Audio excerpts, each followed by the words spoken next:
This kid hit the jackpot. The biggest one was getting the Necromancer class, a unique 5-star class. And his second biggest luck wasn't legendary loot. It was having this thick-thighed maiden on his team, with an army of the dead and a thick girl on his side. This apocalypse is going to be easy for him.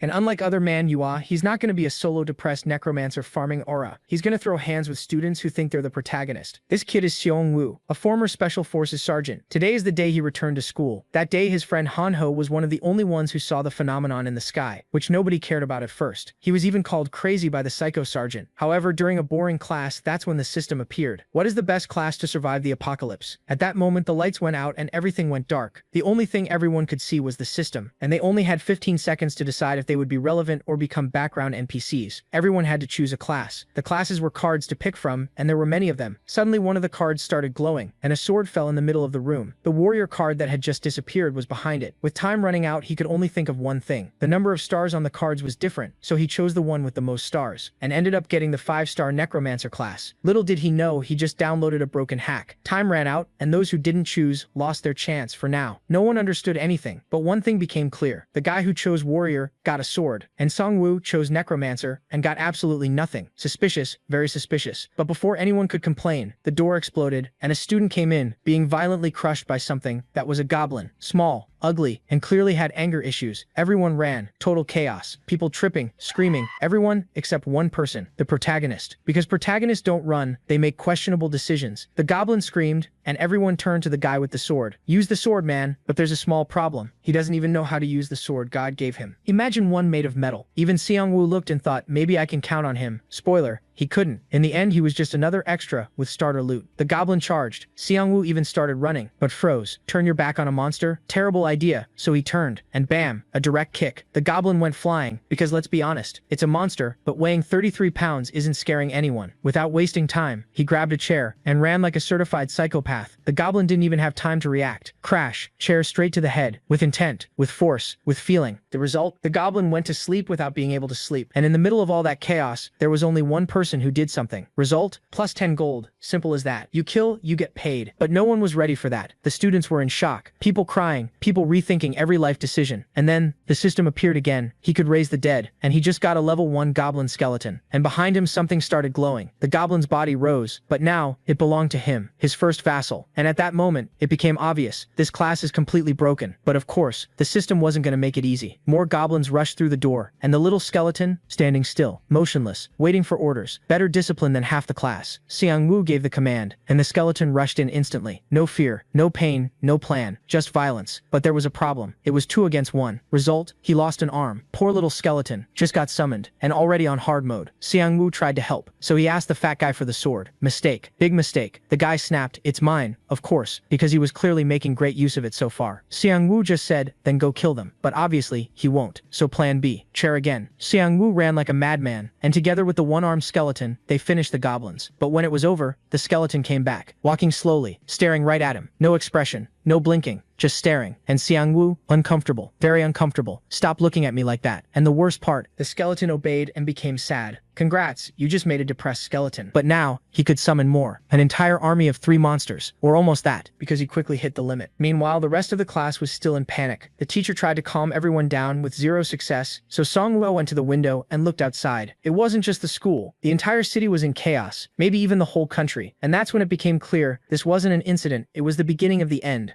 Oh no! Things this bad, one student opens the door and says they need to keep moving. Another tells everyone to head to the parking lot because he has a car. As they run toward the stairs, a group of goblins jumps out of the shadows. The goblins charge the students, but before they can reach them, the undead skeletons ambush them. The MC yells for the students to run while his skeletons deal with the goblins. In the panic, the students split up and run in different directions across campus. The MC tries to stop them but then decides they may be better off on their own. He knows the game seems to follow rules. He figures his best shot at surviving is to keep fighting, since that's how he gets stronger. He watches his undead minions keep battling for him. One monster goes wild and cuts off the head of one of his undead soldiers. With one soldier gone, Sungwoo realizes he could be in trouble. Now his two skeletons face two monsters. This time, his skeletons manage to kill them, and he gets more gold. He also sees that his level has gone up. He opens his profile window to check his stats. Instead of stat points, he gets a level up card with a random reward. He knows it's luck-based, but it's also one of the most important parts of the game. He finally picks the random skill card, and it raises his max minion limit by 1. Now he can control 4 minions at once. When he summons another skeleton, he realizes he's running low on mana. He gathers his skeletons around him and sits down to think. He still has no clue what's happening, so for now, he decides to focus only on surviving. With his skeletons protecting him, he slowly heads downstairs. Things look bad down there too, but he knows he can't stay on campus forever. He orders his skeletons to take point and moves out. As the skeletons head down, they run into Han-Ho. He freaks out when he sees the undead goblins and smacks one on the head with his dagger. The MC sees him crying and calls out to him. His friend asks what the goblins are, and the MC says they're basically his bodyguards. Then he asks about Han-Ho's class, and Han-Ho says he picked Rogue. Because his friend is dumb, he chose a 1-star class, thinking it ranked him as high as a brigadier general. Even the minions seem disappointed in him. He joins them, and together they start heading off campus. As they move, the MC gets a notice saying he's gained a synergy effect for traveling in a group. The effect needs the group to equip 5 daggers. It gives bonus gold and a chance to land a fatal hit. The MC realizes this buff activates when certain party conditions are met. Even better, his skeleton army can use the bonus too. That means he can trigger the buff without needing a real party. As they keep moving down, they run into a group of minions and a huge monster that looks like the boss. When Sungwoo spots the goblins, a notice pops up. Scent of Death is active, cutting their stats by 30%. It only works when he has 4 skeletons of the same type. With that effect on, Sungwoo sends in his skeletons. They overwhelm the goblins fast and start cutting them down. But the real problem is the boss. It lifts its hand and uses Wild Berserker. The skill powers up the enemy minions and the fight starts turning against them. Sungwoo forces himself to stay cool. If he wants his skeletons to win, he has to get rid of that buff first. He tells the one-armed skeleton to ignore the others and go straight for the boss. The goblin skeleton leaps at the boss and chops its arm clean off. The boss kicks it away right after, but the job is done. With the buff gone, the skeletons quickly take control and crush the enemy goblins. The boss still refuses to go down without a fight. In the end, it falls too, and Sungwoo gets bonus gold. He sees the boss also dropped some loot.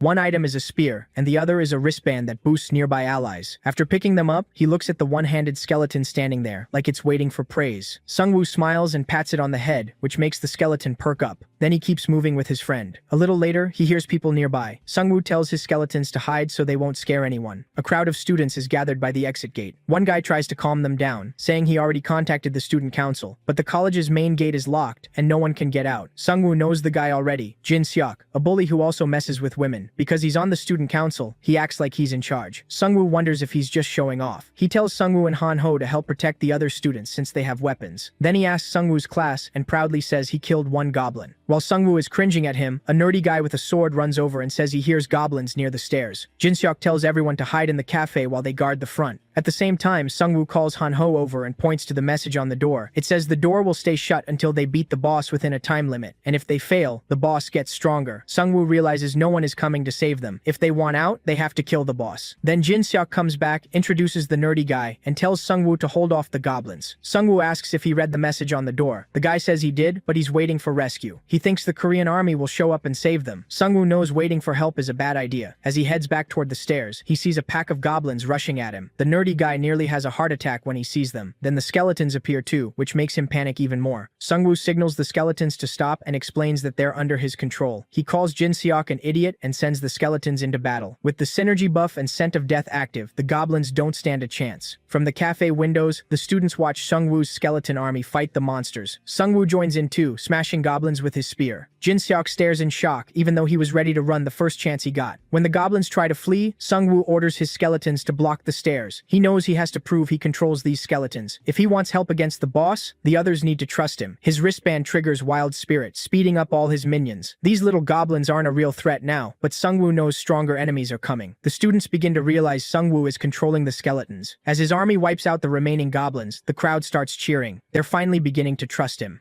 Sungwoo checks the dead monsters for loot, but only gets a message saying he earned a roulette ticket. He wonders how that's supposed to work when he doesn't even have an inventory. Then they all head back to the others. Sungwoo smirks at Jinseok and asks if he was any help. For a moment, everyone just stands there, unsure what to do. Sungwoo tells them they still can't leave because the door won't break. He explains that they have to kill the boss first, and it's somewhere in the building. As soon as they hear that, everyone starts backing away. None of them wants to face the boss. Sungwoo warns them that failing will make things much worse, and they may end up facing even stronger monsters. Then one student raises a hand and says he saw the boss before. It seems to be on the roof. Knowing that's where he has to go, Sungwoo asks if anyone wants to come with him. Just like he expected, no one wants to go. Even Han-ho wants to stay behind, but Sungwoo makes him come since his class can boost the skeletons. While they're talking, a girl named Jisoo cuts in and says bringing more people might actually make things worse in a tight space. She points out that Sungwoo already has skeletons, so adding people weaker than them would be useless. Sungwoo thinks she's a little too quick to judge since they still don't know enough about the boss. He glances at Jin Seok, but Jin Seok starts shaking and says he has to stay behind to protect the students. Realizing no one else is coming, Sungwoo heads up with the team he has. As they climb, they run into another wave of goblins. The goblins trap them from both above and below on the stairs. Without hesitating, Jisoo charges straight at them and cuts them apart. She fights with a longsword, and it's obvious she knows what she's doing. Han-ho is blown away by her skill. Meanwhile, Sungwoo handles the enemies above. After the wave is cleared, they keep climbing. A few flights later, they find an injured professor. Sungwoo runs over and asks what happened. The professor says that when the monsters attacked, he led his students to the roof to keep them safe, but it was a terrible mistake. A horrifying monster up there killed them all. He grabs Sungwoo and begs him not to go, because he doesn't want him to die too. Sungwoo grips his spear and gets to his feet. A new quest appears: kill the boss and avenge the professor. It also says this choice will shape his destiny. Knowing this is a key moment, Sungwoo gathers his skeletons and heads up. As soon as they reach the roof, a message tells them they've entered the boss room. The roof is a slaughterhouse. None of the students there survived the boss. Only some minions are left. Seeing that, Jisoo gets furious and moves to rush the monsters, but Sungwoo stops her and tells her to wait. He knows they have to stay calm and think clearly if they want to survive. It doesn't take long for the goblins to spot them. The monsters draw their weapons and close in. Han-ho asks if they should run, but Sungwoo decides to stand and fight. He raises his hand and casts Berserker. Buffed up, his skeletons charge the smaller goblins and start cutting through them. Sungwoo tells the others to use the undead as shields. He stays behind one skeleton and attacks whenever he gets an opening.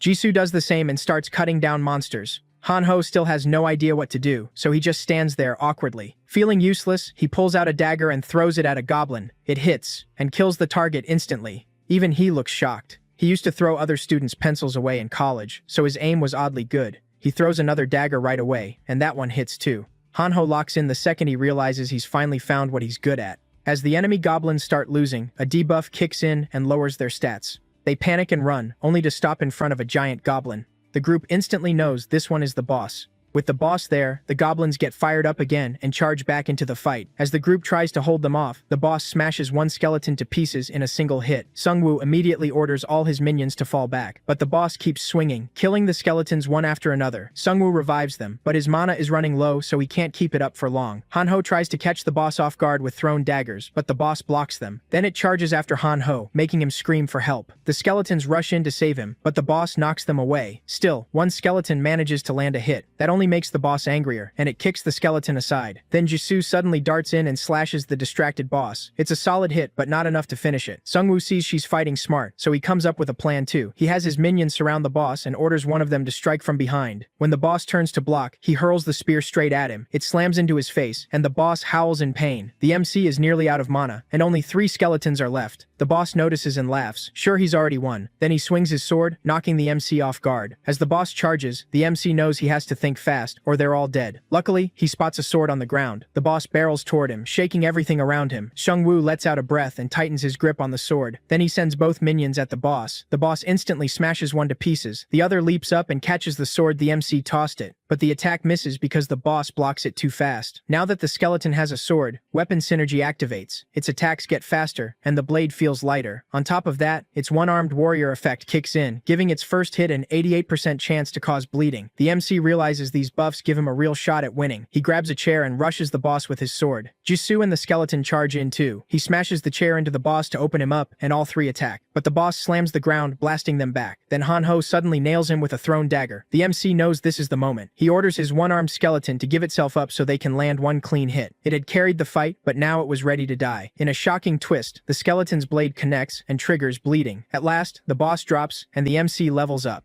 He also sees the skeleton absorbed all the boss's mana, reached level 2, and gained commander traits. His friends say they leveled up too after the boss died. Then they start checking their level cards. The MC picks a random skill card and gets the power to make bone weapons with mana. Right now, he can only make 4, and their quality depends on the bone he uses. With the boss dead, his exclusive quest ends too. He also gets another skill that raises his minion limit. He still doesn't get the destiny part of the quest. While thinking about it, he sees a hood fall from the sky. His friend picks it up and says it boosts his chance to hide from enemies. Jisoo gets a fire whetstone. If she sharpens her blade with it, her attacks can set the sword on fire. The MC says they can test their new stuff later. They need to keep moving. Back at the cafe, the students start getting nervous. Even the nerdy kid wonders if they should have gone with Sungwoo to fight the boss. Hearing that, Jinseok starts yelling that anyone who doesn't like it can leave. He says if they want to complain, they should go outside, because Sungwoo is the only reason they're still being protected. Then he completely loses it, starts cursing everyone out, and says the MC is dead, so nobody can save them now. Right then, a group of skeletons appears and scares him half to death. The MC walks in and asks if he really wants him dead. He opens the exit door right in front of him and gets ready to leave campus. The group and the skeletons all look back at Jinseok. The MC asks if he has anything to say. Jinseok just makes an awkward face and stays quiet. Behind him, other students start whispering that he acts tough but is really still a loser. Ignoring them, the MC, Hanho, and Jisoo leave with their skeletons. After checking that the area is clear, Sungwoo spots a passage and tells everyone to follow. As they move deeper, they come across several bodies with crushed heads and wonder if those monsters are still somewhere on campus. Hanho suddenly perks up when he sees a group of people ahead.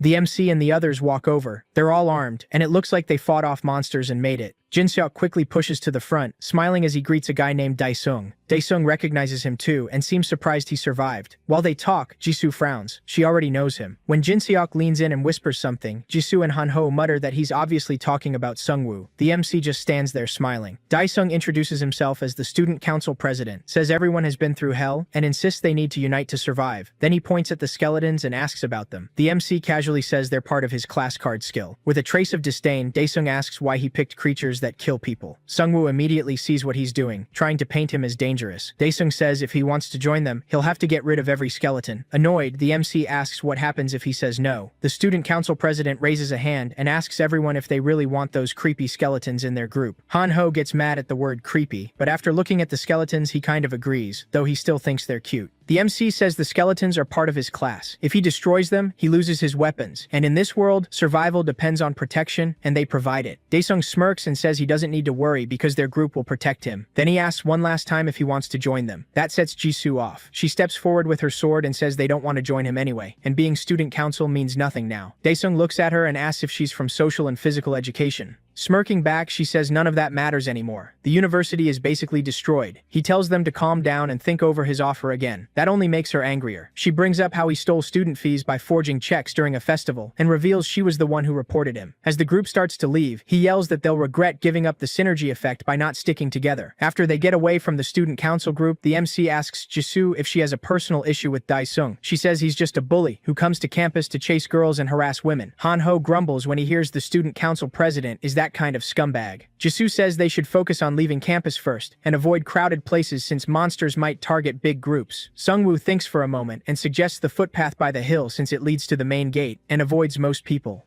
They head up a long wooden staircase while the skeletons keep watch. It's a little too quiet. Suddenly, Sungwoo raises a hand, telling everyone to stop. At the top, they spot a huge orc standing over fresh corpses, bigger than the goblin boss. The MC realizes this is the next wave. Without warning, the monster slams its axe into the ground and charges straight at them. Used to this by now, the MC almost smiles. He sees a chance to make new skeletons. The orc charges the skeletons first and smashes them apart. Then it turns on Jisoo, who awkwardly thrusts her sword. As it lifts its axe to strike again, one of Sungwoo's skeletons jumps in and shatters itself to save her. The MC knows he can't let the orc get any closer, so he orders another skeleton to stop it. The one-armed skeleton steps in front of the orc. When the orc swings, it dodges and lands a hit on the monster's shoulder. The MC tells Jisoo to fall back to stable ground. They can't fight the orc on the stairs. She looks frustrated that the orc broke through her so easily. Once they move up, the MC says they can't fight it head-on. The orc recovers and starts climbing after them. The group moves toward the trees to limit its movement. The MC tells Jisoo he'll use the skeletons as sacrifices for his plan. There are plenty of bodies nearby, so mana is the only thing he really needs to manage. The orc pushes through the trees after them. Once it is surrounded, Sungwoo orders the skeletons to attack. At the same time, Hanho throws a dagger at it. The skeletons join in, hurling their weapons too. Two skeletons rush from its blind spots, but the orc still swats them both. Even so, they manage to grab both its arms and hold on. At the same moment, the MC and Jisoo charge in with their swords. The orc swings at Jisoo, but she slips under its arm and cuts into its knee. It drops to one knee just as the MC slices off its right arm. Then the one-armed skeleton leaps up and lands the finishing blow. A window pops up. The MC earns 110 gold for killing the orc patrol leader. Surprised, he realizes they just beat the orc boss. Jisoo says it still wasn't as hard as the last boss. He walks to the corpse and tries to summon it, but the system says his level is too low to raise medium-tier monsters. So he summons regular skeletons instead and asks Jisoo what card she chose. She says she picked the 3-star Tiger Hunter card just because she liked the color. Now that his mana is back, the MC decides to test his new skill. He crafts bone weapons with mana, a low-grade sword, blunt weapon, spear, and arrow. Each one can be sold for gold. When he picks up the axe, he realizes the weapons are better than he expected. He tosses the axe to one of his skeletons, and he hands the skeletons new weapons, which unlock more synergy buffs. He gives Hanho a sword and tells him to return it to the skeleton later. Then they head back down the stairs. On the way,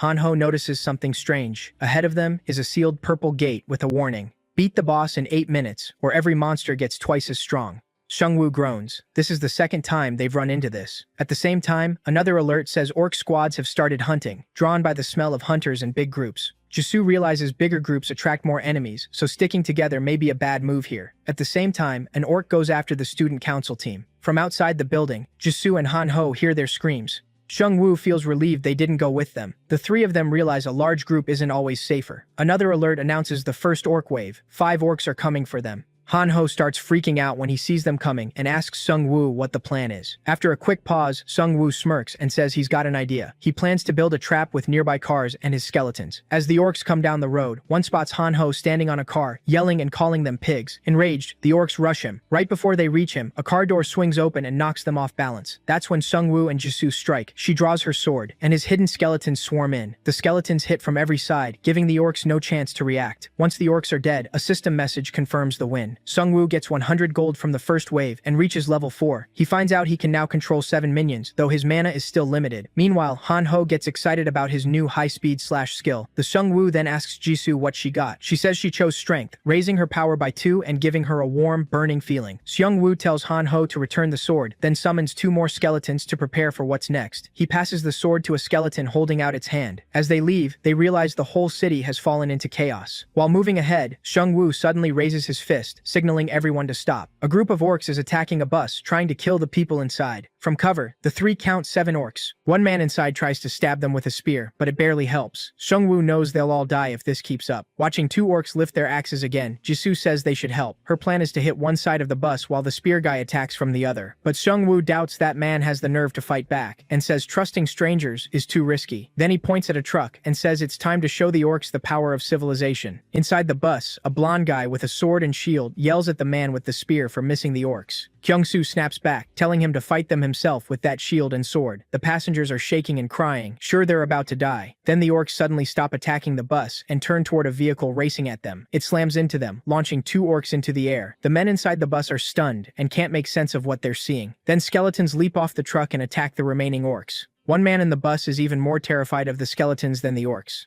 After it all settles, the people inside wonder if the skeletons are gone. Then a skeleton suddenly appears at the window. The man drops his spear, falls over, and screams for it to go away. Hanho knocks on the bus door and tells the scared man to open up. But even when they say they're human, he's too afraid of the skeleton to listen. After wiping out the orcs, they leave. The scene shifts to Hanho hitting a vending machine with his hammer. Seungwoo asks what he's doing. Grinning, Hanho says he has no cash but wants a soda, so he's trying to smash the machine. The blonde guy they just saved walks over to buy him a Coke, only to find the machine already broken. Seungwoo scratches his head and asks if they should get back to talking. He points at a machine and asks if it gives out items. Seungwoo nods and says they tested it before, but with so little gold, they could only use it once. Then he notices an old TV with a sticker saying, "If you need this, go ahead and take it," and guesses following that message might give them an item. Suddenly, the TV turns on and welcomes them to the E-Class store. Seungwoo taps the screen and starts checking the shop. The store lets them try their luck with bronze, silver, or gold rewards, and E-Class shops carry items up to gold rank. As he looks through it, Hanho and Jisoo ask if the shop really works. He says there's only one way to find out. Hanho has around 360 gold, and Jisoo has 584. Seungwoo, though, has 1,552 gold, enough to try the silver roulette too. But he also has an unlimited rank roulette ticket, which lets him pick an item from any rank. Hanho stares in shock when Seungwoo chooses the gold roulette. His luck holds, he lands first place. For that, he gets a blue orb called the Tear of the Sea Spirit. a legendary item that boosts his mana by 300 and mana recovery by 200. This is exactly what he needs, since mana has been his biggest problem. After that, he spends more gold on the silver roulette and gets second place, winning a shield. Jisoo also gets second place and receives a skill called Leader of the Expedition Force. Hanho, though, only gets third place and ends up with potions, which leaves him disappointed. Sungwoo tells him those potions could still matter later. Jisoo says the fight at the sports field is still going, so they should help. Hanho asks if they'll use the same plan again, but Sungwoo smiles at the truck and says he's thinking bigger this time. Elsewhere, the student council group cries out as orcs attack them. Daesung tells everyone to group up and get ready to run while he holds the line with his sword. One of the men tells him there are still people trapped in the stands. Daesung says to ignore them. They don't have time to worry about anyone else. Then he orders Jin Seok and Yongmin to lead since they both have shields. The group suddenly sees a bus charging at the orcs from behind. The bus tears through them without mercy, while the man driving laughs like a maniac. After crushing the orcs, Hanho leans out and yells for everyone to get on the bus. The players outside realize they should have followed them from the start instead of staying behind. Jisoo jumps off the bus and faces an orc, wanting payback for last time. When it swings at her, she blocks with her sword. This time the blade doesn't get forced back. She cuts the orc down with her burning sword and turns back proudly, only to find Sungwoo and his skeletons already wiping out the rest. She sees how well he fights by keeping his distance, while his summons do the work. That makes her feel a little foolish for putting all her points into raw strength just to overpower orcs. As he keeps tearing through them, she starts wondering what kind of life he had before all this. After the fight, he looks at Daesung and asks why he's here when he couldn't stand being near the skeletons before. Daesung lets out a nervous laugh and asks if Sungwoo is really going to hold a grudge right now. Sungwoo glares at him and says he saw him abandon people and run. Daesung insists he was just falling back to regroup his team, but everyone on the bus knows that's a lie. While they argue, a notice appears saying the orc chief has become enraged. The Sungwoo gets on the bus at once and tells Daesung he can come only if he follows orders. First, he tells him to hand over his armor. Daesung protests, asking how he's supposed to protect himself without it. Sungwoo just smiles and says he'll be under his protection. After they leave, a system message says he's reached level 5 and can now control medium-sized monsters. Another alert says his monster limit has gone up too. He's pleased to learn he can now control 9 monsters. Then he notices movement behind him and turns to see a skeleton wearing all the armor he took from Daesung. He wonders if it's too heavy for it to move. Thinking back on past fights, he realizes this skeleton has always been more dependable than the others. He sighs and tells the skeleton to take it off. The skeleton looks crushed while Sungwoo puts on the chainmail over his white t-shirt. Hanho walks in and gestures toward the crowd behind them. He says they may need another bus if they want to keep saving people. But Sungwoo says rescuing people isn't the priority anymore. With Jisoo and Hanho beside him, he grabs the swaying bus rail and tells everyone they need to fight the orcs. A system window appears, announcing that the orc boss has started a global destruction operation. Now the monsters will hunt every survivor until no one is left. Sungwoo looks at the crowd and reminds them they can't keep running forever. By the rules of this game, the only way out is to kill the boss. A guy in a tracksuit with bandaged fingers raises his hand and says he saw a huge number of orcs in the gym, around 100. That news sends a wave of fear through the crowd. Then the system warns them about a penalty for poor teamwork. 3 more alerts appear. The first says at least 10 players are still below level 5, cutting their movement and attack speed. The second says at least 10 players haven't killed a single monster, lowering their attack power and gold gain. The third says that because most of them are hesitating, the chance of confusion has gone up. Sungwoo lets out a long sigh. He knows they can beat most of the orcs, but now one thing is obvious. He tells them he'll fight the orcs himself. To him, a weapon means nothing if you don't know how to use it. Jisoo and Hanho try to stop him, but he gives them the same answer. The crowd just stares, wondering if he's lost his mind. The student council members smirk, thinking this could be the perfect chance to get rid of him. Jinseok looks out the window, calls him an idiot, and says he'll be dead soon. Jisoo knows it's a bad plan and tries to talk him out of going alone. He reminds her that on the first floor, she said there was no point in sticking together. His skeletons are stronger than most people on the bus, so bringing others wouldn't help much. Jisoo knows his plans usually work, but this time the risk feels much bigger. Sungwoo walks out onto the field with his skeletons, and everyone watches from the university windows. His friends stay on the bus a short distance away, ready to pull him out if things go wrong. In the middle of the field, Sungwoo suddenly stops as dark enemy shapes appear. The orcs pour onto the field roaring, then charge him all at once. He studies them, trying to spot the chief. Since no special system message appears, he guesses this is only a mid-level boss. A red orc lifts its axe toward him and growls. Sungwoo moves up to the stands and orders his minions forward. His shield scrapes as he sets it down. At the top of the stairs, he chooses to make his stand. The orcs roar and rush the stairs, while the skeletons raise their daggers to strike. Sungwoo instantly uses Wild Berserker, boosting the goblins' strength and attack, but instead of meeting them head-on, the skeletons hurl their daggers at the orcs. A few orcs drop, but the boss blocks the attack. Sungwoo sees the throw failed and orders his skeletons to charge, even knowing it's basically suicide. The orc boss tears through all the skeletons, and Righty glares at it with fire in his eyes. Sungwoo places a hand on Righty's skull and tells tells him to wait. After wiping out the skeletons, the orcs grin, until something slams into one of them from behind. An undead orc warrior stands there, now under Sungwoo's control. A notice says teamwork has triggered the first synergy stage. He unlocks weapon synergy, which needs at least 5 axes and boosts attack power and speed for the first 10 seconds. The orcs struggle against the undead, who don't bleed and never get tired.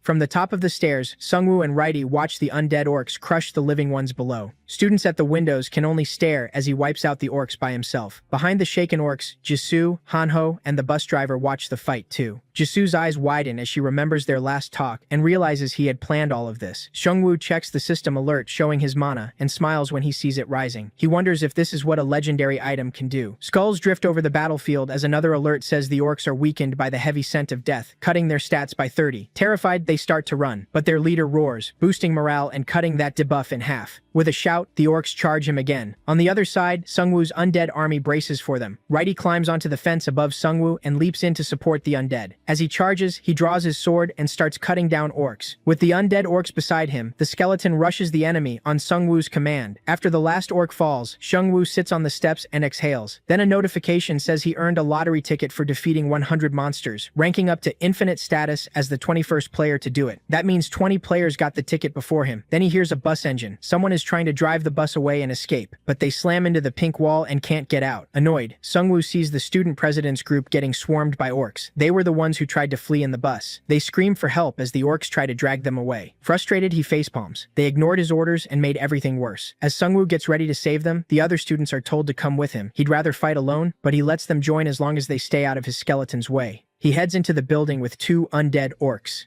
Inside, defeated goblin bodies hang from the ceiling. The place is horrifying. The group stops when a glow cuts through the smoke ahead, revealing a monster with shining eyes. Holding the orb, Sungwoo wonders if this is the boss. He tells everyone to get ready. They're about to face the orc boss. The hostages are beaten badly, some with teeth knocked out. He's relieved no one is dead yet, but confused. He didn't think the orcs were smart enough to take hostages. The student council members look at him and beg for help. He glares at them and says this happened because of their own stupidity, and they dragged others down with them. Since he's facing an enemy that may not understand him, he decides to go all in with no hesitation. His plan is to throw the orcs off with a sudden attack and rescue the group. Then, without warning, one orc swings its axe and cuts off the student council president's head. Everyone is stunned, but that isn't the end of it. The real orc boss appears from the roof. He casts a strange spell that makes everyone feel weak. Jisoo gets several alerts saying she's fallen into confusion from the breath of the abyss, and her mana keeps draining. Now the orc boss fully reveals himself, a junior black magician, like a shaman. Hanho's hands shake as he fumbles with a bottle. He drinks it to restore mana, then offers one to Sungwoo too. Sungwoo refuses and tells him to give it to Jisoo instead.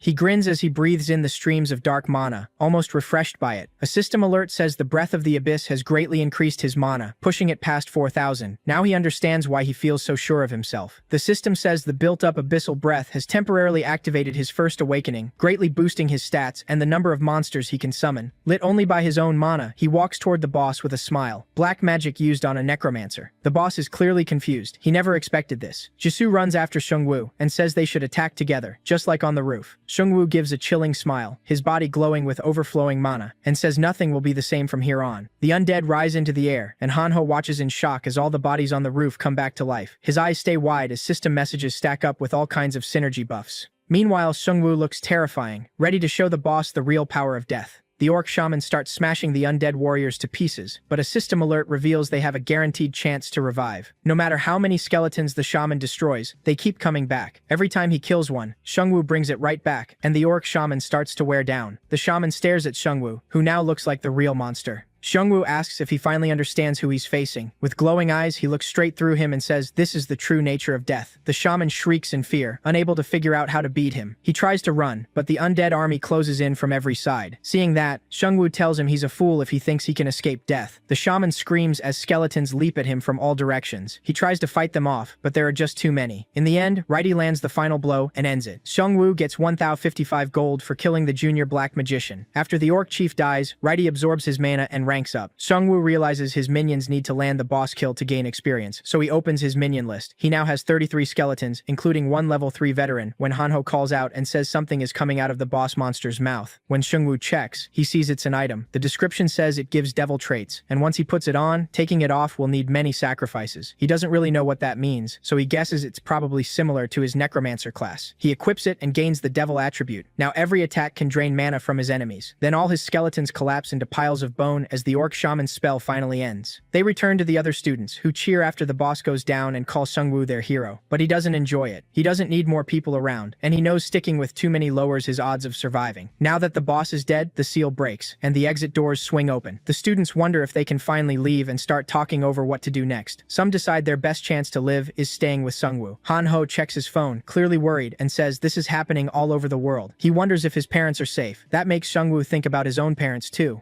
A bus suddenly pulls up, and Kyung-soo tells everyone to get on. He says he drove during military service, knows where the base is, and plans to take them there. Sungwoo just smiles and lies, saying he can't go because his house is close by. Kyung-soo tells the others to board, and says they brought 2 buses for everyone. Everyone gets on except Sungwoo's group. Kyung-soo says goodbye and drives away. After they leave, Han-ho asks where they should go next, then asks Jisoo where she lives. She says she stayed in the school dorm because her family lives on an island. Then she asks Sungwoo if she can stay with him, even if she won't be much help. He tells her she'll be useful and lets her come along. Han-ho asks too, and Sungwoo jokes that first he has to cut off a hand and become a one-armed fighter like Righty. Out of nowhere, Jisoo tackles both of them to the ground to shield them from something above. As they drop, a huge dragon flies over them. The group stares at the terrifying creature, with no idea what it is. Meanwhile, one bus suddenly stops, and Kyung-soo sees several dragons chasing them. A student yells at him to keep driving, but he says moving is even more dangerous now. The dragons seem to be targeting only the buses that keep moving. Then a system alert appears. The boss, Wyvern Alpha Male, has shown up. A second later, the dragon lands on top of the bus and tears it apart after lifting it into the air. Watching that, Sungwoo realizes he's still far too weak for this world, but he can get stronger. Without turning around, he tells Jisoo that from now on, they won't avoid monsters, they'll hunt them.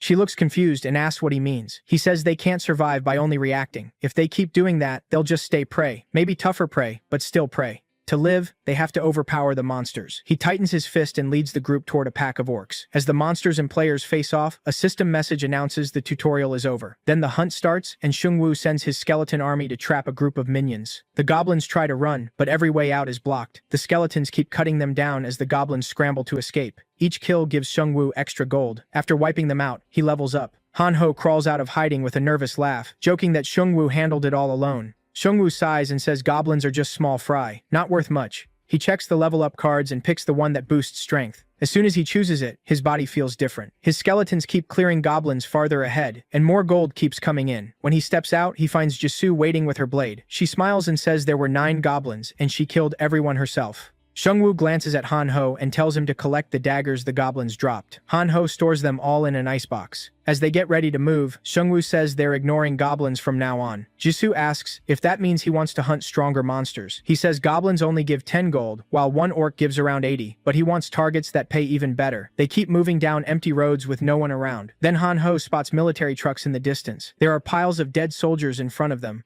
When they get closer, they see the soldiers are holding shovels instead of guns. A soldier steps out of one truck with a shovel and asks if they're human. The skeletons behind them clearly scare him. Sungwoo waves with a smile and says yes, they're human, and they mean no harm. The soldier calls for his sergeant and says there are people outside. Sungwoo walks over to speak with the sergeant through the window. The sergeant apologizes for meeting him like this and says he can't come out because his leg is hurt. Sungwoo notices the injury is a goblin stab wound. Sergeant Kim bitterly admits he got stabbed by a monster no bigger than a child. Somehow, they still manage to beat the creatures back. Confused, Sungwoo asks why they aren't carrying guns. The sergeant says their firearms simply wouldn't fire. It wasn't a normal malfunction. Once the monsters appeared, every weapon stopped working, so they had to fight with shovels and swords. Seeing how bad Kim looks, Han-ho quietly tells Sungwoo he has healing potions. Kim leans closer when he sees the bottle and asks if they can spare one. Sungwoo looks away and says they can't just give up supplies they might need to stay alive. At that, the sergeant leans out and says he can trade information. He offers to share everything he's seen and heard. Sungwoo says he'll listen first. Kim tells him giant wolves, as big as bulls, are roaming around, and his unit couldn't kill even one before getting overrun. He adds that there are also QR codes. He's found 2 so far. One is at the station, and the other is in the subway transfer center. The sergeant pulls out his phone and tells them to scan the codes, since they install an app. It's the only way survivors can contact each other now that everything else is down. Thinking about this survivor network, Sungwoo finally hands over the potion. Then the sergeant asks where they're headed and says his group is going back to rejoin their unit. Sungwoo asks if he'll actually be safe with them. Kim says that at first their officers took their guns and made them fight monsters with shovels, but he hopes those officers have changed by now. Seungwoo says they're going somewhere else. Before Kim leaves, Seungwoo warns him about what's flying in the sky. Kim starts sweating when he hears there are giant dragons overhead. After they part, Seungwoo keeps moving with his companions and skeleton army. At the station, they find their first QR code. Before scanning it, Han-ho nervously asks if it might put a virus on the phone. The app has a message board and a newsfeed where players can share information. The game's admin uses it for announcements too. Seungwoo reads one of the admin posts and wonders who's behind all this. He checks the message board too, but it's still empty. Jisoo tells him posting costs about 1,000 gold.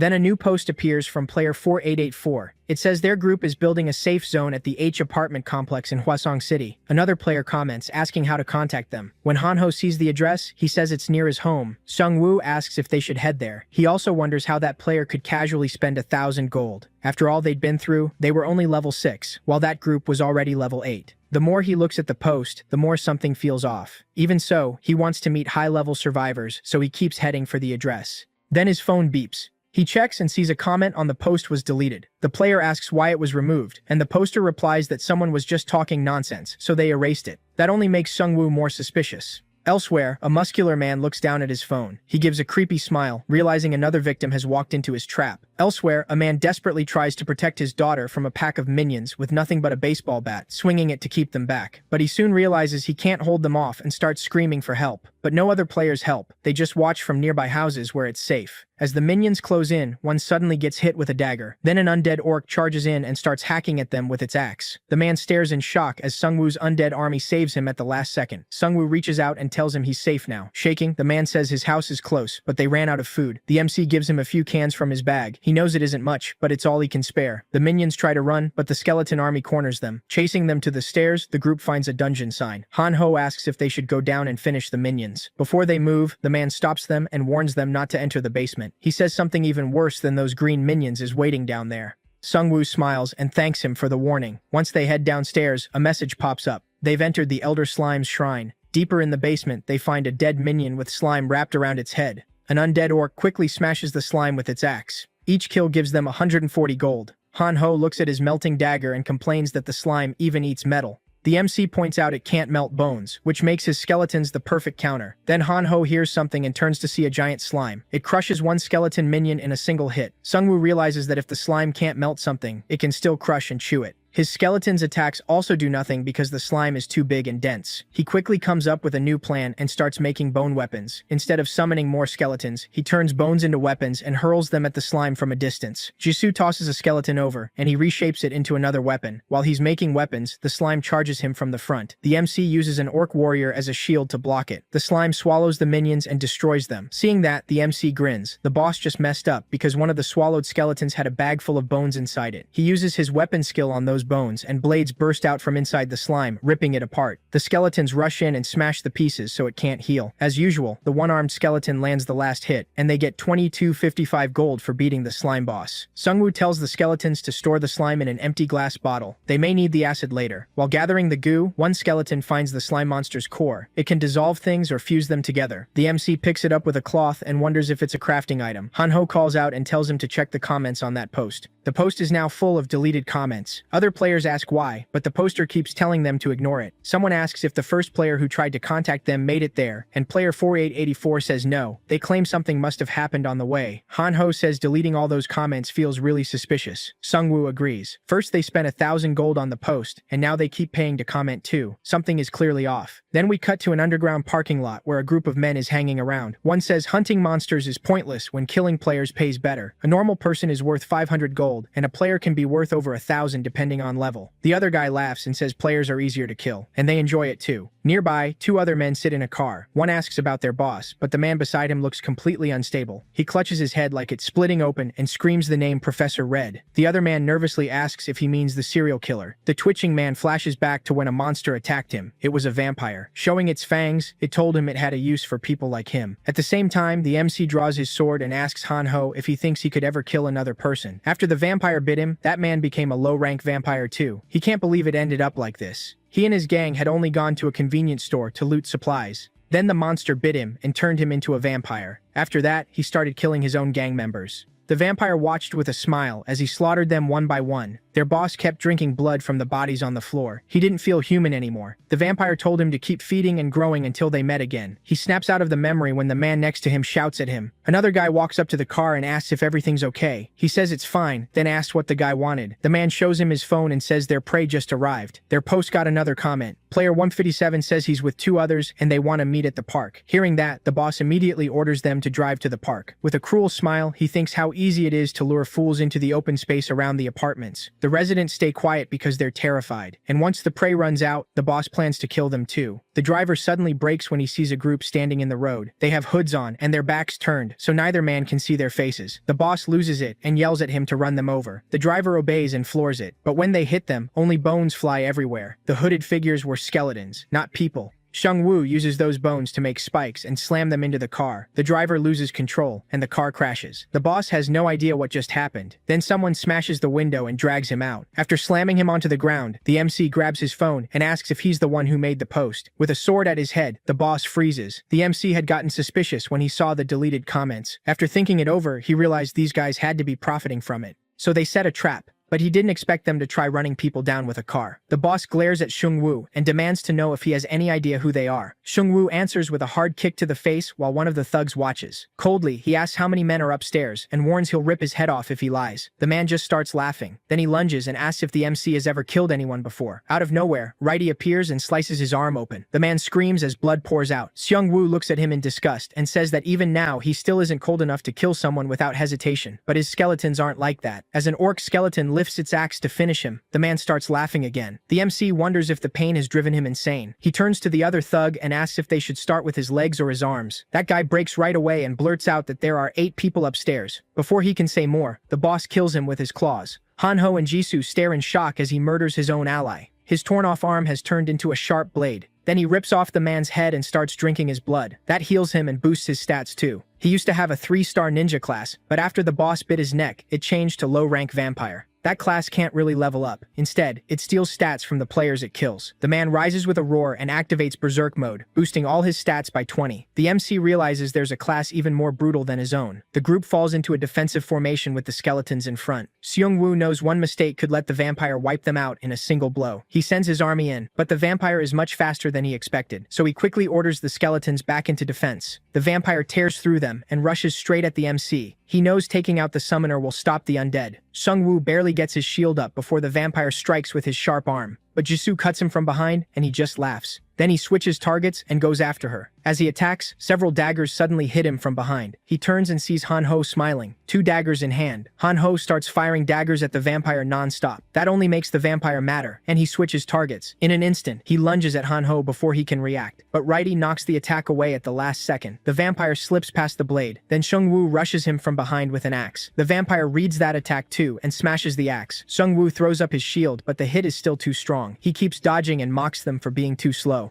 While he's focused on Seung-woo, Jisoo comes in from behind with a flaming sword strike. He spots it and dodges aside. Laughing, he tells her he saw that attack coming from far away. Right after that, Righty leaps onto him with his sword. The blade cuts clean through his left arm, and the vampire screams as it falls off. Seeing an opening, Seung-woo orders all the skeletons to swarm him. At the same time, the vampire's goons rush in. He grins and says they showed up at the perfect moment, but his own men freeze when they see what he's become. While he's distracted, Jisoo slashes him again. Righty and the other skeletons pile on at the same time. He tries to strike back, but Seung-woo drives his sword into the vampire's neck. Then he coldly asks if he can regrow his head too, and tears it off. The kill gives him 1,000 gold because the vampire still counts as a level 1 player. Seung-woo is shaken to learn players can earn gold by killing other players. He turns to the remaining goons and asks if that's why they were hunting people. The gang trembles as skeletons close in around them. Seung-woo steps up and tells them to drop their weapons. They surrender at once and throw everything down. When he questions them, one admits there's a bigger boss. They don't know who it is. They only followed orders and had no idea their leader could turn into a monster. Seung-woo wonders if that hidden boss made the monsters, and if so, what class he has. It also makes him wonder if some classes go beyond 5 stars. Then he asks how many people they've killed. When he hears the number is over 21, he signals the skeletons to kill them. They beg for mercy, saying they only followed orders. Seung-woo doesn't spare them. He knows that if they let them live now, they'll just murder more people later. Jisoo is shaken by it, but she agrees with his choice. A new post appears, warning Seung-woo's group not to meet another team because they're killers. Sergeant Kang reads it and gets furious, realizing people are now hunting each other on top of the monsters. Then he sees another comment saying User 157, Seung-woo's account, wiped those killers out with a skeleton trap. That makes the sergeant smile. He realizes it's the same group he met before. A soldier tells him there's a call, but he brushes it off, saying their saviors are doing fine work. The scene shifts to a man in armor reading the comments, thankful for Sungwoo's group. Even now, they're still trying to protect other people. He steps out and asks his group if it's time for them to move too. As Seungwoo's group walks down the road, Hanho tells him about a new post. It's from someone called the Prosecutor of Yeongdeungpo, offering survivors a place to comment if they can't afford the 1,000 gold to make their own post. Jisoo and Sungwoo talk about how people are using it to ask about missing family, share monster info, and explain synergy effects. It's helping a lot of players. Not long after, they arrive at Hanho's home. He stares at it, worried, and prays his family is still alive. Sungwoo tells him to stay calm and be careful. They don't know what's waiting inside. On the way up, they find dead orcs, which only makes Hanho more nervous. Praying for his parents' safety, he opens the apartment door. A huge slash mark on it makes his heart drop. He yells for his mom to open up. The door suddenly opens, and his parents are there, clearly worried. After they talk, he learns neither of them chose a class card. Hanho's dad says none of the cards really appealed to him. While they eat, Sungwoo asks how they managed to stop the orcs.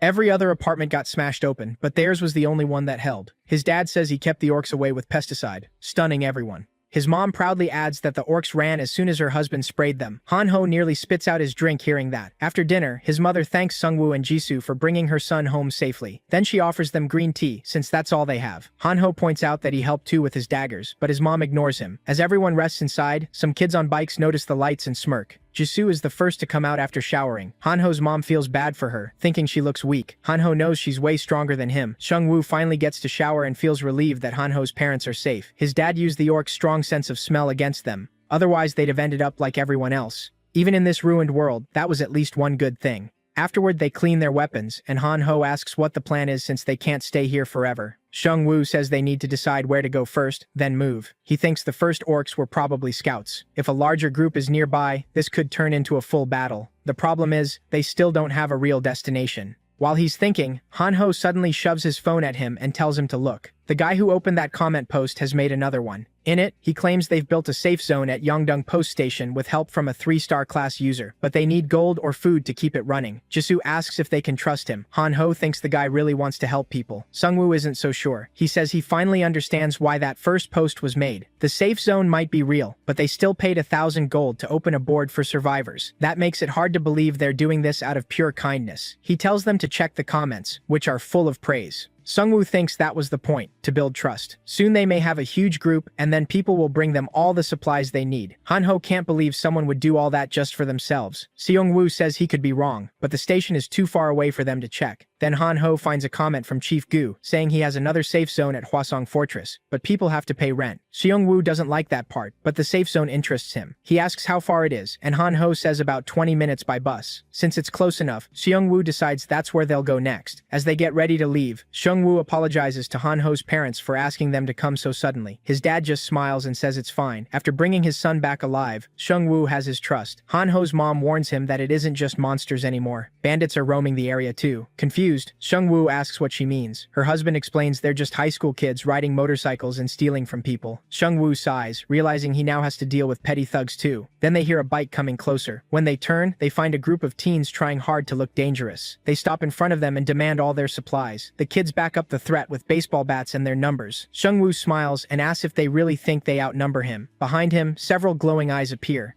The teens instantly turn and run before he can finish. The group is left confused, unsure what scared them off. Seungwoo looks back, worried, and sees a pack of giant wolves staring straight at them. Since the wolves don't attack right away, he tells everyone to back up slowly. He doesn't want to fight 4-legged monsters up close. Their claws and fangs are bad enough, but their balance makes them even more dangerous. If anyone gets knocked down, they're dead. The group slowly retreats into the apartment building, and Hanho asks if they'll be safe inside. But with the wolves still watching, Seungwoo knows they could break in and drag them right back out. As he tries to think of a plan, one wolf suddenly charges and slams into the front wall. Seungwoo suddenly hurls an acid bottle at the wolf, burning it badly. While it writhes in pain, the MC tells his skeletons to throw their spears. Their one edge over the wolves is simple. They can attack from a distance. When another wolf tries to break in, the MC sends an orc skeleton straight at it. The wolf easily crushes the skeleton by biting off its head, but then green acid starts spilling from its mouth. The MC grins and reveals the skeleton was carrying slime mucus. To finish it off, Righty leaps down from the first floor and drives a blade into the wolf's head. The MC earns 240 gold for the kill. The last wolf panics when it sees the skeletons closing in with spears. The rest of the wolves die soon after, and Sungwoo levels levels up to 7. Jisoo lowers her head and says they just keep becoming dead weight. The MC tells her that's not true. The situation was just bad for them. Looking at her, he thinks that even though her class is Tiger Hunter, it's really more of a special class built around pure physical strength. Han-ho, on the other hand, doesn't seem to be getting any stronger. He tries to control one of the wolves, but his level is still too low, so he says they should keep moving in case more monsters are nearby. Elsewhere, a military helicopter is being chased by flying dragons. The captain yells for more speed, but the pilot says they're already at max. He curses Sergeant Kim for not giving a better report on the dragons, and the pilot reminds him he ignored those reports because they came from a sergeant. Then a system alert appears. The field boss, Wyvern, has spawned. The dragon grabs the helicopter in its claws and tears it apart with ease. After that, it lands on top of a huge building and lets out a massive roar. Sungwoo and the others see it happen, and they're horrified. Han-ho had hoped the military helicopter could fight the monsters, but he was wrong. His dad notices the dragons are settling down to sleep on the building. That puts them dangerously close to the safe zone, but they can't move with that thing still there. Sungwoo says the dragons will leave eventually and tells everyone to rest for now. By night, the dragons are asleep on the buildings, while the group rests below. Then the MC notices a flash, followed by a system notice, like the one from the start of the apocalypse. The second card selection phase has begun. Han-ho shouts at his parents not to repeat his mistake and pick a low-star card. His dad calmly says he won't. He's been playing cards for 20 years. As Sungwoo scans the cards, he sees only 15 seconds left. Since he already has a class, this new card will become his secondary class. One card suddenly vanishes right in front of him. That's when he realizes other people are choosing cards too. Han-ho studies the options carefully, trying to grab the card with the most stars. But the MC knows stars alone aren't enough. His second class has to work with the one he already has. Then he finds the perfect card and picks it right away. He chooses a 3-star link card for the Dark Mage class, and the system says it will merge with his current class to give him new skills. He checks his skills and feels satisfied. They match his Necromancer class perfectly. Meanwhile, Han-ho starts crying because he accidentally picked a 1-star priest card. Its new skill gives him a 10-second shield after he kills an enemy. While he's still upset, his dad asks if he picked the right card. He looks up and sees his dad's 3-star Pioneer class card, which lets him create safe zones. Sungwoo gets excited. Now they don't need to go to the fortress anymore. While Han-ho's dad keeps showing off, he asks his wife what class she chose. She says she picked the 1-star chef class. He says she should have picked something useful in a fight. While that goes on, Sungwoo turns to Jisoo and asks about her card. She says she got the 3-star Hitman card. It gives her a sharp danger sense that boosts her awareness when she's threatened.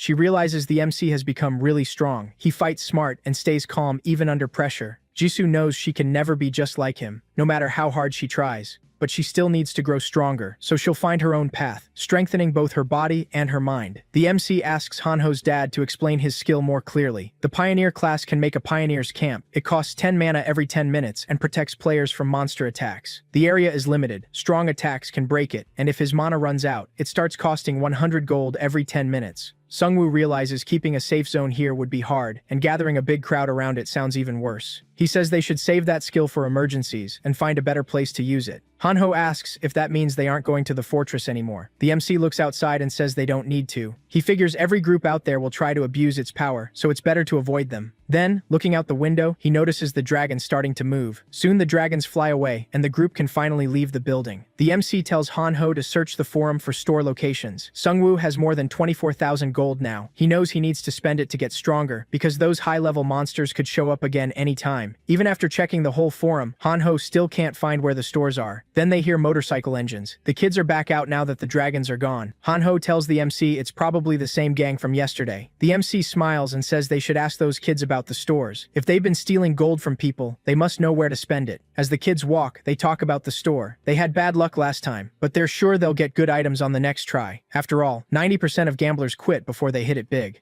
The kids finally return to their hideout, but the place looks empty. They quietly unlock a room and find all their friends hiding inside. One of them asks where Yujin is. The other kid starts crying and says the man came back and took Yujin because she hadn't collected enough money. Then Yujin suddenly walks in and tells him to shut up. He asks if she's okay, but his face changes the moment he sees her clearly. She looks like a vampire. He walks past her and heads into their boss's room. The boss calls him Taishong and asks why he killed Wusuk, saying the man was loyal to their cause and was their leader. The kid says Wusuk attacked them first, so they had no choice. The boss asks if he'll kill Yujin too. Then he stands and says that when vampires stop drinking blood, they slowly lose their minds. Taishong hesitantly asks if he even knows how many people Wusuk killed. That sets the man off, and he snaps, asking if Taisheng is talking back. He reminds him that their boss was generous enough to let them work for him, and warns that they won't survive if they disobey. Taisheng turns to leave and says he'll figure it out himself, but the man stops him and warns that if he doesn't bring back 10,000 gold in 2 days, he'll be the next to die. As this happens, he starts hearing voices outside. Sungwoo and the group have entered the hideout, and the MC mocks their customer service. Thinking he's a buyer, the boss asks what he wants. The MC points his sword at him and tells him to hand over everything. The vampire starts laughing, saying they have no idea where they've walked in. When Sungwoo notices the fangs, he asks if this guy is the boss of the apartment gang. The boss gets furious when he realizes these are the people who killed his gang members. He charges at them, but an orc skeleton catches both his arms. The MC presses his sword to the vampire's neck and asks if he can regrow his head. 2 orc skeletons hold him down while Sungwoo drives the blade halfway into his neck and warns him not to move. Then he asks if he's the vampire lord. The vampire just laughs. Then he instantly breaks free and shatters the sword. He lunges for the MC, but several daggers hit him first. It almost seems like the MC already knows what he'll do. Before the vampire can react, Jisoo rushes in and cuts off one of his arms. He screams as blood pours out. He can't properly heal the arm because her attack has a fire effect. Jisoo swings again, her sword blazing with fire. This time, though, he slips to the side. At the same moment, she ducks and cuts him again. That enrages him, and he starts going after her. But she can actually keep up with the vampire's speed. During the fight, he grabs her sword and tries to counterattack, but her new skill warns her, and she dodges easily. Then the orc skeletons strike the vampire from behind. Thanks to the MC's new skill, they're boosted by Death's aura, which makes them stronger and weakens their enemies. Sungwoo realizes his undead would have folded against the vampire before, but his new skill is letting them hold their ground now. The orcs quickly force the vampire down to his knees. With no way out, he panics and asks what they want from him. He looks at Sungwoo and figures out he's controlling the skeletons. Since Sungwoo looks fragile, the vampire thinks he can kill him in one hit. He decides to stall with talk, get close, then strike. But before he can move, bone spears punch through him. Sungwoo says he can still talk with spears through his chest, then glares at him and asks if he wants more. Taisong watches in shock, unable to believe they beat something that strong. The vampire laughs and warns them not to get cocky just because they won. Then he starts changing into a terrifying monster and says they'll all die once the plan is complete. Sungwoo is done listening, so he tells Jisoo to finish it. She cuts his head off at once, and that ends him. Seeing that, Taesung begs for his life and says he and his group. Sungwoo just smiles and says he only wants everything they stole.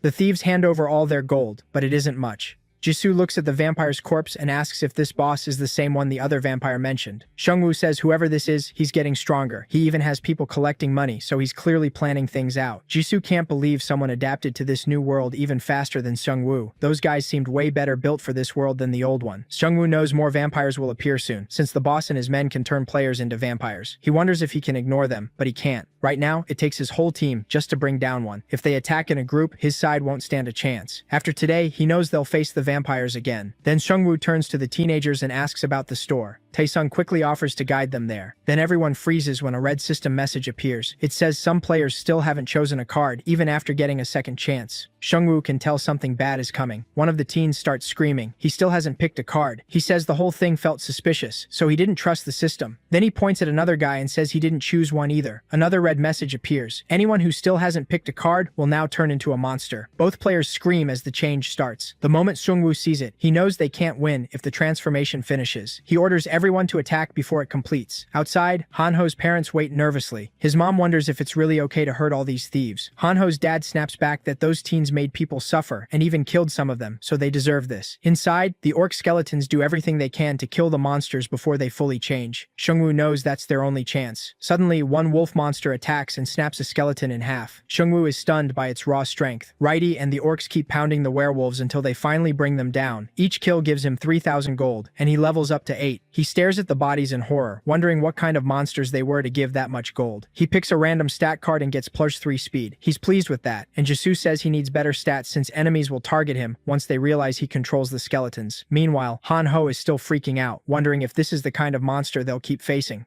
Sungwoo says he has a plan. He'll try turning the monsters into his minions. He avoided doing that to humans before because it could ruin his image with other players, but now things have changed. Plenty of players still haven't chosen a card, and they'll become monsters soon. If he wants to survive, he can't worry about his reputation anymore. As he turns the skeletons into his servants, he thinks they might even be able to stand against the vampires. Taesong watches in shock as his friend becomes one of Seungwoo's skeleton soldiers. Seungwoo gives him a cold look and asks where the store is. Taesong tells him it's inside a used car complex, and the people running it are far worse than his group. They only stole from people, but those men work for the vampires and hunt people for them. Hearing that, Seungwoo tells him to lead the way. They head into the car complex with orcs and werewolf skeletons around them. Seungwoo immediately feels something is wrong. There are no guards in sight. Then a loud crash echoes out, and he orders everyone to hide. From cover, they watch a bear monster fighting a vampire. The vampire is losing badly as the bear smashes him with iron chains. Seeing those chains, Seungwoo wonders if the vampires kept the monster captive. Then he realizes it was probably a kidnapped human who turned into a monster after failing to choose a card. Just when the fight looks over, the vampire gets back up and charges again. The bear is hurt too, but it still hammers the vampire away. Seungwoo realizes this could work in his favor. If he times it right, he can take control of the bear monster. As both monsters roar and clash again, Seungwoo sends in his werewolf skeletons. One stabs the vampire, but the bear strikes back. It tries to grab the werewolf, but the other one jumps in and tears it with its claws. Seungwoo gets 3,500 gold for killing the bear, but he's already at his minion limit, so he has to destroy one skeleton to claim the bear. He dismisses an orc and replaces it with the bear, a massive summon that looks like the biggest a mid-level minion can be. Then Han-ho spots their school bus parked with the other cars, and the group realizes the vampires captured the students. Seungwoo knows that if everyone on that bus was taken, the number of enemies inside could be insane. They can't just charge in either. He turns to Taesong and asks about the store, but as Taesong starts pointing the way, someone slaps his hands aside. He turns and sees his friend Yujin, now turned into a vampire. The vampire laughs at her name and says he hasn't hurt Taesong's friends because he sees them as his children. He only came to find whoever has been killing his vampires. Seungwoo realizes Yujin is being possessed, and figures the vampire came after sensing his subordinates die. He tells him he's pretty talkative for a vampire lord. The vampire laughs and says he likes explaining things to idiots. Some even call him the professor. Then he cuts to the point. They're all as good as dead. Without warning, he places a lesser curse on Seungwoo, one that can only be removed with holy magic. The vampire lord laughs and gets ready to kill Seungwoo and the others. But before he can act, Seungwoo kicks him straight in the face. Han-ho sees it and blurts out, asking if he's even human anymore. Seungwoo looks at the red mark on his hand and wonders if it's from the curse. Luckily, it doesn't seem to be affecting him yet. Then Han-ho runs up in his priest outfit and reaches out to him like some kind of angel. Seungwoo thinks it's sad this is what passes for a priest now. Han-ho grabs his hand and tries to lift the curse, but his holy magic is too weak. The curse lets the vampire lord track Seungwoo every 12 hours. A new alert appears, a special quest. To clear it, he has to kill the vampire lord. The reward is 30,000 gold and a C-rank item ticket. That actually makes things easier for Seungwoo. Now he'll kill the vampire lord before the vampire lord kills him. Then he goes to Taishang and asks where the vampire's lair is. The group enters the D-rank item store. This time, they have 4 ball choices, from bronze to platinum. The top one costs 100,000 gold. Seungwoo steps up first. He has an unlimited rank ticket that would let him use the platinum ball, but he saves it for later, thinking it'll matter more then. He can still survive without a top item right now, so he picks the gold option. A new screen opens with more choices. Remembering last time, he decides the first place ball is worth taking no matter the price, since it gives the best shot at the top item. He grins and puts everything on the line. This time, luck is with him. He gets the first place prize. His reward is a coupon for a master rank class skill. It costs no mana and creates a safe space where his minions can rest until he calls them back. But summoning several at once triggers Curse of Death, and it gets stronger with more minions. Jisoo and Han-ho glare at him for taking all the best rewards. She shoves him aside and goes to try her own luck. Meanwhile, Seungwoo tests the new skill and sends his minions into the safe space. It works like a huge inventory. He can store his minions there and call them back whenever he wants. Excited, he turns to ask his friends what they got, but both of them look miserable. Jisoo only got a B-rank medkit and some hiking gear, while Han-ho ended up with a tough bullhide cuirass. Seeing their faces, he awkwardly asks if they should keep moving. At the same time, the vampires are holding the students captive in their lair. Surrounded by his friends' bodies, Kyung-soo wonders if he should have gone with the MC back then. He realizes taking everyone to the military base was a mistake. After carefully dodging the dragons and finally reaching the base, they found it ruined and empty. Then everyone started asking him what to do next. Panic spread through the students as they tried to figure out their next move. They all turned to Kyung-soo. Overwhelmed, he wondered why he had to carry this when he had only driven them there. One student showed him a phone and told him about a safe zone at the fortress. With everyone waiting on him, he realized they were still alive because of his choices. So he trusted himself and led them to the fortress. It was a terrible choice. There was no safe zone there, only vampires, and they slaughtered the students without mercy. The survivors were turned into vampire slaves. One vampire kicks Kyung-soo and orders him to keep moving. Laughing, the vampire says they can just eat him if he's too tired. As they joke about devouring them, Kyung-soo can only stare in despair. He knows he'll die just like his friends. As the vampires line up the students, they spot a skeleton in front of them. It's no bigger than a normal minion, and it's aiming its sword at them.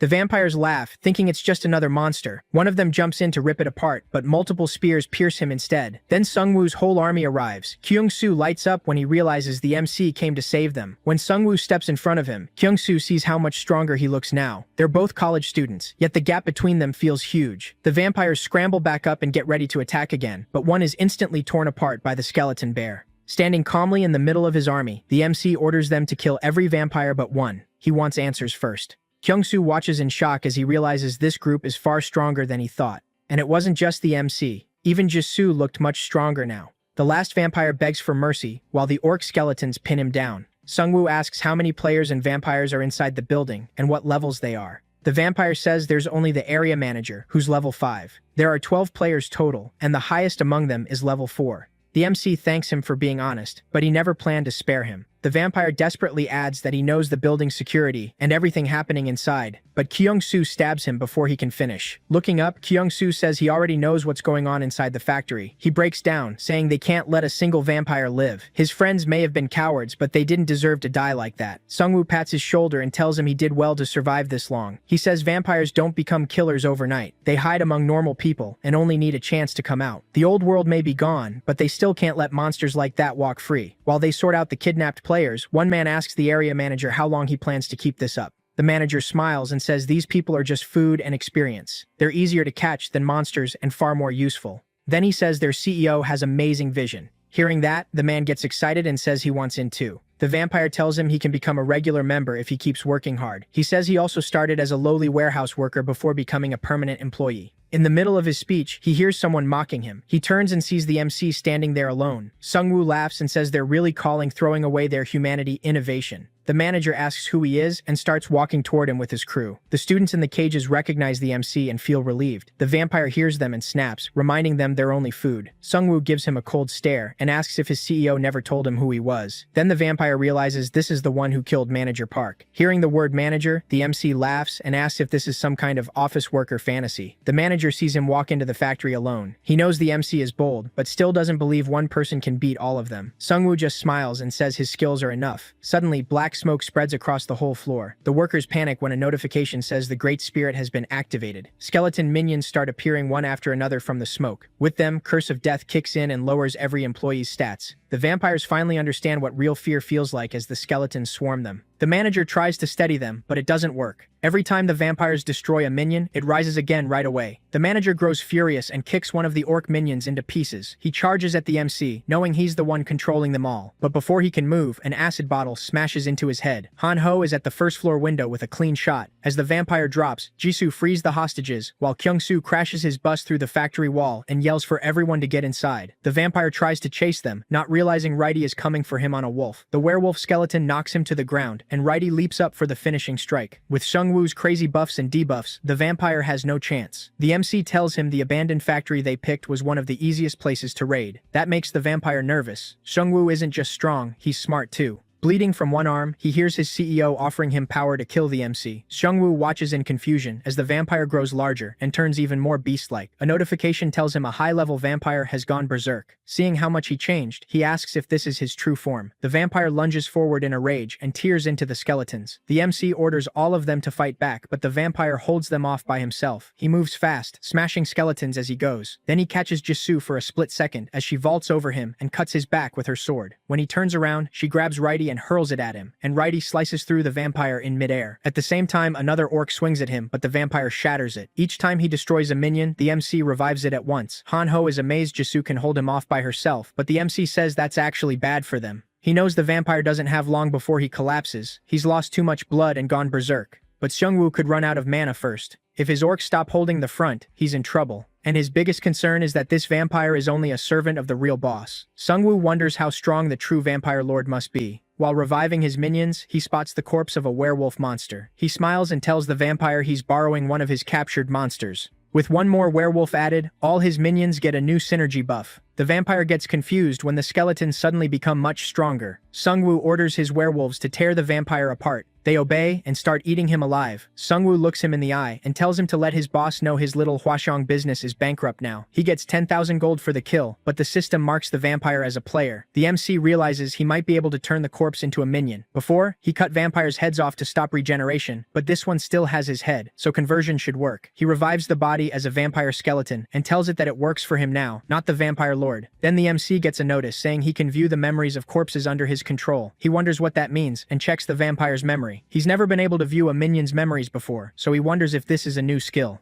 He sees the vampires in a meeting with the vampire lord, who is drinking a huge glass of blood. The vampire lord asks them what the game is for. When no one answers, he says their true goal is evolution. He says it doesn't matter whether the game came from a god or aliens. What matters is the chance to shed their weak bodies, create a new species, and build a new world order. Sungwoo glares at him, realizing this is the vampire lord. The vampire lord says he's been given a new quest, and everyone there must help him with it. They all agree right away. Sungwoo wonders if being bitten brainwashed them, because their loyalty to the vampire lord feels automatic. Then the vampire lord announces a party in Hwaseong and tells them to bring in as many people as possible and enjoy themselves. He tells manager Kim to handle the food and farming supplies. Sungwoo realizes they're building human farms and planning slaughter parties. Their plan is to bait people in with fake safety zones and false hope. A moment later, Sungwoo gets an exclusive quest. He remembers getting a similar one when he saw his professor die. This quest is tied to the vampire lord's massacre party. Sungwoo can stop it or use the bodies for himself, and that choice will shape his future. Hanho tries to wake him, but Sungwoo is still trapped in the vampire's memory. Hanho starts crying, thinking something went wrong when Sungwoo took over the vampire. When Sungwoo finally wakes up, he puts a hand on Hanho's head and asks who dared say he messed up. Hanho flinches. Sungwoo lets go and reminds him that he promised to do whatever he asked. Then he smiles and says he wants Hanho to do a quest with him. At the same time, the vampire lord is furious that Sungwoo killed his manager even after receiving some of his power. Madame Yang nervously asks if Sungwoo could ruin the plan. The vampire lord brushes it off, saying those weak skeletons are no threat. After the great feast, he plans to hunt Sungwoo down and kill him with a curse. Outside the factory, everyone is gathering daggers and other weapons from the vampires. Hanho asks if they should really be doing this, and Sungwoo asks what he means. Jisoo reminds him what he said earlier, that a huge massacre is about to happen in Hwaseong Fortress. She asks if they should hurry and stop the vampires first. At the same time, Hanho urgently says something big is happening online. The vampires are posting promises of safety and free entry to lure players to their camp. A man named Manager Gu is trying to draw in survivors. Hanho wants to post a warning, but Sungwoo stops him. He says a warning may not matter to people desperate enough to grab even the smallest hope. If the vampires change plans, Sungwoo loses the edge of knowing what they'll do. Since they can't stop them yet, he says they should use the time to prepare instead. Then he asks Jisoo if she found anything useful. She says she found some valuable potions in vampire manager Kim's warehouse. Hanho finds a wireless battery pack they can use to charge their phones. Jisoo also finds a white potion called Treatment that cures infections. Sungwoo uses it on Taesong's friend at once, and she partly returns to normal. Taesong and the others thank him over and over. He knows she's suffered a lot, and even though the potion didn't fully heal her, it still helped a lot. He warns Taesong to keep watch in case the vampire lord takes over her again. If that happens, Sungwoo says, he'll have to kill her. And Taesong swears he won't let that happen. Sungwoo wonders if that means they'd try to stop him from killing their friend. Still, he knows they're criminals, not monsters, so he lets them go. He does tell them he may need them again later. Then Sungwoo asks Hanho's dad, Mr. Lee, to use his skill. It creates a safe zone around the factory where recovery is much faster. Inside that space, Mr. Lee has total control. Everyone starts feeling better as their injuries heal. Since Hanho's mom is a chef, she can cook meals that give everyone buffs. Jisoo looks around and says people are finally adapting. Sungwoo asks if she got an exclusive quest too, but she says no. It turns out he's the only one with one, so he tells Jisoo Yoon she doesn't have to come. She says she wants to go. He asks if it's because she feels a sense of justice, but she says no. She says she can't keep running from monsters forever. If she does, she'll die sooner or later, so she wants to fight to survive. While they talk, a new notification appears. It announces that all survivors have entered Chapter 1. The admin congratulates those still alive, says many died, and explains that those who failed to adapt became werbeasts. From here on, survivors will face both monsters and humans. The notice gives 4 warnings. The event lasts 7 days. No one can leave Suwon or Hwaseong Fortress. Players earn double gold. Second-round players can get random combo cards from werbeasts, and each region will spawn a boss with special items not sold in shops. Sungwoo sees the message and realizes they can't move to another region anymore. Jisoo firmly tells him they have to stay and fight instead of running. Hanho is upset that Sungwoo is dragging him into such a dangerous quest. Sungwoo tells him Jisoo has been with them from the beginning, even though she could survive fine on her own. Hanho, on the other hand, is too weak to last even a day alone.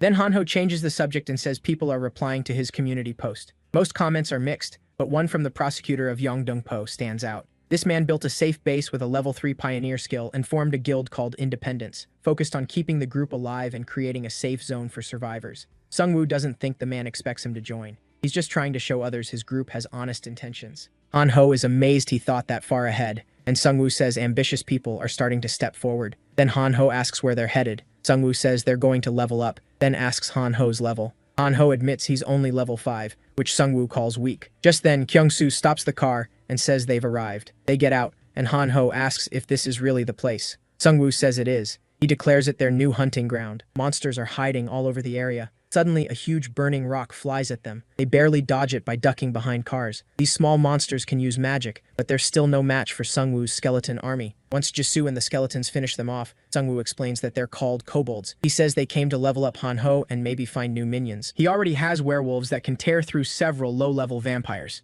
Jisoo calls Sungwoo over and tells him to look at the grocery store. The parking lot is covered in bodies, reminding her of their old campus. Sungwoo realizes this was probably one of the tutorial sites. She asks if there could still be survivors inside. Sungwoo says crowded places draw monsters, so the odds are low. Hearing that, Kyung-soo guesses rural areas or small places like Jeju Island might be safer because fewer people live there. That gives Jisoo some relief, since her family lives there. She notices Sungwoo looking at her and says he doesn't need to worry. She never expected to see them anyway. She adds that they're probably fine since they're all important people. Sungwoo can tell her family situation is complicated, so he doesn't press her. As they enter the mart, the entrance seals shut with magic, turning the place into a dungeon called the Sorcerer's Fortress. The only way out is to beat the boss. A huge magic circle suddenly appears under them and teleports everyone to different places. Han-ho drops from the ceiling into a group of kobolds, who mock the weak human they just caught alone. At first he thinks he can take them, but once he realizes he's by himself, he panics. His life expectancy drops from half a day to 30 seconds.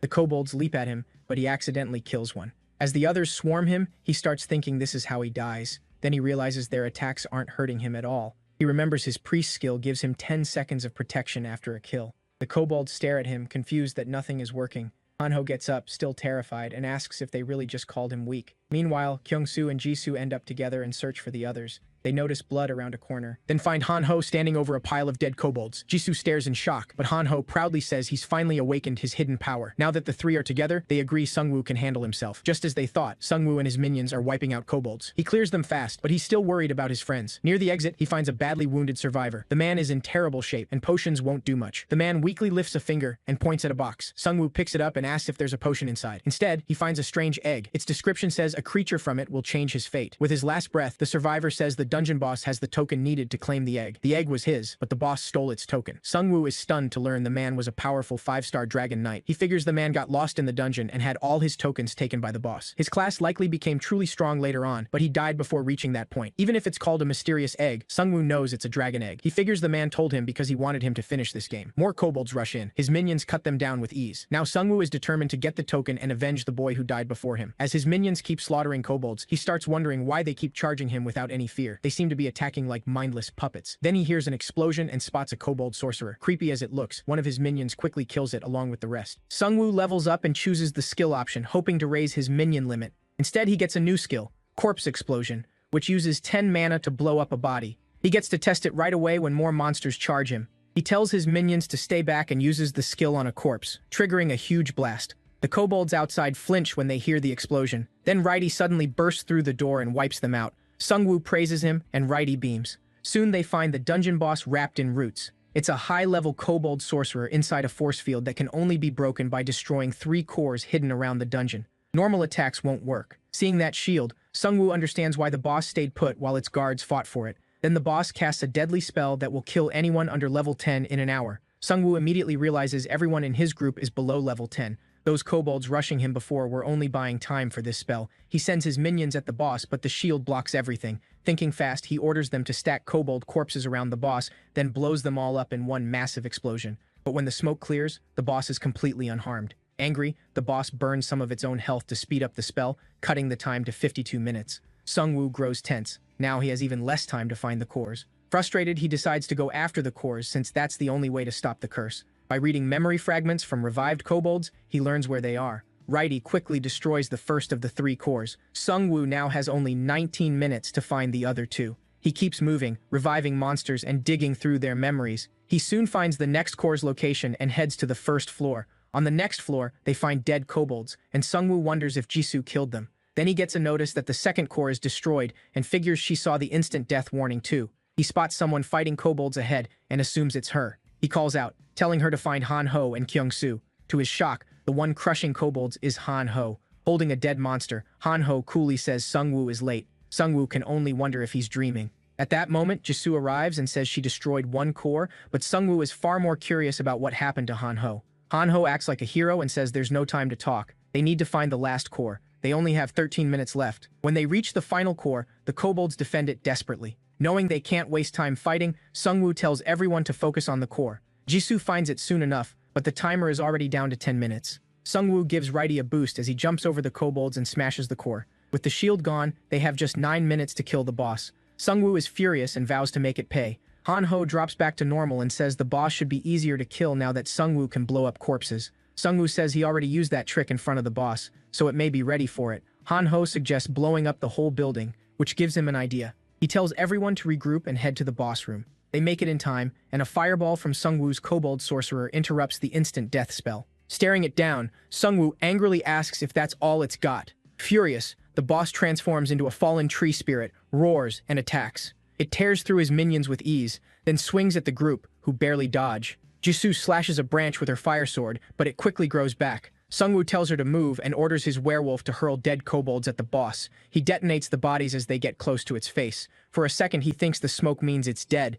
but the boss regenerates again. Then a kobold sorcerer's fireball strikes it from behind. The group keeps hammering it with fire, but it still won't stop healing. Sungwoo tells them to keep attacking. Then a notice appears. The boss is out of mana and is now burning its own health. He smiles, revealing he's been draining its mana with the devil's bloodstone. Even without mana, the boss keeps coming, so Sungwoo orders everyone to fall back. It tries to chase them, but collapses from weakness. Before leaving, Sungwoo looks back and reveals he left most of his skeletons on the first floor. Once everyone is safe, he detonates the pile of kobold bodies his minions stacked under the boss. With no mana left to heal, it dies. For killing the fallen tree spirit, Sungwoo gets 12,140 gold and reaches level 10. The system also gives him a roulette ticket for being the 69th person to hit level 10, and his minion limit goes up by 5. He also gains a new skill, Death Response. It lets him summon 10 zombies for 10 minutes without using his minion slots. That means he can now control up to 25 undead. On top of that, he gets the Dragon Knight's token.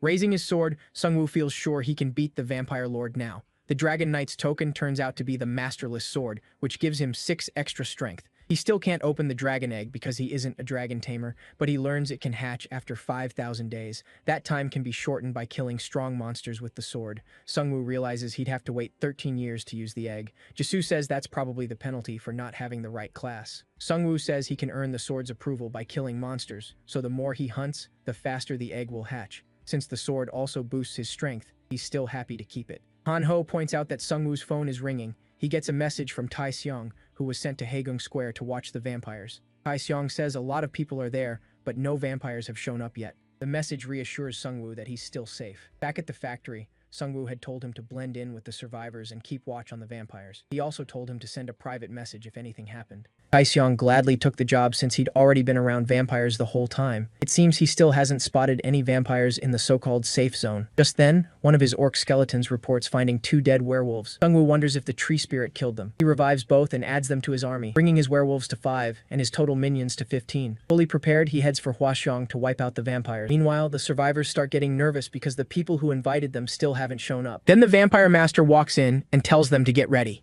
When one asks if it's time to feast, he just smirks and says they're going to kill the people who attacked the factory. The other vampires are confused. They thought the party came first. The vampire master says the plan changed because that guy is nearby. He wants him dead before he can ruin their plans, and since the order came straight from the vampire lord, no one should hold back. Taeseong sees the vampires move out and quickly texts the MC. The vampires reach the elementary school while searching for the MC. He's still marked by the vampire curse, so they can track him. They mock him for being careless. A little farther in, they find a dead dire wolf. From the claw marks, they guess one of his werewolf minions killed it. Then they spot a trail of blood and follow it. The vampire master can't believe their area manager lost to a loser like this. They call the MC an idiot for not knowing blood draws monsters. One vampire notices the blood trail leads to the auditorium. Once they find him, the vampire lord orders everyone to kill the MC at once. They know he controls minions, but one vampire still thinks he can win. He's expecting 5 werewolf skeletons at most. As the vampire master serving right under the vampire lord, he thinks he can handle 2 himself. With their numbers, he likes their chances. He leads the vampires inside. There they spot the MC with his minions. He only seems to have a handful of skeletons. That makes them even more sure of themselves. So they rush after him. The MC runs until he reaches a dead end, then stops and tells them this will be their grave. The vampires start to feel something is off. He says they counted his skeletons, but they still don't know all his skills. One vampire laughs and asks if he hid a few extra skeletons nearby. Sungwoo just grins and says he doesn't control a few bones. He commands an army. Then he calls out the rest of his minions from the void and uses Death's response to bring in zombies. The vampires are stunned by the sight. Meanwhile, Sungwoo hangs back and lets his minions handle it. Righty boosts the skeletons with a small power-up. Then the zombies rip through the vampires. Buried under non-stop debuffs, they can barely breathe. Sungwoo shows them what happens when you fight an undead army. One female vampire charges straight at the MC, but the kobold sorcerer's fireballs hit her first, and Righty finishes her. The kill gives the MC 2,000 gold. Soon, every vampire is dead except the vampire master, but he's strong. He starts cutting through skeletons and zombies. 2 zombies manage to bite him, but he easily throws one off. Then the vampire master leaps at the MC, trying to kill him. Sungwoo stays calm and smiles, telling him to look closer before attacking. That makes the vampire master panic, and he asks what he means. 2 hours earlier, outside the school, the MC had given one of his minions a special order. He first tried blowing up an orc skeleton, but it failed. Then he realized why. The orc was a skeleton, not a corpse, so the skill couldn't work on it. Next, he used Death's response to summon zombies and wondered if they could explode since they were made from corpses. He learned that moving zombies count as summoned minions, but once they stop, they're just corpses again. So he detonates the zombie left behind, blasting the vampire master with massive damage. As the vampire master drops in agony, Sungwoo mocks him. A werewolf tears off his leg, and the vampire master asks if Sungwoo really thinks he can beat their boss. The MC answers by killing him with the nameless sword and earns 20,000 gold. That also cuts the egg's hatch time down to 4,149 days. Then he revives the vampire corpses. Since he now controls over 5 vampire skeletons, he gets a synergy bonus. All their attacks cause 5% bleed, and before death, they enter berserk mode for a 10% stat boost. With his stronger army, the MC feels ready for what's next. Then Jisoo messages him. The vampires are moving, and the guards are acting shady by taking everyone's weapons before entry. The MC figures the vampire lord sensed his royal guards dying and is rushing to catch him. Now those vampire guards all serve him instead. At the survivor camp, an older player notices werewolves stuck on a rooftop. People wonder who put them up there. Whoever did it had to be strong enough to kill them first. It's almost Jisoo and Hanho's turn at the weapon check. Jisoo watches a guard claim they're collecting weapons for everyone's safety. He says they've already killed 4 werewolves, so no one needs arms anymore. She feels sick seeing humans work with the vampires. They're only helping make the slaughter easier. Just then, Taishong sneaks over and tells her twin swords are hidden like they planned. He says Youngshik, their 2-star swordsman friend, helped with it. Hanho asks if he prepared the other thing too, and Taishong says yes. After the check, they blend in with the other players. Soon the vampire lord shows up with his masked minions, clearly furious about the MC. Hanho quickly realizes it's the vampire lord and figures the masks are hiding their fangs. Their swords are hidden safely, so now they just need to wait for the MC. As the vampire lord begins speaking, the masked vampires spread out and surround the whole crowd. He tells them humanity is doomed because humans are weak. Then the vampire lord removes his mask and says they were born to be sacrificed for the next stage of evolution. Panic spreads as the vampires begin attacking. The survivors rush for a way out, only to find electric fences around them. The whole camp was a trap. The vampire lord smiles at the chaos while Jisoo tries to guide survivors to safety. Then he spots the swords in her hands and wonders how she got a weapon. At that moment, Kyungsoo slams a school bus into the fence. The electric barrier breaks, giving the players a path to escape. Jisoo and Hanho jump out and lead survivors through the opening. Furious, the vampire lord turns and sees the MC stepping off the bus. With a smirk, he calls the vampire lord the Mosquito King. Then he looks at the vampires and asks why they aren't having fun. The vampire lord laughs and says he showed up right on time. Baring his fangs, he says they're about to have a lot of fun. Then he turns to Madame Yang and says their party is off to a bad start. She says they're missing the main course and orders the vampires to surround the fleeing survivors. The vampire lord asks if he's trying to save the survivors, but the MC says his teammates can handle the vampire girl. Hearing teammates, the vampire lord laughs and says in another situation, he might have hired him. Seung-woo says he doesn't need that. He already has friends on his side. Suddenly, a werewolf skeleton bursts from the bus and lunges at the vampire lord. He scoffs, asking if the MC really thought that could kill him. But as he grabs it, he realizes it's a trap packed with goblin corpses. The MC detonates it, setting off a huge explosion. The vampires panic when they see their boss on the ground, though they tell themselves he can't go down that easily. Then they see the MC run into the bus and chase after him. Inside, all they find are piles of monster corpses. Seungwoo slips out through a hole, then blows up the bus and wipes out a big chunk of the vampires. Meanwhile, Madame Yang is hunting survivors with human helpers. When they hear the blast, they wonder if something happened to the vampire lord. She says he's far too strong for the MC to kill and tells them to focus on the survivors. But when she turns back, she sees them both dead on the ground. Then she feels a deadly presence behind her and barely avoids Jisoo's strike. With fury in her eyes, she faces the vampire girl alone. Han Ho and Tai Seong manage to guide the survivors to safety. So far, Seungwoo's plan is working. Han Ho still keeps his daggers ready, just in case. But then a vampire appears behind them. The vampire lord had left him there to guard the edge of the area. He mocks them for getting caught and asks if they'll help him level up. Thinking this one looks weaker, Taesung charges first. Han Ho tries to stop him, but he can't. The vampire dodges Taesung's attacks and nearly bites his neck, but Han Ho cuts in just in time, throwing his daggers. The vampire jumps up to dodge Taesung's punch, but Han Ho throws more daggers and hits him in the face, knocking him down. Han Ho can't believe he just dropped a vampire. Then he notices he got no gold, which means the fight isn't over yet. Still alive and furious, the vampire gets back up and screams at them for ruining his beautiful face. Meanwhile, the MC's explosion wipes out the weaker vampires below, but he knows the real threat is still coming. Then the vampire lord lands on the bus, this time with wings. Ro really bought the premium skin. The MC knows this won't be easy. As the vampire lord charges, he summons his undead from the void. When the vampire lord crashes into the middle of the orc skeletons, he tears through them with no trouble. Seeing they won't hold him long, Seungwoo raises zombies from the ground. The vampire lord is a little surprised, but he doesn't care. He knows they can't really hurt him. As the vampire lord kills one of them, the MC quickly tries to blow up the corpse. This time, the vampire is ready. He uses Bloodfly to fire a high-pressure blood mist. It is not that strong, but it is enough to stop him from blowing up the corpses. Changing plans, Seungwoo sends in the werewolves and activates Cerberus Synergy to boost them against one target. But the vampire lord cuts down 3 werewolves with a single swing. Seungwoo knows he cannot win up close, so he orders his troops to attack with spears. As he dodges them with ease, the vampire lord says, "This is boring." He calls it the limit of humans who never evolved. Seungwoo asks if monsters like him are what he means by evolved. The vampire lord proudly says they are far better than humans. He says the strong are meant to rule the weak. That has always been human history. Society treated him like trash for being a serial killer, but the apocalypse gave him his chance. Now he thinks he is one of the chosen, picked to lead the world into its next evolution. Seungwoo grabs his head, realizing the vampire's grand plan is complete nonsense. He asks if he still believes that garbage. Nobody has taken ideas like that seriously in 100 years.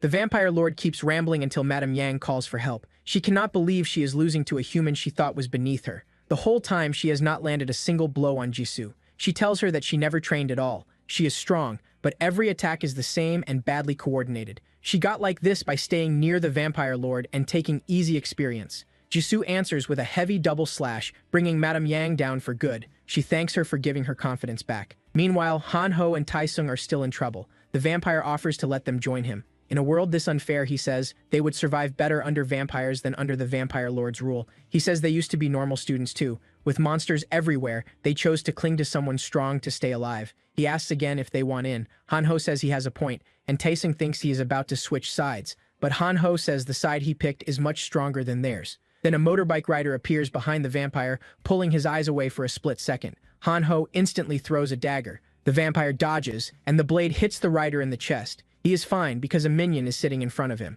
That was Han Ho's plan. The real target was the goblin. Han Ho shifts into his Gigachad form and stands right in front of the vampire. The sight makes the vampire shake. He swings with everything he has, but Han Ho does not budge. It feels like punching solid metal. Han Ho looms over him and drives in rapid stabs with high-speed slash. Taesung and Kyung-soo jump in too, and the three attack together. The vampire tries to hit Taesung, but Han Ho takes the blow with his own body. He says he has been building agility this whole time, so the vampire has no chance of escaping. He keeps tanking hits while the other two try to finish the job. The vampire realizes their solo attacks are weak, but together they can knock him out. On top of that, they have a fast-moving tank protecting them. As Han Ho keeps stabbing, he notices his power fading. The vampire realizes the skill must have a time limit. Right then, a goblin is thrown at Han Ho. He kills it with his knife and refreshes his skill. One of the others has been assigned to toss goblins to him from a safe distance. Han Ho taunts the vampire, saying he can power up as many times as he wants. They have plenty of goblins ready. He reminds him of what he said about surviving by staying with the strongest. He says he was dead wrong.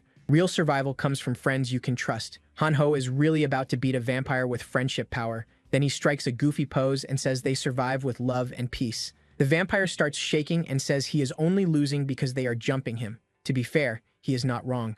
Meanwhile, the vampire lord watches his elite vampires die one by one and grows furious. Sungwoo tells him he is next, and he already knows all his weaknesses. First, the vampire lord cannot use weapons. At first, Sungwoo thought vampires just did not need them because of their claws, but after controlling some as minions, he learned their class actually forbids it. That is a huge weakness. Second, he has low defense and high healing, and his movements are wide and wasteful. Third, he has no mana, so all his skills depend on blood. The MC reveals he has been using Devil's Bloodstone to drain the vampire lord's health, and the last weakness is his big mouth. Sungwoo says if he were him, he would stop talking and kill the Necromancer first. Furious, the vampire lord activates a blood field and charges at him, but Righty steps in and parries the attack. Then Righty throws a bottle of slime liquid into the vampire lord's face. The acid melts his skin and clouds his vision. With little blood left and no strength to heal, he is finally exposed. Sungwoo orders his minions to finish him. The vampire lord is still dangerous, but he is clearly weakening. Drawn by blood, he rushes toward werewolves hanging from a nearby building as trophies. He reaches the roof, only for a werewolf minion to ambush him from above and stab him. Sungwoo mocks him and reveals he had been getting his werewolf minions from that building all along. Badly hurt, the vampire lord crashes to the ground. Sungwoo decides to make the ending dramatic, so his minions throw the vampire lord into a room packed with monster corpses. He blows up the building and finally kills him, earning 10,000 gold for taking down a special player. He also gets 30,000 gold and a C-rank item ticket for clearing the No Country for Wicked Men quest. His destiny changes and grants him an exclusive skill. When his group arrives, they celebrate the win together. He looks at them and smiles. The world may be ending, but he plans to stay with them. The next morning, everyone is praising him. Some were saved earlier by Sungwoo's group, and Han-ho says more and more people recognize them now. The celebration is cut short when a unit of soldiers arrives, led by Sergeant Kim. He says he saw the huge fight from far away and wanted to know what happened. Sungwoo greets him with a smile and says he is glad he is okay. Then he asks why he came. Sergeant Kim explains they had been tracking a group that claimed to be building safe zones for survivors, but they never expected things to turn into this kind of mess. Sungwoo looks them over and feels relieved they did not try fighting the vampires because they do not seem very strong. Kim then tells him someone wants to meet him. Sungwoo looks confused and asks who. Kim smiles and says the Korean army is still standing. Elsewhere, an army officer looks out the window, 4 stars on his hat. That night, Sungwoo stands in an office and checks his profile. He is now level 10 with around 300,000 gold, and about half came from that last battle. He realizes hunting monsters cannot match the rewards from quests. His skill has upgraded too. Now he can make bone armor as well as bone weapons, and when he forms it, the armor wraps around his body at once. It fits perfectly, leaves few openings, and still lets him move well. He decides to equip all his minions with it to make them tougher. The quest also gave him an item, a heroic rank crossbow that can fire without reloading. It is perfect for him since he fights from the back. With all these upgrades, he feels much stronger and thinks he can beat anyone. He suddenly feels a burning heat behind him. He turns and sees his old home on fire, with his parents calling for help. They beg him to save them now that he is strong. Sungwoo tries to summon a minion, but realizes he is just a kid again. He can only watch his parents burn. Terrified, he runs away. It is all a memory from his past. He tells himself he is still that same weak child. Then the nightmare jolts him awake. Han-ho sees him wake up and says he has been sleeping all day. He points to the door and says, Kim is back with those soldiers from yesterday. When they first asked him to come to base, he sent them away and said anyone who wanted to see him could come here. He was too exhausted then. Now he gets up and tells Han-ho to make them wait outside a little longer. But he is still thinking about the dream. He wants to get stronger so he never has to leave anyone behind again. As Han-ho tries to hold the soldiers outside, the lieutenant pushes past him, walks in, introduces himself as Lutmaj Taeyong Park, and asks if Sungwoo is the Necromancer. Sergeant Kim is with him, and the major sits down, saying he will skip the small talk and get straight to business. He says they were tracking a suspicious group in Hwasong and asks if Sungwoo wiped them out. Then he wants details and asks if he'd join future missions. Sungwoo says he can explain how he beat that guy, but he doesn't get how he'd fit into their missions. Lut Taeyong points at him and says he wants him in the army. That instantly annoys Sungwoo. The last thing he wants is to enlist, so he asks why he should join them at all. The lieutenant keeps going on about how, with Sungwoo's help, the army and government can restore order. To Sungwoo, it sounds like they want him to do all the work. He brings up the prosecutor of Yeongdongpo, saying that man is building a rogue group. He saved civilians, formed Korea's first guild, and set up safety zones. Sungwoo thinks the guy sounds impressive, especially since he also beat a boss in his area. But Lut Taeyong sees him differently, because he refuses to follow the government or work with the army. Sungwoo coolly says he disagrees. They have no right to call anyone a rogue group. The army and government failed to protect people during the crisis. Everyone had to adjust and survive on their own. He tells the lieutenant he'd rather work as a mercenary than join the army. The lieutenant loses his temper and grabs him by the collar. Sungwoo slaps his hand away and stands up to leave. The lieutenant warns that he'll regret turning them down because he won't survive by himself. Sungwoo glances back, righty at his side, and says he prefers being alone.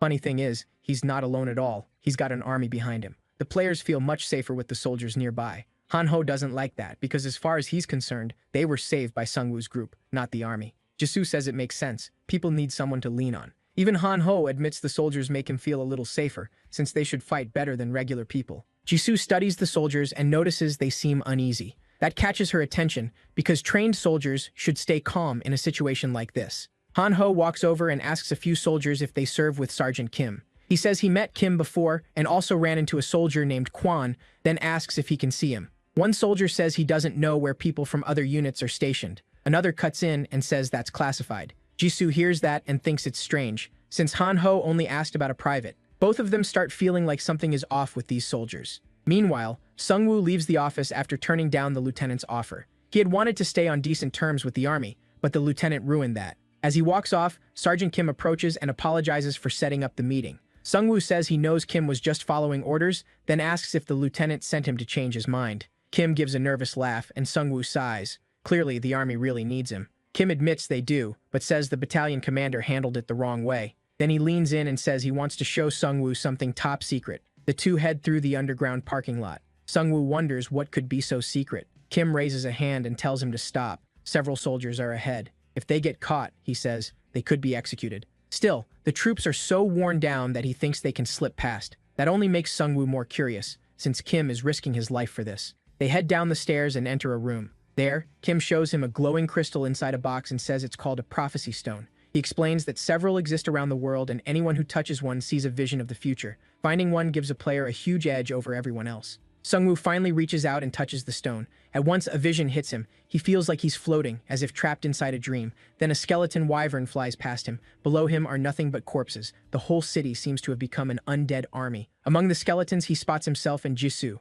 Hanho is there too, down below with the lower-ranked minions, as usual. Then Sungwoo realizes who's behind it all. The Lich King, standing above the undead horde. As Sungwoo stares at him, the Lich King suddenly turns and burns him to ash. He snaps back into his body as a system message says this will happen on January 1st. Trembling, he grabs his arm. Kim says the skeleton army in the vision made him think of Sungwoo. Sungwoo then gets an exclusive quest to claim the Grim Reaper's scythe. He must reach level 15 to learn where it is, and if he fails before January, the Lich King will overpower him and make that vision real. He facepalms, realizing Kim just dropped another quest on him. Now he has only 2 months to hit level 15 and find the scythe. He looked powerful in that vision, sure, but he wants no part of that future. So he asks Kim about the area's boss monster. He'd avoided bosses because hunting them was risky, but now he can't afford to wait. Besides, they're the fastest way to level up. Sergeant Kim says he does know one, and it's the lieutenant's biggest headache. The commander's main goal has been to clear the area and restore order, but that's impossible without players like Sungwoo.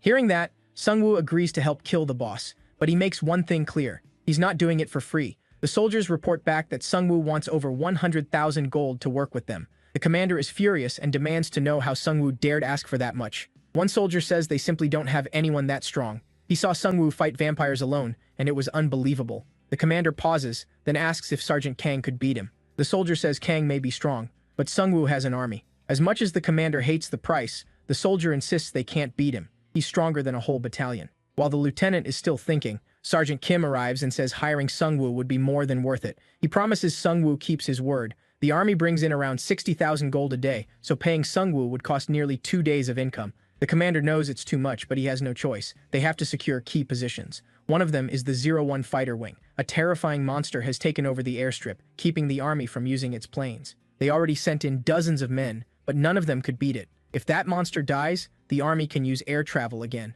With that in mind, the commander finally accepts Sungwoo's terms, though he swears he'll make him pay for it someday. A soldier hands over the agreed gold, then he asks Sungwoo to start the mission as soon as he can. Sungwoo says he can't leave the area for 5 days because of the event, then asks if killing the monster within that time is acceptable. The soldier says no. They need time to repair the airport and check the damage, so Sungwoo has to do it within 3 days. He also introduces Sergeant First Class Kang, the only survivor from the team sent after the monster. Kang looks at Sungwoo and says he'll be his assistant, even though his rank is higher. Then he asks Sungwoo's level, clearly expecting it to be lower than his own. But Sungwoo calmly says he's level 10. Kang is stunned and asks if he's using some kind of cheat. He says he's been hunting orcs non-stop, and even then his level isn't that high. Sungwoo coldly replies that he just needs to hunt stronger monsters. That clearly gets under Kang's skin. He warns that the boss in the airport is on a whole different level. Sungwoo thanks him for the warning and tells him to spend the next 3 days leveling up. Meanwhile, the survivors are looking for him, because they trust Sungwoo to protect them. Kyung-soo looks over the crowd and realizes there are even more people to protect now. He wonders how they'll handle them all. He already told Hanho's dad to use the safe zone only in emergencies, since it costs gold to keep active. A mother asks what they should do now. Kyung-soo says they'll build their own town with the survivors left. Everyone who made it this far should have some skill they can use. Those better at daily work can build, and those good at fighting can become hunters. Their goal is simple: grow their gold and strengthen their fighting force. When Hanho's parents hear the plan, they start clapping. Kyung-soo says it wasn't his idea. Sungwoo told him what to do. He doesn't feel worthy of praise after failing the people who trusted him. Seeing that, Hanho's dad tells him he did his best, and leading people at all takes real courage. Meanwhile, Sungwoo and his group stand among flames and the bodies of dead monsters. Hanho looks around and says it feels like a massacre. Sungwoo says he's right. They've gotten really strong. Any monster that charges them dies right away. The ones that try to call for help get swarmed by his minions, and when they rush in as a group, his explosions blast them apart. If any are still standing after that, he picks them off with his crossbow. The group heads deeper into the building. There, they find a marker with a hammer symbol. Sungwoo wonders what it means and steps into the room. Inside, he finds crafting tools, and the system tells him he can fuse 3 items for 100,000 gold. He's stunned when he realizes he can combine his legendary gear and starts wondering how strong the new item could be. He has the Tear of the Sea Spirit from the shop, the Devil's Bloodstone from the Orc Chief, and the Slime Core from the Slime Boss. He thinks he should start collecting items made for fusion. Hanho reminds him the result is random. Still, he hopes it becomes something he can actually use. Sungwoo tells him his luck is good, so that probably won't be a problem. The system warns him again. The fusion costs 100,000 gold, and there's a 2% chance the items will be lost. Even so, he goes through with it. When the fusion ends, Sungwoo gets a new item. It's called the Chaos Crystal. It gives him the Chaos attribute, boosting mana and mana recovery, while letting his attacks steal both health and mana. Sungwoo wonders how Chaos differs from the Devil's attribute he had before. He hoped for something above legendary, but this is still an upgrade. Before, he had to drain an enemy's mana first to absorb health. Now he can take both at once. His 2 friends congratulate him, and then Jisoo steps up to the crafting machine. She gets a notice saying she can combine 2 of her items for 15,000 gold. After the fusion, she gets a blade with an ignition switch, and every hit can burn the enemy. She looks happy with the result. Hanho glares at them, slaps the crafting table, and demands to know where his fusion item is, but no notification appears for him. Feeling bad, Sungwoo says he'll buy Hanho something from the shop instead. When they arrive at the old car complex, they see the shop has been completely destroyed. Hanho starts crying and asks who did this. Sungwoo studies the shattered screen and says, "A monster didn't do it. There is writing carved into the wall, warning that a new species will replace them. The marks look like claws, but they're too neat to be from a monster." Sungwoo figures someone smart did this, something that understands human language. The group decides to head back. As they step outside, they run into Sergeant Kim again. They ask why he's here, and he says he and the other soldiers got a ground quest, so they've been out hunting. He explains it's basically a daily mission. They have to kill a set number of monsters by day's end, and if they succeed, the commander gets the reward. Sungwoo asks if the soldiers get anything at all. Sergeant Kim says they gain 10% attack power and strength if they clear it, but no matter how many goblins they kill, more keep showing up, almost like they're respawning. He hopes that's not true, because then all their deaths would mean nothing. Jisoo asks if any soldiers tried to run, since they must want to see their families. He says many did at first, but that stopped once they realized they couldn't survive alone, and the army never treated desertion kindly. Now they're just being sent on these quests every day with no real plan. It feels like the army is only trying to stall. They even take all the soldiers' gold, so they can't use the online forum. Sungwoo sees the army still hasn't adapted. That's why groups like the Yongdongpo Prosecutors Guild had a better shot at growing. He moves on, but offers to treat any injured soldiers in their town. Back in town, the players are suddenly attacked by huge bear monsters. The defense team tries to hold them back, but they're outmatched. The beasts tear through the defense line with ease. The players abandon their posts and run for their lives. Kyung-soo shouts for them to come back, but nobody listens. Then one of the bears looms right over him. He can't help wondering why this had to happen while Sungwoo was gone. He forces himself up and charges the bear with his spear. He strikes one in the eye and blinds it. That gives him a burst of confidence, and he thinks he might be able to hold them off a little longer. But another bear sneaks up and claws him almost at once.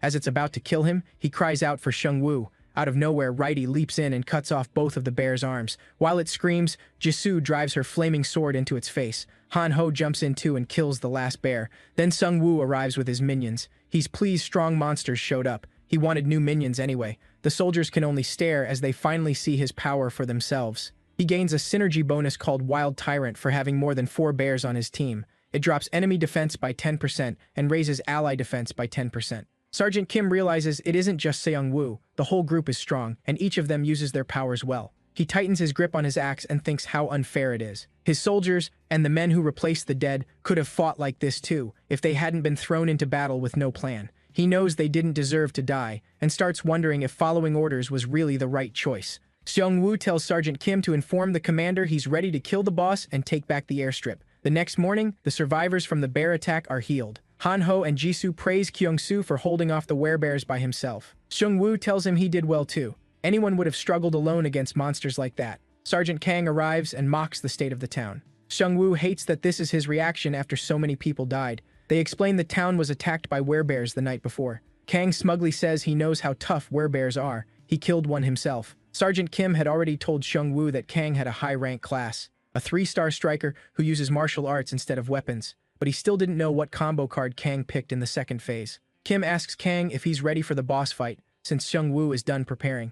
Kang gets irritated, thinking Kim is acting like Seung-woo's messenger. He kicks at Kim's foot and says Seung-woo can speak for himself. Then he asks whether Kim has been killing monsters like he was told. When Kim says yes, Kang asks why he's whining about comrades dying on the job every day. As he walks off, he complains Kim isn't bringing in as much gold as before, and adds that the commander is tracking them in real time. Hearing that, Seung-woo realizes the army is squeezing gold from its soldiers like slaves. Sergeant Kim finally snaps. He accuses Kang of getting many of their comrades killed just to level up. Kang grabs him by the throat and demands respect, saying the privates should shut up and keep earning gold because he's the one fighting the hard monsters. He says the others died because Kim was too incompetent. Kang mocks Kim for choosing the blacksmith class and says he just wants to hide behind others. In truth, Kim became a battlesmith to do whatever he could to keep his troops alive. Seung-woo has had enough. He grabs Kang's arm and tells him there's no time for this. Kang shakes him off and says he'd love to teach Kim a lesson, but they need to move. He even apologizes to Seung-woo for having to watch it. Kim says Kang feels threatened by Seung-woo, so he took it out on him instead.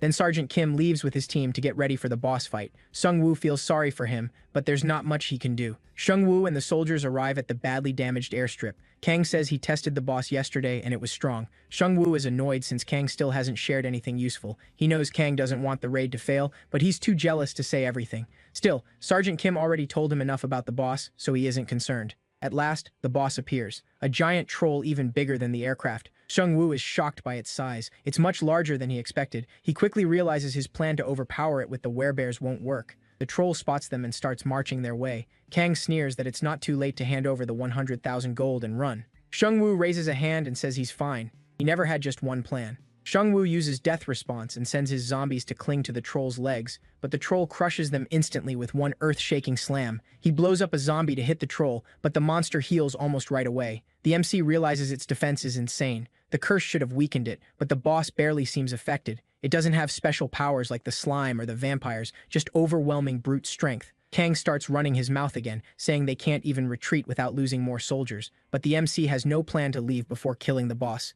so he holds his ground. Even though Han-ho is terrified, he still stands beside Jisoo and his friend to bring the monster down. At the same time, the company commander tells Lit Kong that the Yongdongpo prosecutor is growing stronger by gathering survivor groups. He wants to post on the forum and tell the public how the army is doing, but the lieutenant shuts that down, saying they can't trust an unverified network. He says information is everything, and if they reveal themselves, they could expose their location to the enemy. Since they still don't know who made this game, the commander starts doubting that approach. They may not understand the system fully, but it's too important to ignore. It's the only way they can contact their troops. The lieutenant asks if all the soldiers have been told the plan. Once the troll is dead, he plans to kill Seung-woo so no uncooperative threat is left alive. He already sent Sergeant Kang to handle it and take all of Seung-woo's valuables. The lieutenant is still worried about the MC's friends, especially Jisoo, and asks if they could be a problem. The commander brushes it off, saying she's just a girl, and the other friend is basically useless. Calling him useless after last chapter is wild.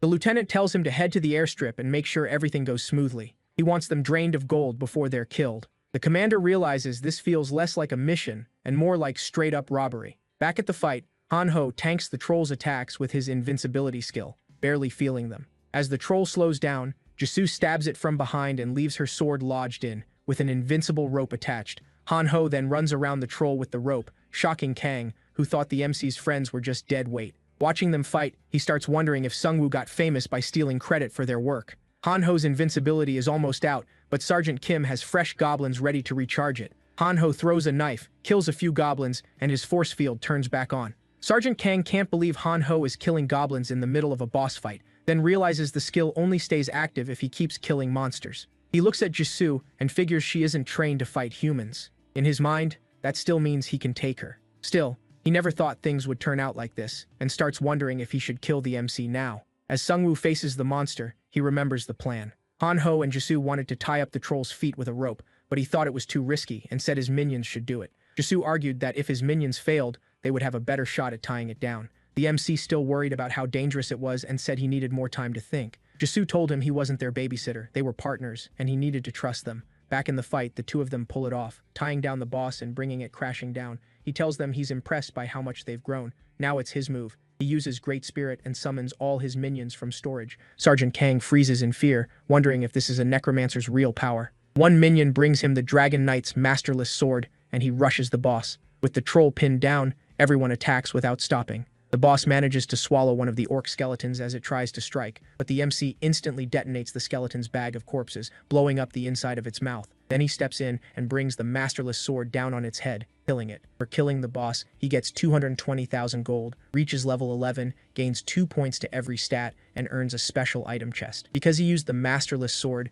the egg's hatch time drops by 98 days, leaving 4,150. For his level up skill, he picks the Great Bone Weapons card, which lets him make more kinds of weapons. Sergeant Kang can't believe the boss is dead. The MC tells him the contract is complete. He'll be keeping the boss corpse, since his job was only to kill it. Kang wonders if he kill him right. 20 soldiers behind him, he feels his plan is simple. Get close and snap his neck in one move. Sungwoo just smiles, already knowing exactly what the sergeant is thinking. He tells him he's already too late. Once he realizes he's been read, Kang attacks head-on. The blow triggers a huge explosion, but the MC blocks it with his shield. Kang can't believe the ambush failed. He orders the soldiers to handle the minions while he takes on the MC, sure he'll be helpless without his skeletons. Kang attacks again. Sungwoo blocks with his shield, and it shatters. He swings back with the sword, but Kang kicks his arm and sends it flying. He laughs, thinking the MC has run out of weapons. Then a dagger slices across his face. He jumps back, touching the cut, and demands to know where the dagger came from when the MC didn't have one a second ago. Sungwoo says his armor is made of bones too, so he can turn it into weapons.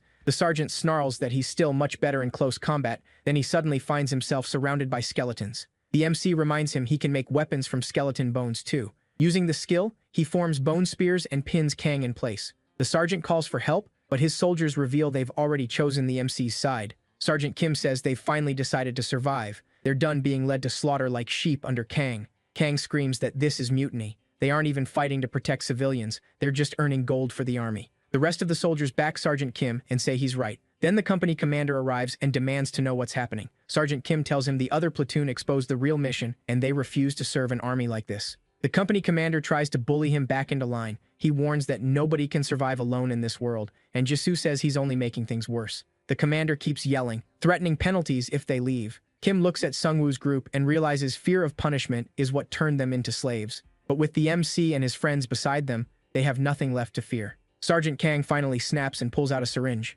The commander tries to stop him, but Kang injects himself and turns into a savage, tiger-like beast. Driven mad and far stronger, he kills the company commander. Then he charges the MC, but Jisoo cuts in first. She goes for his head, and when he tries to counter, she ducks with help from Supreme Sense. With her flaming sword, she stabs through his paw. Even so, Kang is strong enough to grab her one-handed and throw her away. She spits up blood from the impact. Then the were-tiger gets a new synergy notice. The MC has summoned more than 3 canine skeletons. Furious that Jisoo got hurt, he gives up on taking Kang alive. He orders all his skeletons to rip him apart. Meanwhile, the lieutenant brightens when he sees Sergeant Kim returning from the mission. Kim reports that the boss was killed, but the company commander and Sergeant Kang are dead. The lieutenant nervously asks what they did to the MC. At that moment, Sungwoo walks in with the were-tiger as his newest minion and says they need to talk about the mission. When Kim returns to the soldiers, they're confused because he was supposed to be out on the mission. That confusion turns to fear when they see the minions behind him, and they call it treason. Kim just smiles and tells them they're free now. Meanwhile, the MC throws the lieutenant down in front of the commander. The commander says he's disappointed. The MC understands why the soldiers obey him. He sends them to die, and if they resist, he calls it treason. The commander insists it was a real mission. He says they survived only because they acted fast and found a new way to lift morale. The MC asks if he means the game's synergy effect, the same thing he once called an enemy. He makes his troops fight for him and punishes them if they refuse. The commander slams his cup down and argues that it helped the soldiers stay alive. He admits that when the apocalypse began, they sacrificed many of their own men to push the monsters back. Because of that, they got a special synergy. The commander says it forces soldiers to obey him. Every day they must clear a group quest for a small buff, and anyone who resists or tries to leave gets marked for nearby monsters.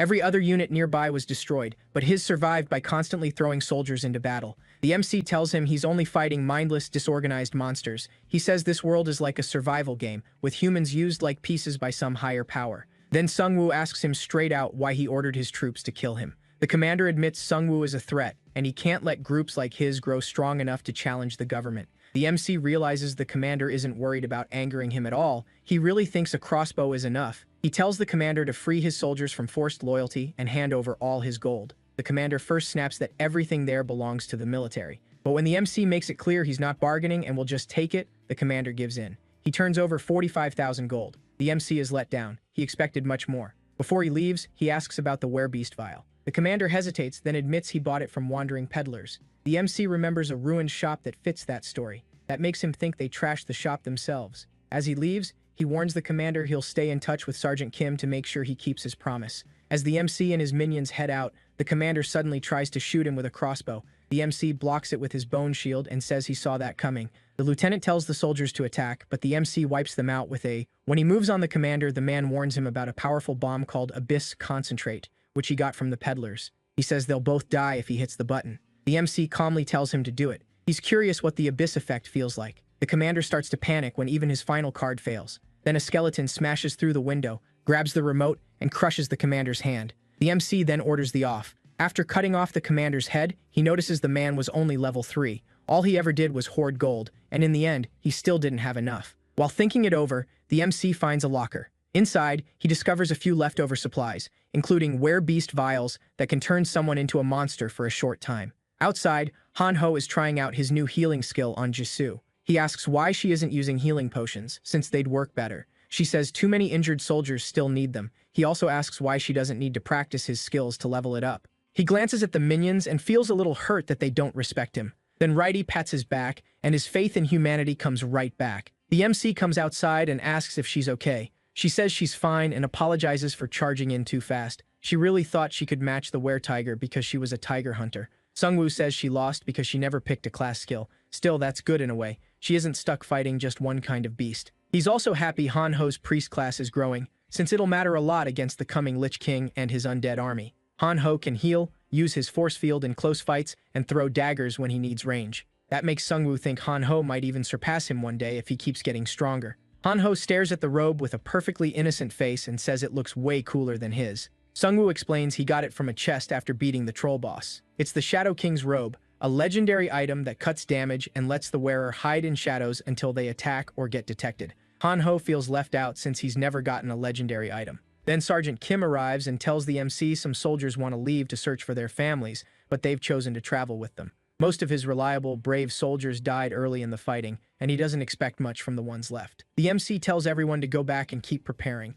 With only 3 days left in Season 1, he knows he still has to keep hunting. The town is starting to look much more organized, with players assigned to specific jobs. The MC keeps leveling, but too slowly. At this rate, reaching level 15 could take forever. He can crush orcs now, but with his current stats, he still can't face the Lich King. He needs level 15 soon to unlock the Grim Reaper's scythe. As the chapter ends, players get a notice that the main story's first chapter is over. The double gold event is done, and travel limits between areas are gone. A guide message appears, congratulating players for surviving to Chapter 2. It says they'll soon learn the game's purpose and urges them to get stronger for what's coming. 3 more notices follow. A 20-day event has begun. Powerful raid bosses will appear around the world with huge rewards, and those bosses can attack safe zones. It also says angels and demons will come later, and players can start searching for clues about them now. The MC picks out 2 big points from the update: raid bosses, which could give him a lot of experience, and the coming appearance of angels, demons. He says Korea's server rankings have now been released. Sungwoo is 3rd on the Korean server, while a mysterious player named Gangseo Khan holds 1st place at level 15. He can't believe someone reached level 15 that fast. He's been hunting non-stop and only recently made it to level 12. And it isn't just 1st place that's strange. The players ranked 4th and 5th seem to belong to the same group, and they're still in the forum post from a well-known player, the prosecutor of Yeongdeungpo, leader of Korea's biggest survival community with 500 players. The prosecutor openly asks to meet the MC and invites him to join their guild. He's heard good things and thinks they can work together to survive and learn the truth behind the game. Thinking back on his past,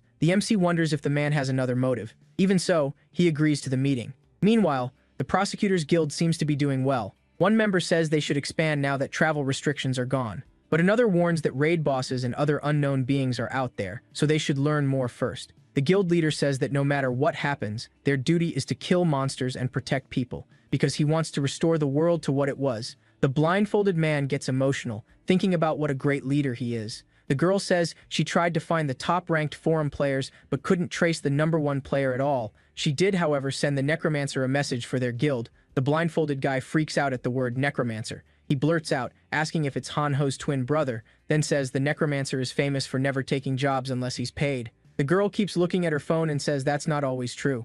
Even when he does ask for payment, it's usually fair. She lists what he's done for people and says his online reputation is actually pretty good. The guild leader says that's exactly why he wants to meet him. With only 3 people, Sungwoo's group still reached level 12, which is amazing. He wants to be sure the Necromancer won't threaten their future. While he's speaking, the girl says the Necromancer just posted a reply. He agreed to meet. The leader quickly tells his team to get ready. Han-Ho asks the MC why he wants to meet the prosecutor now when he used to oppose it. Sungwoo says they were bound to meet sooner or later, and the prosecutor might know something useful about leveling up. At his current pace, it'll take forever. While they get ready for the meeting, another player group arrives. Biker gang members led by Taishong, bringing urgent news. He says strange people attacked them and took his. They were bandits searching for something called the Golden Deer. Thinking those bandits might come after their town next, the MC tells Taishong to take him to them. The bandits are badly beating a man while demanding answers. He refuses to reveal where the town is and tells himself he just has to hold out until his friend gets there. Just as one bandit moves in to kill him, the biker gang arrives with the MC. The bandits light up when they see them and demand to know about the Golden Deer. The MC says he knows nothing about it and asks why they're after it. One bandit gets cocky when he sees Jisoo, assuming she's just a weak girl. She gives Sungwoo a killing look and asks if she can take him out. When the MC gives the go-ahead, she easily slips past the man's attack. She toys with him for a moment, then slices his hand right off. His men can only watch as he screams. They fire some kind of magic fireballs at her. She cuts through their boss and rushes the rest with amazing speed. Han-Ho jumps in too, using his final form, and shouts at them for pointing a crossbow at a lady. One bandit tries to grab Youngsik as a hostage, but the MC sneaks behind him and kills him. He earns 8,000 gold, and the rest of the bandits flee. After seeing the robe in action, Han-Ho gets jealous again. Sungwoo tells him he'll let him use it later. Taesung helps his injured friend and asks why the Golden Deer matters so much. The man says it can give players a special item. Then Jisoo spots a golden deer in the distance.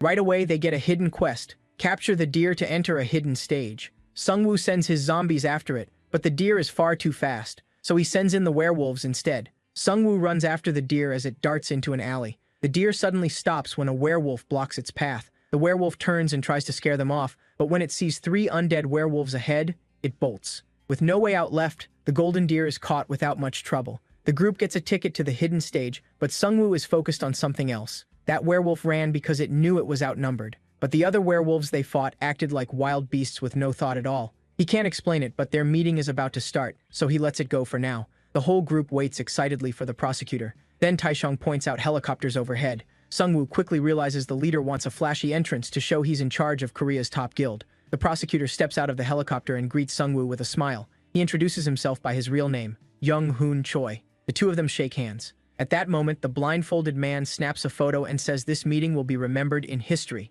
Sungwoo starts reading the guild's mood. Everyone follows their leader without question. That makes him wonder if something more is going on. Even the town's players are pulled in by Young-hoon's presence and charm. That only makes Sungwoo more suspicious, since none of them have met him before. Still, they act like they already adore him. It reminds Sungwoo of the vampires who would die for their lord. He wonders if he's just reading too much into it as he invites Young-hoon inside. Young-hoon comments that the town seems peaceful. Sungwoo says it's nothing compared to Young-hoon's city. Young-hoon tells him they already have over 30,000 people there, not even counting the whole area. Soon he says that number will pass 40,000. Sungwoo asks if having more people helps him by giving him more workers. Young-hoon doesn't like that idea and says he's only trying to save as many people as he can. He adds that most of them can't do much anyway. Many are too old or too young, and less than a quarter can really contribute. Sungwoo realizes Young-hoon is basically leading a family of 30,000 people. Young-hoon admits he had been watching Sungwoo for a while, though he didn't plan to recruit him at first. That changed after he checked the rankings. Then he saw Sungwoo's growth wasn't just luck. He opens up a little more and admits that carrying so many people's trust makes him nervous. Sungwoo points out that this doesn't sound like something you'd tell a stranger. Young-hoon explains that he lost his parents when the apocalypse began. He survived by getting stronger, but he never stopped resenting the game. One day, he says, he plans to strike back at it, and for that, he needs people like Sungwoo. Sungwoo asks if he's trying to recruit him into the guild, but Young-hoon pulls out a box and says he wants something more. Inside is a prophecy stone. When Sungwoo touches it, he sees a vision of the world tree on Yui Island. It's destroying everything around it. Its roots spread across the island, killing everyone they reach. When the vision ends, Sungwoo reads that this future will happen if he fails to stop the fallen ones. Young-hoon says the world tree will destroy their whole world, and the two of them have to work together to stop it. He says it has already taken root on Yui Island, where a raid boss is waiting. Sungwoo realizes Young-hoon is building a raid party, and that's why he came for him. With the fate of the world on the line, Sungwoo knows he can't really refuse. He thinks about telling Young-hoon about the Lich King's future, but keeps it to himself, figuring it may never happen if he gets the Reaper's scythe. He agrees to help, but makes it clear he won't join the guild. He also says every reward from the raid will be split evenly. They seal the deal with a handshake. Then Han-ho rushes in and says there's an emergency. A group of raiders is heading straight for the town. Hearing that, Young-hoon steps forward and says this is the perfect chance for his guild to show its power before they work together. Young-hoon calls in the Crusaders, and they line up to meet the raiders head-on. Their leader stops in front of them, cigar still in his mouth. Young-hoon calls to Sungwoo and says it would help if they knew each other's classes. Since he already knows Sungwoo is a Necromancer, he reveals his own class, Crusader Commander. The more knights he leads, the stronger he gets. The bandit leader asks if their target is the man in armor, but one of his men says no. They want the man in the cape and the girl beside him. The leader grins and says they're after the ones who killed his men during the earlier raid. He came for revenge, though he didn't expect to find a town this packed. Now he's excited, thinking about how much gold he'll get from killing so many players. Young-hoon knows these bandits have slaughtered plenty already, so he sees no reason to hold back. He orders his knights to charge, but the bandits came prepared. They open with ranged attacks, hoping to wipe out the knights before they ever get close. As the arrows and spells pour in, Young-hoon lifts his sword and gives them a force field buff that blocks every attack. The bandit leader is irritated but keeps fighting. His men rush in on bikes, but their weapons can't get through the knights' heavy armor. The knights cut through them with ease until a truck suddenly charges in. The driver yells for the bandits to get out of the way. Young-hoon steps up to protect his men and charges a special attack with his sword. The blindfolded man screams for the others to fall back, knowing how destructive that skill is. Then Young-hoon unleashes Cross Spear, a massive burst of energy shaped like a cross. Everything in its path is wiped out. The trucks are blown apart by that single strike. Now the bandits start to panic. None of their tricks are working. In the middle of the chaos, one knight is suddenly struck by 2 axes and killed on the spot. It was the bandit leader. He calls the axes back and says they're vortex blades. Armor means nothing against them. Watching this, Sungwoo grows cautious. Those weapons are clearly no ordinary axes. As the knights begin to falter, Young-hoon steps forward with a smile and calls the bandit leader out himself. The leader feels mocked and boasts that his vortex axes are legendary grade items. But instead of dodging, Young-hoon plants himself and takes the hit head-on. The impact causes a huge explosion. When the smoke clears, the blades are shattered on the ground. Young-hoon mocks him, asking if that is what he calls a legendary item. Then he brings his sword down and crushes the broken axes completely, leaving the bandit leader shaken. His class gives him defense based on how many knights are in his order, putting his durability among the best in the world. Sungwoo realizes Young-hoon is basically a walking fortress. Young-hoon raises his sword again and casts a healing buff over all the knights. Yellow light covers them and their strength starts coming back. He can heal allies by the amount of damage he blocked. As long as he's standing, his knights are nearly untouchable. With the knights restored, he orders another charge. Meanwhile, Kyung-soo and the other survivors stay hidden inside a building. Han-ho's dad gets curious and suggests they peek outside. Kyung-soo hesitates, but finally agrees, and the two step out to watch the fight. By then, thick smoke covers the battlefield. The knights are down, and the battle seems to have turned. Knowing he couldn't beat the knights fairly, the bandit leader used a poison cloud he bought from the wandering salesman. It was called Abyss Concentrate. Young-hoon holds his breath in the poison, but his shield can't stop it. He wanted to impress Sungwoo, yet now he knows he'll have to go all out. Then he hears Sung Woo walking up behind him and turns to see him smiling. Sung Woo takes a deep breath of the poison and says he's actually a perfect match for these bandits. Seeing him move through the clouds so easily, the bandit leader gets annoyed and throws another bottle at him. But that only helps. Sung Woo seems to enjoy the poison. The bandit forgot he was up against a necromancer, and Sung Woo enters his awakened form, saying they're a great match. Sung Woo laughs and breathes in the abyss concentrate. It's not as strong as the orc chief's poison, but it's still enough to wake something up in him. Now he decides to show the Liberation Guild what he can really do. The bandits stare in shock, wondering how he's still standing in the poison. One thinks the gas is faulty and pulls off his mask. It kills him instantly. Sung Woo, meanwhile, only gets stronger with every breath. He triggers death response and summons a swarm of zombies. The bandits finally realize they're fighting a necromancer. Wanting to show his full strength, he calls out all his skeletons too. The bandits panic and run when they see the werebeasts revived as skeletons. But Sung Woo doesn't let them escape that easily. He blows them up with corpse explosions. Watching from afar, Kyung-soo is stunned by Sung Woo's talent. Han-ho's mom comes outside too and asks what they're doing. Hearing them, the bandit leader orders his men to grab them as hostages, his only way out. Kyung-soo steps in to protect them. Then Jisoo appears, standing in front of them like a shield. Seeing only a girl, the bandits rush her, thinking she'll be easy prey. They couldn't be more wrong. Jisoo cuts them down with her flaming blade, and the bandit leader realizes she's a monster too. Panic hits him, then he feels a blade slide into his stomach. Sung Woo stabs him and claims the second ticket to the hidden stage. Now that he has both tickets, he can open the stage. The prosecutor asks what it is, but before he can learn more, Sung Woo is pulled into the hidden stage. The prosecutor tries to enter the portal, but a message says he can't. He can only wonder where the Golden Gate leads. Meanwhile, the cameraman is still snapping photos of Sung Woo. The prosecutor gets annoyed and tells him to stop taking pictures. He warns that there are dangerous people outside, so they have to be careful about what reaches the public. The cameraman agrees and promises to be more careful with what he records. Meanwhile, Jisoo is worried about Sung Woo. The prosecutor asks if she knows where he went. She says she has a guess, but even under his charm aura, she won't tell him. He notices her distrust, but since she doesn't shut him down completely, he presses again, saying Sung Woo might be in danger and he only wants to help. As Han-ho starts talking, Jisoo immediately shuts him up. The prosecutor asks if she's really going to stand there and leave her friend in danger. She finally tells him Sung Woo is in the hidden stage, but they're teammates, and she trusts him to handle it himself. The prosecutor praises her skills and offers her a spot in his guild. He says joining would give her a huge boost in power too. Jisoo turns him down, saying she already has a team she trusts. As she pulls Han-ho away, the blindfolded man glares at her, angry that she spoke so rudely to his leader.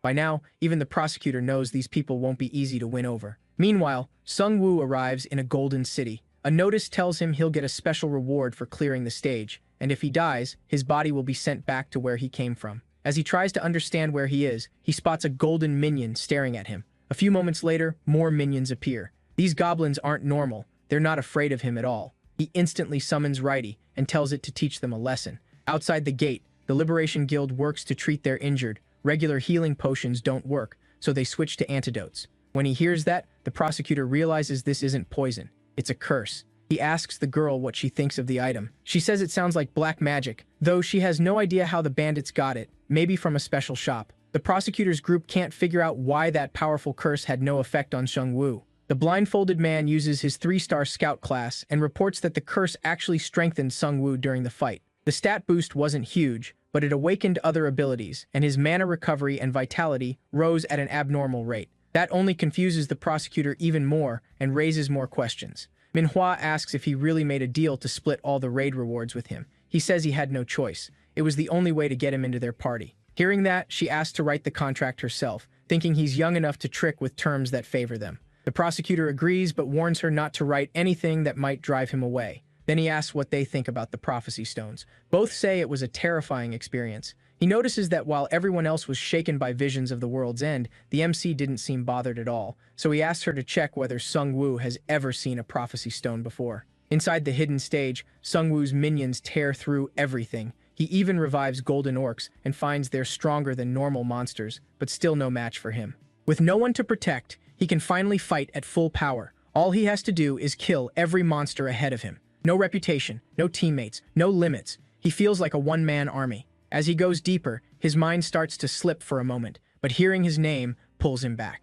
He looks around and sees his skeleton minions surrounding him. Even with them there, he still feels a little lonely. Soon he reaches a fork with 2 options, a big treasure chest on the left and a smaller one on the right. He knows the bigger chest means more danger, but also a better reward, so he chooses the larger chest despite the risk. As he heads toward it, not a single monster appears, and that makes him suspicious. He orders his minions to attack. The moment they hit it, the chest turns into a mimic boss. Its bite is brutal, and its teeth are strong enough to shred targets. Sung Woo assumes it must be slow since it has no limbs. Because of that weakness, he thinks beating it will be easy. But the boss lunges suddenly and knocks his minions away with ease. Sung Woo gets caught in the blow and starts coughing up blood. The mimic turns even more savage and chases him while Righty struggles to hold it back. As he runs, Sung Woo realizes his mistake. He assumed a limbless boss couldn't move well. He can't believe he got that careless and wonders if the awakening messed with his judgment. Then it hits him how arrogant he'd become. He thought he didn't need teammates, but around them, he's always more careful. Just as the mimic is about to bite down on him, his minions manage to hold it back. He quickly casts Death Response inside its mouth, sending zombies in to attack from the inside. He jumps back while his minions force the mimic's jaws shut. Looking at Righty, he apologizes for failing it in battle, then uses Corpse Explosion to blow the boss apart. The blast throws everyone back. When the smoke clears, the boss is gone. He gets 1,434 points for the kill and for clearing an A-rank mission. He realizes the mimic's hard shell blocked outside attacks, which meant the only way to kill it was from within. That's also why he couldn't recover health while Righty attacked it. Sung Woo takes the lesson to heart and vows not to repeat it. The world may feel like a game now, but he can still die. After healing, he moves on to the next room and finds a reward room filled with lockers he can open with his points. The loot inside is rare and can raise a player's stats and experience. None of it can be bought in regular stores. After thinking it over, he picks an oath parchment, which lets him make a pact with another player. If either side breaks the pact's terms, they die. He also takes 3 C-rank items, an upgrade stone, a strength vial, and an experience card. Once he's done, he leaves through the same golden portal. He reunites with the prosecutor, who says he was shocked to see him vanish out of nowhere. The MC apologizes for taking up his time, but the prosecutor says it was worth it and gives him a crate of potions. He also suggests posting a photo and their alliance contract online to give people hope, saying heroes like Sung Woo inspire others. Sung Woo agrees. He knows it could make him a target, but he also needs to keep a good public image. Han Ho stares at the pile of potions and can't help being impressed.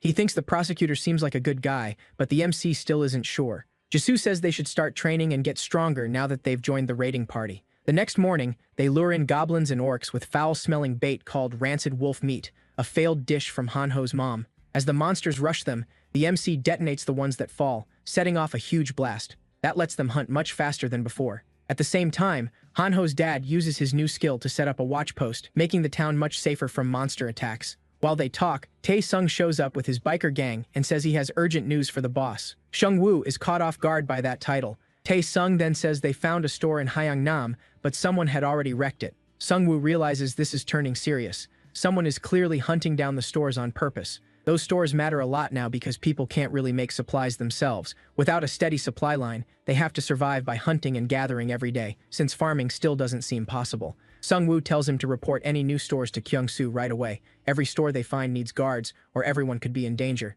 Then he notices some of the women in his group keeping their distance. Tae-sung says it's because he kicked Yu-jin when the vampire lord possessed her, so now they see him as a guy who hits women. Han-ho leans in and jokes that online he may be famous, but in real life, his image is awful. For once, Sung Woo is happy the forum exists. Tae-sung heads out with his gang, and Sung Woo gets ready to farm more levels. Out of nowhere, Jisoo senses danger and warns everyone to get ready. A pair of werewolves suddenly leap out from the nearby buildings. His minions move in to stop them, and just as Sung Woo is about to fire at one, another werewolf yells for him not to shoot. He's stunned. He's never heard a werewolf speak before. As the fight keeps going, one of the werewolves snatches Han-ho's bag and starts stuffing itself with the rancid wolf meat inside. While they are busy eating, Sung Woo's minions close in and surround them. He raises his crossbow and tells them to give him one good reason not to fire. 2 werewolves glance at their leader and ask what to do. The leader tells them to stay calm. They still have a chance. Sung Woo has no idea what he means. They're surrounded and have no clear way out.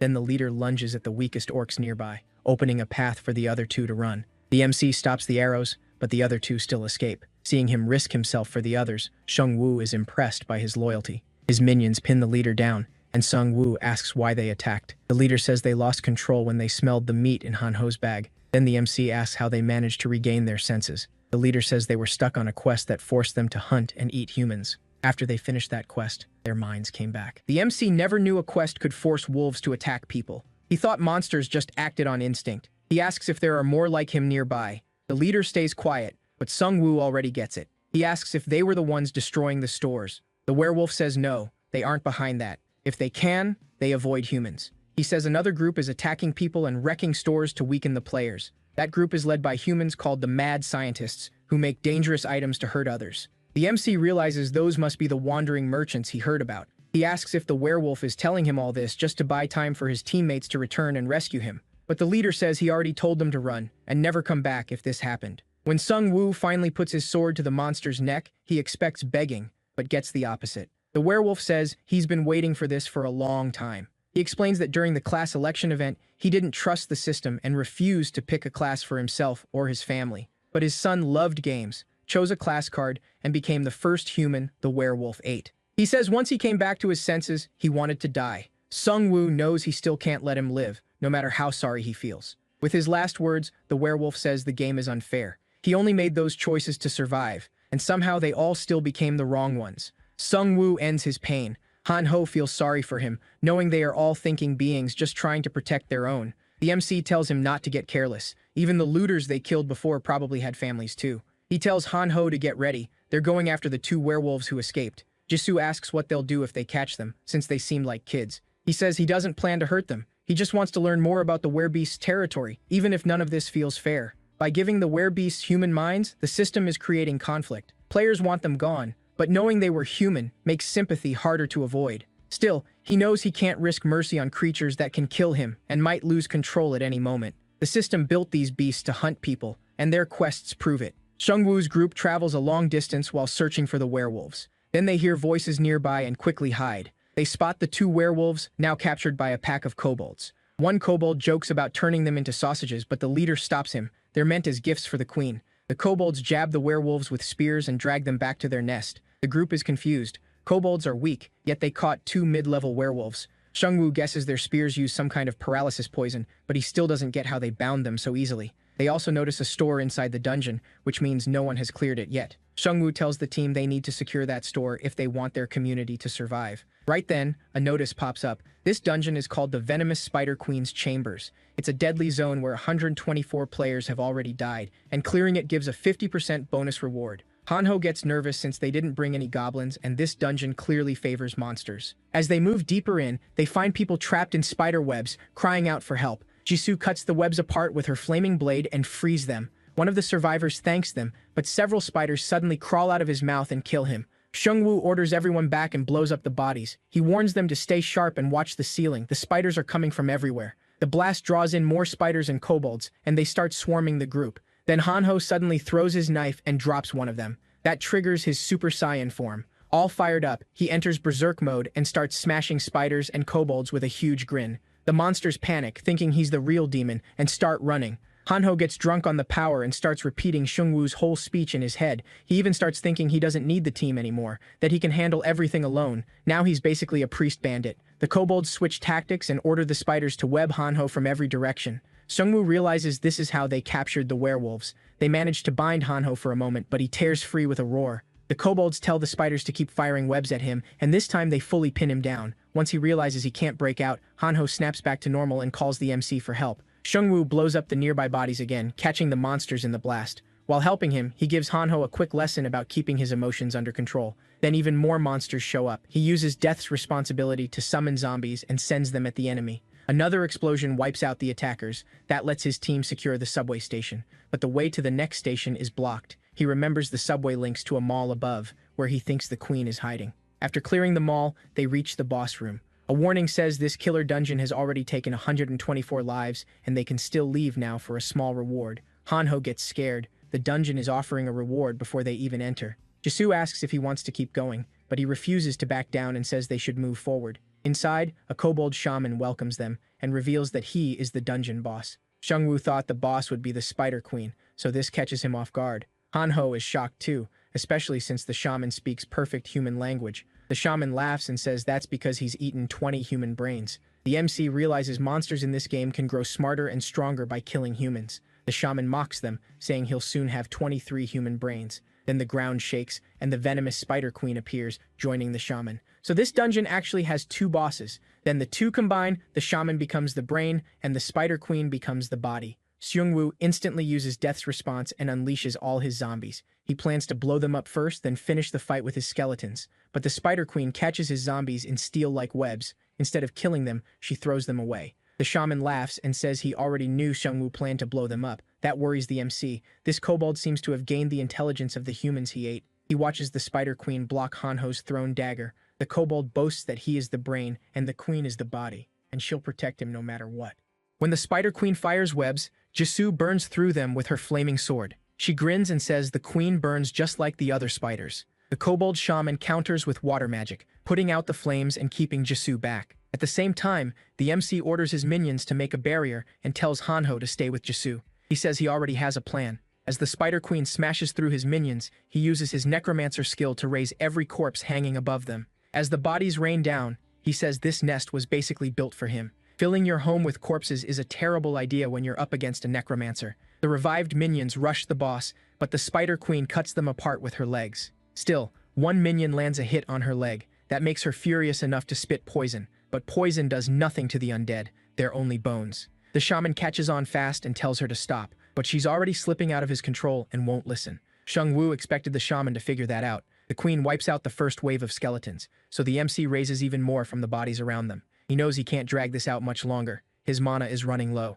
Most monsters fight until they burn out, then give up. But this boss is different. The kobold knows exactly what he's doing, and the endless revived minions start getting on his nerves, so he and the Spider Queen charge straight at the MC. The Spider Queen leaps at him. He stops her with a bone shield. His stats are far above an orc's now. He still can't match a boss head-on, but if he pours everything into defense, he can hold her off. The Spider Queen shatters his shield again, and one strike gets through. He's thrown back, but he stays on his feet. He expected to take damage. As long as they can't kill him in one hit, he's fine. His minions keep restoring his health and mana whenever they attack. He just has to endure the pain and keep going. Then the queen suddenly stops attacking. Sungwoo taunts them, asking if they're already worn out. The kobold boasts about his brains and says he won't keep fighting a battle with no end. The queen gathers up the nearby corpses, and the shaman burns them with a fireball. He's destroying the bodies so the MC can't raise more skeletons from them. Sungwoo realizes the shaman is even smarter than he thought. His minions rush the shaman, but an air blast turns into a barrier and keeps them back. Sure he's running out of minions, the shaman lets his guard down, and Jisoo slips in from behind to strike, but the Spider Queen is ready. She blocks with her legs and shields the shaman, who mocks Jisoo for trying to catch him off guard. He scans the group in front of him and notices someone is missing. Then Hanho appears with the zombies and says he and Jisoo made a secret weapon just for him. The shaman calls Hanho an idiot and laughs that the zombies can't even reach them. But when he orders the queen to attack, he realizes she's no longer in control of herself. Hanho pulls out the rotten meat and reveals he smeared it on the zombies. The smell is too tempting for both the Spider Queen and the kobold shaman. Since the kobold is a monster too, he can't resist the smell either. Sungwoo knows that no matter how smart the kobold is, he still can't beat his monster instincts. The shaman tries to stop the queen, but he's too late. The MC says his goodbyes and blows up the zombies in a huge blast. At the same time, the prosecutor is fighting another boss. He cuts it in half with one sword swing, killing the man-eating bat. His troops cheer the win, and he gains experience through his crusaders. He's strong enough to hunt whatever monster he wants, and he can level through his party members too. He knows he's not in first place, but he still believes he's the stronger one. Even so, he's bothered by how fast Gangsook leveled up. Even with Korea's strongest guild behind him, the prosecutor still can't catch this mystery rival. That unsettles him. The man is a complete unknown, and he wonders if he could threaten the order he's built. Then a scout reports that the Korean rankings have changed. The prosecutor stares in shock when he sees the MC has reached level 14 and taken second place. Furious, he demands to know how the MC leveled so fast. After the blast, the kobold shaman is barely alive, but Hanho ends it with a knife to the head. For beating the shaman boss, they get 300,000 gold plus a 50% killer dungeon bonus. Hanho is proud to finally help and says he's not just some fake tanker anymore, but the Spider Queen is still alive. She screeches and charges him, then Righty stabs her in the eye, killing her on the spot and earning another 300,000 gold. The MC reaches level 14, and Righty ranks up too, boosting his strength and leadership. Shungwoo also draws a new card and gains 2 more minions. With this many troops, he feels almost ready for the raid. He doubts finding the Grim Reaper's scythe will be a problem now, and his first awakening is getting close, which worries him a little. Jisoo says now that the dungeon is clear, they should go find the store. Later, they find a C-rank store inside the dungeon. It works like a slot machine with gold, platinum, and diamond options. Sungwoo notices the platinum option costs less in this store. Once they read the rules, they realize it's basically gambling. Hanho says he wants to meet the store manager. Meanwhile, Sungwoo starts figuring out their odds. The system gives out tokens, and the more tokens you have, the better your chance of pulling a good item. Hanho raises his hand and insists on going first, thinking it'll boost his luck. Sungwoo points out there are 3 machines so they can all play at once. After a bunch of failed spins, a message says 5 losses in a row will at least give them a low-rank item. which only annoys Han-ho more. Jisoo and Sungwoo keep spinning like addicts. The system clearly raises your odds the more you play. That's how gambling hooks you. They go all in, and Han-ho finally hits the jackpot. He wins a legendary magic scroll that grants one random skill, though it has a 50% chance to fail. Jisoo eventually stops after running out of money, but our boy isn't quitting that easily. He also hits the jackpot and gets a top-tier item, the Shadow King's Ring. It gives him 3 agility, 2 health, and a Shadow Clone that deals 50% damage. It also unlocks a quest to collect all the Shadow King's relics for the Shadow King's crown. Since the quest is just about collecting the full set, he isn't very interested. Because Jisoo got nothing, Sungwoo gives her the Wind Spirit's bracelet. He also doesn't mind smashing the store machines. Then they head back to town to tell the others about the stores, since someone needs to guard them. Over the next few days, Sungwoo and his party work on making the town more self-sufficient. When they're ready for the next raid, Han-ho tells him the app has a new feature, a live broadcast. He opens a stream that's already on, and Jisoo guesses it's just a test since all they see is an office. The MC wonders whether this came from the system or the Liberation Guild. He doesn't want to call it bad right away, but he can already see how it could shape public opinion. He realizes the prosecutor could use it to build support for his guild. He doesn't think the prosecutor is evil, but ambition can push people into bad choices. Sungwoo's jump to level 14 has clearly messed up the prosecutor's plans, making him watch Sungwoo even more closely. He knows the prosecutor will try to keep most of the raid rewards for himself, but the special oath parchment from a hidden stage might be useful soon. Then a helicopter arrives. The blindfolded man steps out and introduces himself as Minhyum Seong,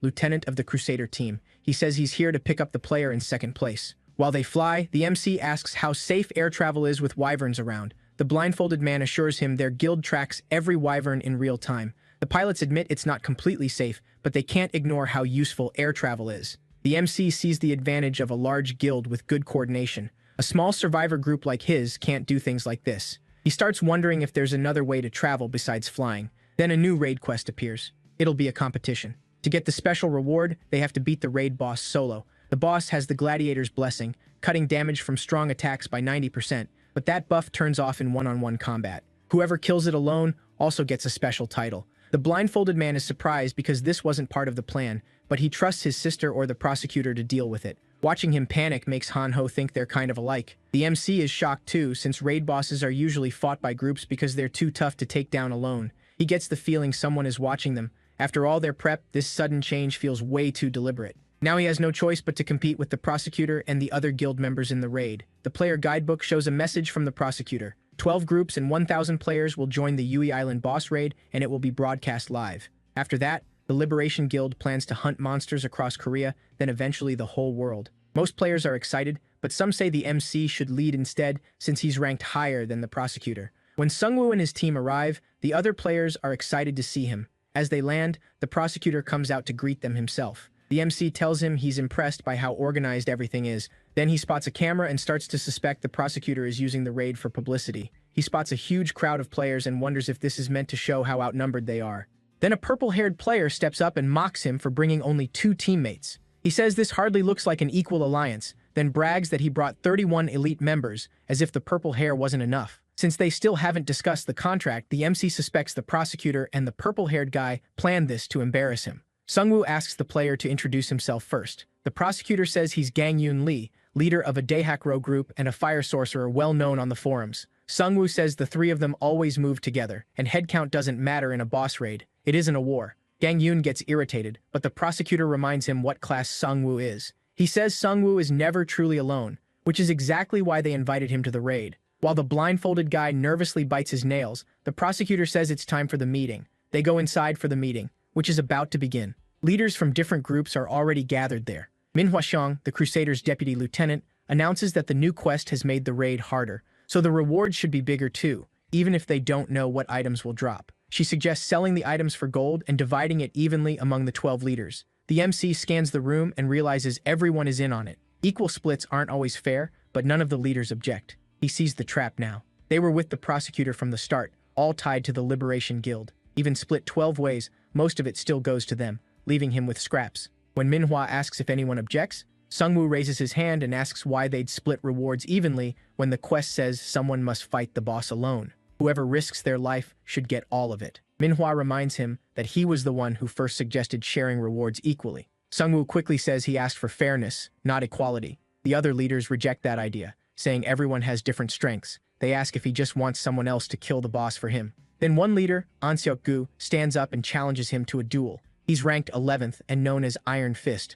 Anseok is famous for fighting monsters with his bare hands. Sungwoo brushes him off, saying he's only mad because he knows Sungwoo is right. That only makes Anseok angrier. But the prosecutor slams the desk and says it's a great idea. Hiding his irritation, he adds that this will make the raid even more interesting. That night, Anseok vents his anger on a pack of lizard monsters. As the fight drags on, more and more monsters pour in. Instead of retreating, he decides to go all out. Then fireballs suddenly rain down, and the blast wipes the monsters out. The purple-haired guy shows up and warns Anseok to be careful. If he dies, they'll all be in trouble. The island has turned into the perfect home for lizard monsters. Still, Anseok is sure he can wipe them all out. Gang Yoon adds that they also have to stop the fallen ones from planting the world tree seed. Anseok asks if he knows who they are, but Gang Yoon says he has no clue whether they're players or monsters. That's why, he says, taking control of the island comes first. He seems sure the prosecutor can handle it. He's the kind of man who keeps his word. A moment later, they spot a helicopter heading toward Uedo Park. Anseok thinks they're going after the prosecutor,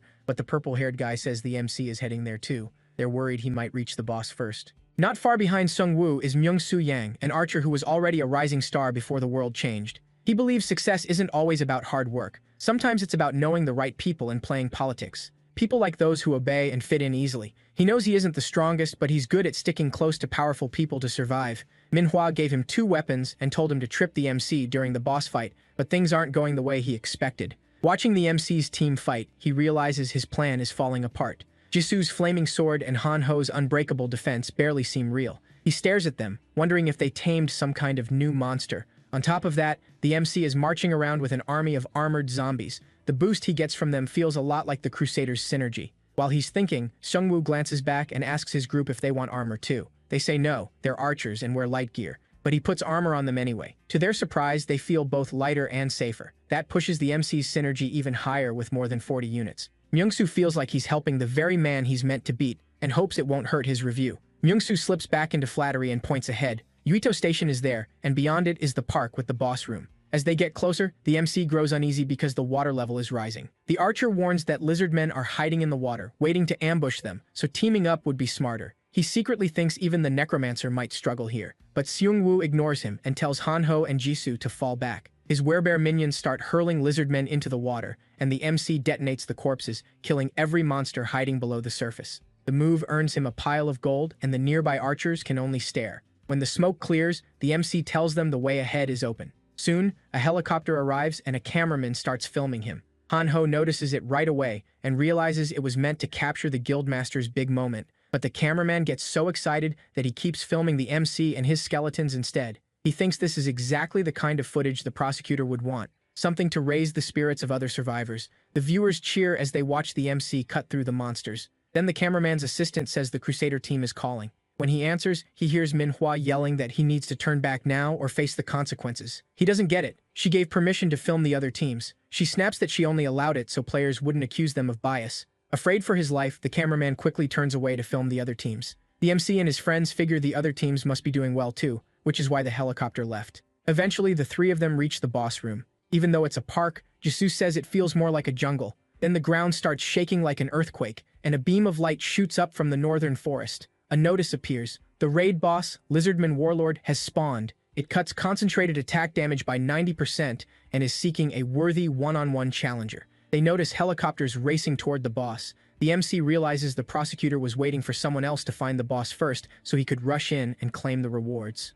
He's even more ruthless than the MC expected. The Crusader team heads straight for the boss without clearing the nearby monsters. The contract never said they had to travel on land, but it's hard to trust someone this obsessed with winning. Han-Ho asks what they do now, and the MC says they'll fight their way through the monsters. As his minions start opening a path, he sees a green light shine from his clothes and instantly knows what it is. It's the C-rank card from the hidden dungeon. It lights up once the player has enough experience to level up with it. The MC is excited. He can finally reach level 15 and unlock his first awakening. He uses the experience card, and at once he's pulled into another realm. It feels like touching the prophecy stone again, except now his real body seems to be floating in space. There, he sees a bright light and a system message calling him the one who holds the reins of death and saying he must find the Grim Reaper's scythe. A new quest appears. Who is the Master of Death? Part 2. If he takes the Grim Reaper's scythe, he gets the first stage of awakening. If he fails, he may become the Lich King's servant. The choice will shape his fate. The figure inside the light seems to be trying to talk to him, but he can't understand it. He wonders if the system itself is speaking to him. Somehow, the being feels calm and strangely familiar. He doesn't think it means to hurt him. Then another message tells him he will witness death with his own eyes. He reaches for the light, but it vanishes, and he wakes back up in the real world. Manhwa says he was gone for about 10 seconds, which tells him it really happened and wasn't just a vision. He now knows he'll soon witness a death, and he prays it won't be one of his friends. The message leaves him with even more questions. Suddenly, a huge explosion sounds from the boss's direction. The MC knows he can't stand there thinking. He can't deal with that quest right now, so he focuses on the boss. He signals his team to move out and tells Myongsu to fall back and regroup. They rush toward the boss room and find the Crusader team's helicopter shot down and crashed. The blindfolded guy crawls out of the wreck and wonders what hit them. They were attacked mid-air, but no one saw what it was. A massive spear is stuck in the front. The prosecutor steps out of the flames and tells his team to regroup. He says his blind faith zone saved everyone in the crash except the pilot. Then he tells them to get revenge on the monsters. More lizard men rush in, and the Crusaders get ready to fight. About 17,555 people are watching the live stream. The knights quickly cut down every monster in front of them. While they fight, he notices the prosecutor charging cross spear. He wipes out waves of lizard men and tells his team to brace for a second wave. Then a loud crash comes from the trees. Manhwa realizes the lizardmen warlord has shown up. The prosecutor orders the crossbowmen to fire. But most of the bolts bounce off the boss and do almost nothing because several people attacked at once. He quickly tells them to stop. He thought they'd hurt it more, but the attack barely left a mark. Worse, attacks like that are pointless because the boss heals fast. The boss suddenly charges the knights and cuts 2 of them in half.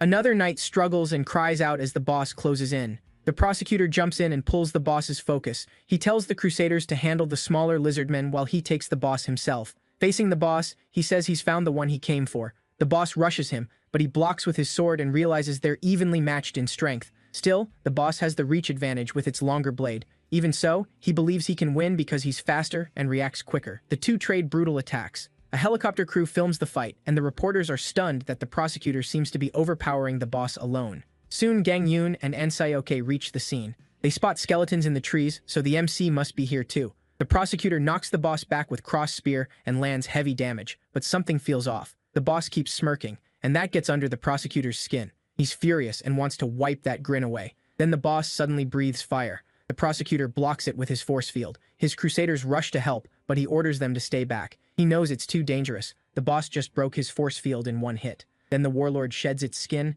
and reveals its real form, the Wandering Drake. A new message announces Phase 2. The prosecutor is stunned that the boss had been hiding its true form the whole time. Honestly, the non-stop grin should have been a clue. The Drake lunges, and even blocking one hit nearly shatters the prosecutor's bones. A second later, the Drake's tail blade whips in. It leaves him badly wounded. The crowd watches in horror as the prosecutor drops. Manhwa starts crying, sure he's about to die. Just as the Drake moves in to finish him, a corpse explodes beside it. Sungwoo's minions join the battle, smashing the Drake's head with bone weapons while the werebears hammer it with their fists. As the Drake roars and tries to get back up, the MC drives the masterless sword into its head. Everyone cheers when they realize the Necromancer is overpowering the Drake. People watching from home erupt too. Even Manhwa is relieved to see him. She doesn't care about the rewards anymore. She just wants the boss dead and the prosecutor saved. Sungwoo leaves the sword buried in the Drake's head, and one of his werebear skeletons arrives with a bone hammer. And Seok realizes he's about to hammer the sword deeper into the boss's skull. Even the purple-haired guy believes he can finish the Drake.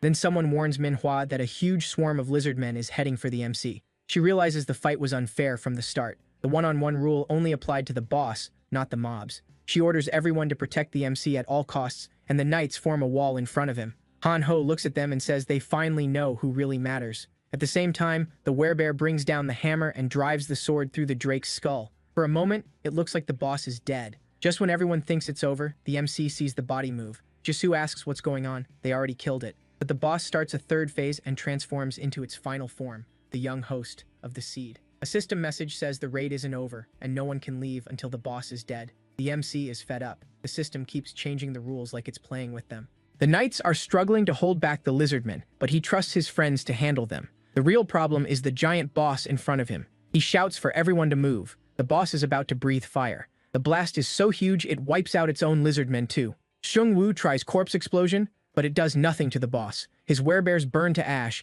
and he can't see a good way to fight back. For now, he decides to keep the boss busy. With his forces thinning out, he revives fallen lizardmen and tells everyone to fall back and spread out. They can't fight the boss and the swarm together. The lizardmen have to go first, so the raid party pulls back. As they retreat, Hanho notices the prosecutor is badly hurt. He tries to help drag him to safety, but the boss appears behind them and attacks. Righty jumps in and slashes the boss, stopping the blow. The MC bursts from the shadows and stabs the boss in the eye. But the boss strikes back and cuts off one of his arms. Then it's revealed that was only a shadow clone. The real Sungwoo grabs Hanho and runs. Hanho, still stunned, asks what that was. Sungwoo tells him it was a shadow clone. It couldn't do much damage, but it fooled the boss. He also knows the hit mattered because it went straight for the eye, and the boss clearly hates that, as it chases after them in a rage. The MC wonders if stabbing its eye just made things worse. Then Jisoo lands a surprise attack on the boss, buying the others more time to retreat. Sungwoo looks at her and reminds her he told her to run. Jisoo just smiles and says the three of them always fight together.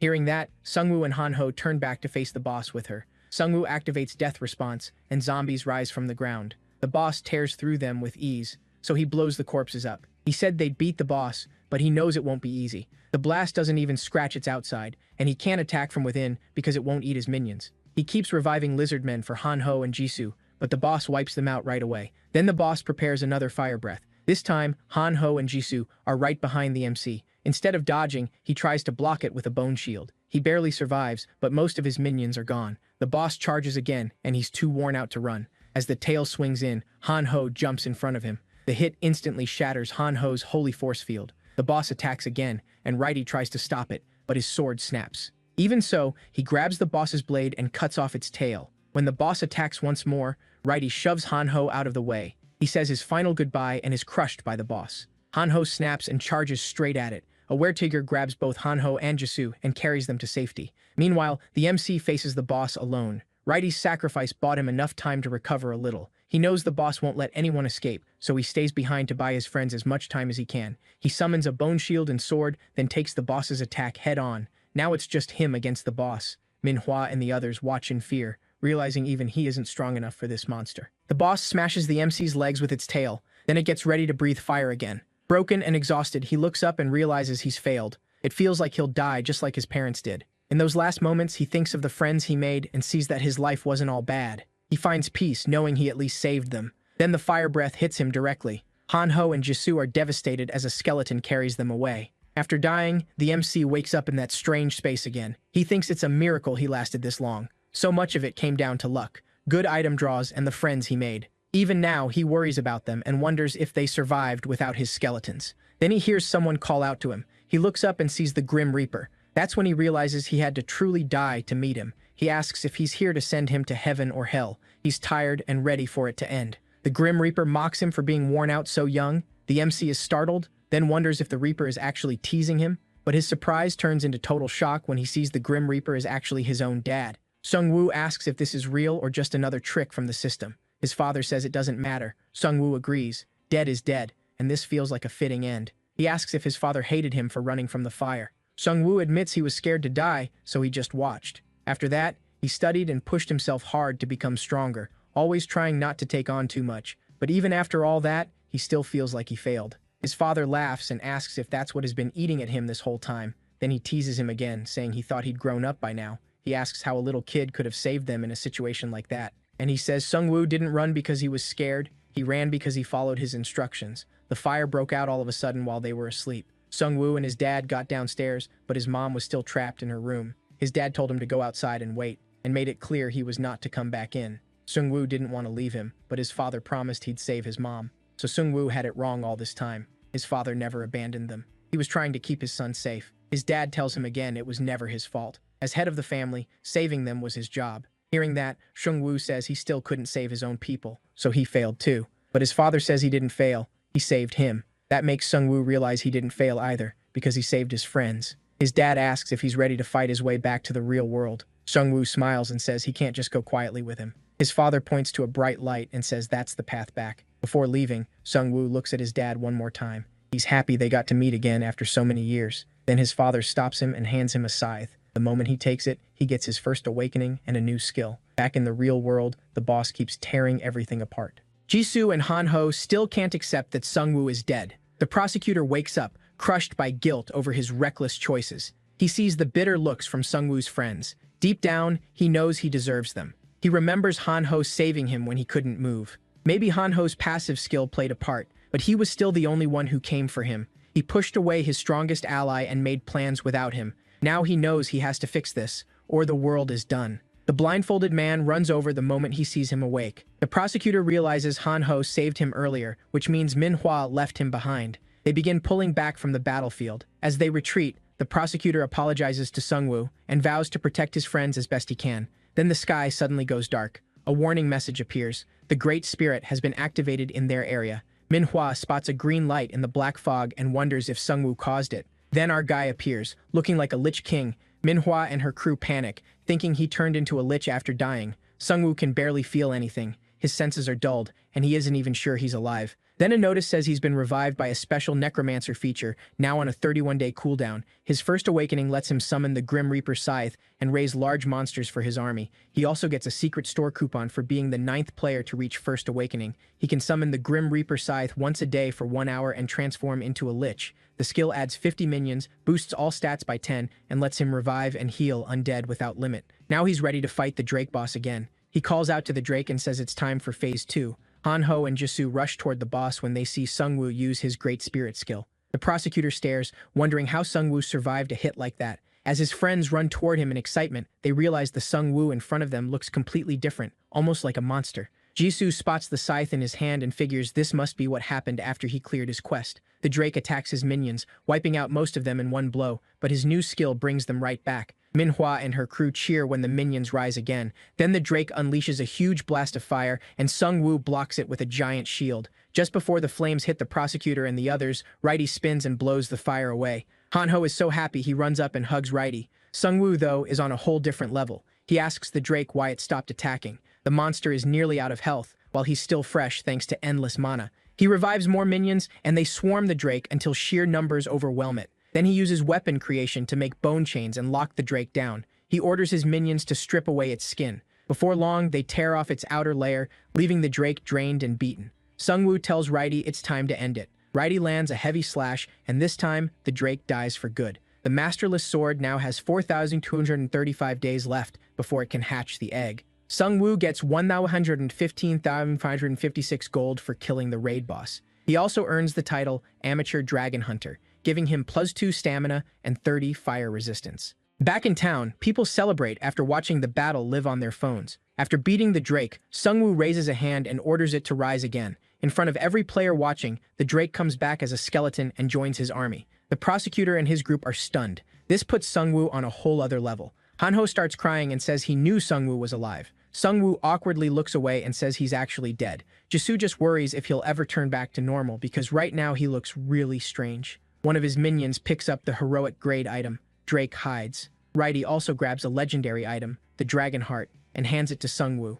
It's a crafting material used to make other items. Sungwoo also gets the Seed of the World Tree, a godly item with unknown effects tied to the prophecy they saw earlier. He realizes the mysterious fallen ones may come after it. Then the photographer walks up and asks for a few words after that insane battle. Sungwoo warns him not to trust any group that promises safety. Every group taking in survivors so far has failed. The system keeps testing groups, and a lot of those trials aren't fair to lone players. So he says, everyone needs to grow stronger on their own if they want to live. Suddenly, the ground starts shaking, and a huge blast erupts near Yeongdongpo Station. Manhwa tells the prosecutor their base is under attack. He immediately orders everyone back to the station. Sungwoo sees the black smoke from the blast and realizes it's the breath of the abyss. He wonders if the group making deadly bombs is behind it. As the helicopters lift off toward town, the prosecutor drops to his knees and begs Sungwoo to help. He says the station is full of non-combatants, and in his current shape, he can't protect them. Sungwoo knows he can't ignore whoever attacked the town. He tells the prosecutor they still need a long talk, but for now, he'll help. The helicopters have to land outside since they can't fly through the smoke. A survivor tells Manhwa they were attacked by beastmen who seem to have regained their minds. Now Sungwoo is sure the wandering salesman group hit the station, a mix of self-aware werbeasts and crazy scientists. As he nears the smoke, he notices the color is lighter and guesses they changed it to spread farther. The Crusader team can't do much against the smoke, so Sungwoo says he'll handle things inside. If the werewolf's last words were true, this anti-human group could become a huge threat. He figures they were smart to hit Yeongdongpo Station while the Liberation Guild's main force was away on a raid. He needs to hunt them down and learn who they really are. As he enters the smoke, he summons the Abyss Drake for its first real fight. The whole station is buried in smoke from the breath of the abyss. Inside, two masked beastmen talk about how easy the attack was with the main force gone. The werewolf sneers that humans still underestimate how smart beastmen are. The hog monster says humans and beastmen can never live together. They're a new species now. Then he asks how much longer the ceremony will take. The werewolf says he doesn't know. Only the werebeasts who ate mage brains know the details, and they've made themselves the bosses. The hog complains because he ate an archer's brain, so he can't use many useful skills. The werewolf says he's still luckier than the ones being used as test subjects. While they talk, two huge glowing eyes appear in the windows, and the drake skeleton suddenly tears them apart. Sungwoo steps inside and realizes he saw so few beasts outside because they were all gathered in the station. Then he sends the drake back to the abyss. Since the beastmen mentioned a ritual, he figures they're collecting people in the station instead of killing them. With his stats, he can handle these werebeasts himself, so he plans to pick them off quietly one by one. Inside, a bull beastman is herding about 200 human players together. They were told to round up as many humans as possible, and another monster says the other floors are packed too. He asks if the bodies are for an experiment, but the bull says he doesn't know. He did overhear talk about pulling experience out of human bodies, and that shocks the other monster. The bull says they became monsters, so in this world, anything can happen.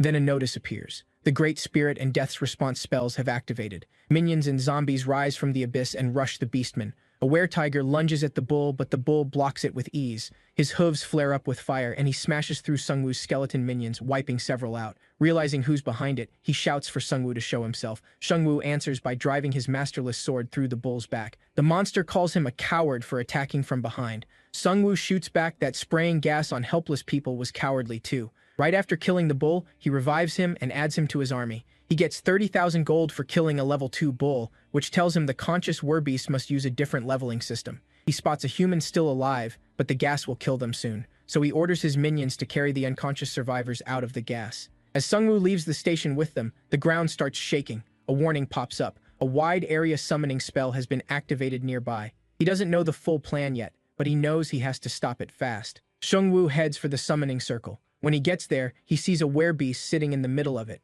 He figures this is the one who spread the gas. One werewolf recognizes him and tells the others they'll earn a huge reward if they bring his corpse to the researchers. Since a day has passed, Sungwoo summons the Grim Reaper's scythe and takes on the Lich King's power. He knows 5 minutes with the scythe is plenty to wipe out these werebeasts. His minions keep pouring out of the abyss and clashing with the beastmen. No matter how many fall, they just come back. The werebeast in the summoning circle laughs at the sight. He tells Sungwoo it's already too late. Then another notice appears. The summoning spell has finished activating. The werebeast rises and mocks them for streaming the raid online. Thanks to that, they learned exactly how many resources were spent to beat the boss. While he's bragging, one of Sungwoo's minions bites the werewolf mage and hurls him off the roof. Sungwoo steps in front of him and demands to know what he summoned. The werewolf just laughs and says they're all doomed. Yeondongpo Station starts breaking apart, and a notice warns that a raid boss is about to appear. At the same time, the prosecutor is still trying to recover with healing potions. He's angry at himself for being so overconfident.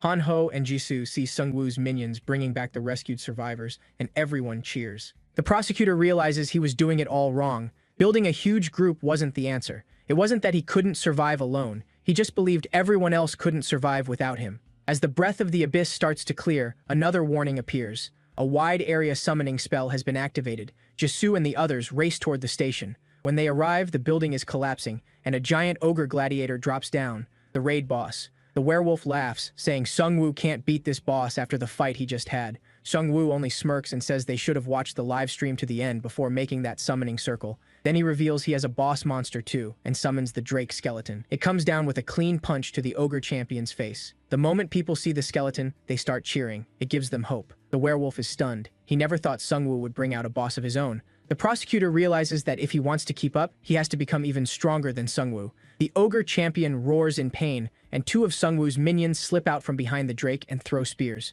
The ogre claps once and destroys both of them. They were wiped out so completely that Sungwoo can't even revive them. This boss is on a whole different level. The Drake also can't use fire here, or it would roast the ogre too easily. Still, Sungwoo can control it, and that matters. The Drake grabs the ogre by the hair and kicks him with everything it has. The ogre fires back by grabbing the Drake's shoulders, but Righty jumps in and stabs its eye. The ogre slams to the ground, and the Drake pins it while Sungwoo's minions swarm in. They keep piling on until the boss finally goes down. Sungwoo reaches level 16 and earns 705,000 gold for killing the raid boss. He upgrades Death's Response. Now it summons 15 masterless zombies for 100 mana, lasts 20 minutes, and has a 30-minute cooldown. He's happy about the level and gold, but the real prize is the ogre itself. Now he can use it as a minion. The ogre already has a heroic rank bracelet, Protection of the Thunder God. It burns all mana for a huge attack boost, but after one use, the wearer loses mana for 24 hours. Since the ogre has no mana anyway, Sungwoo lets it keep the bracelet.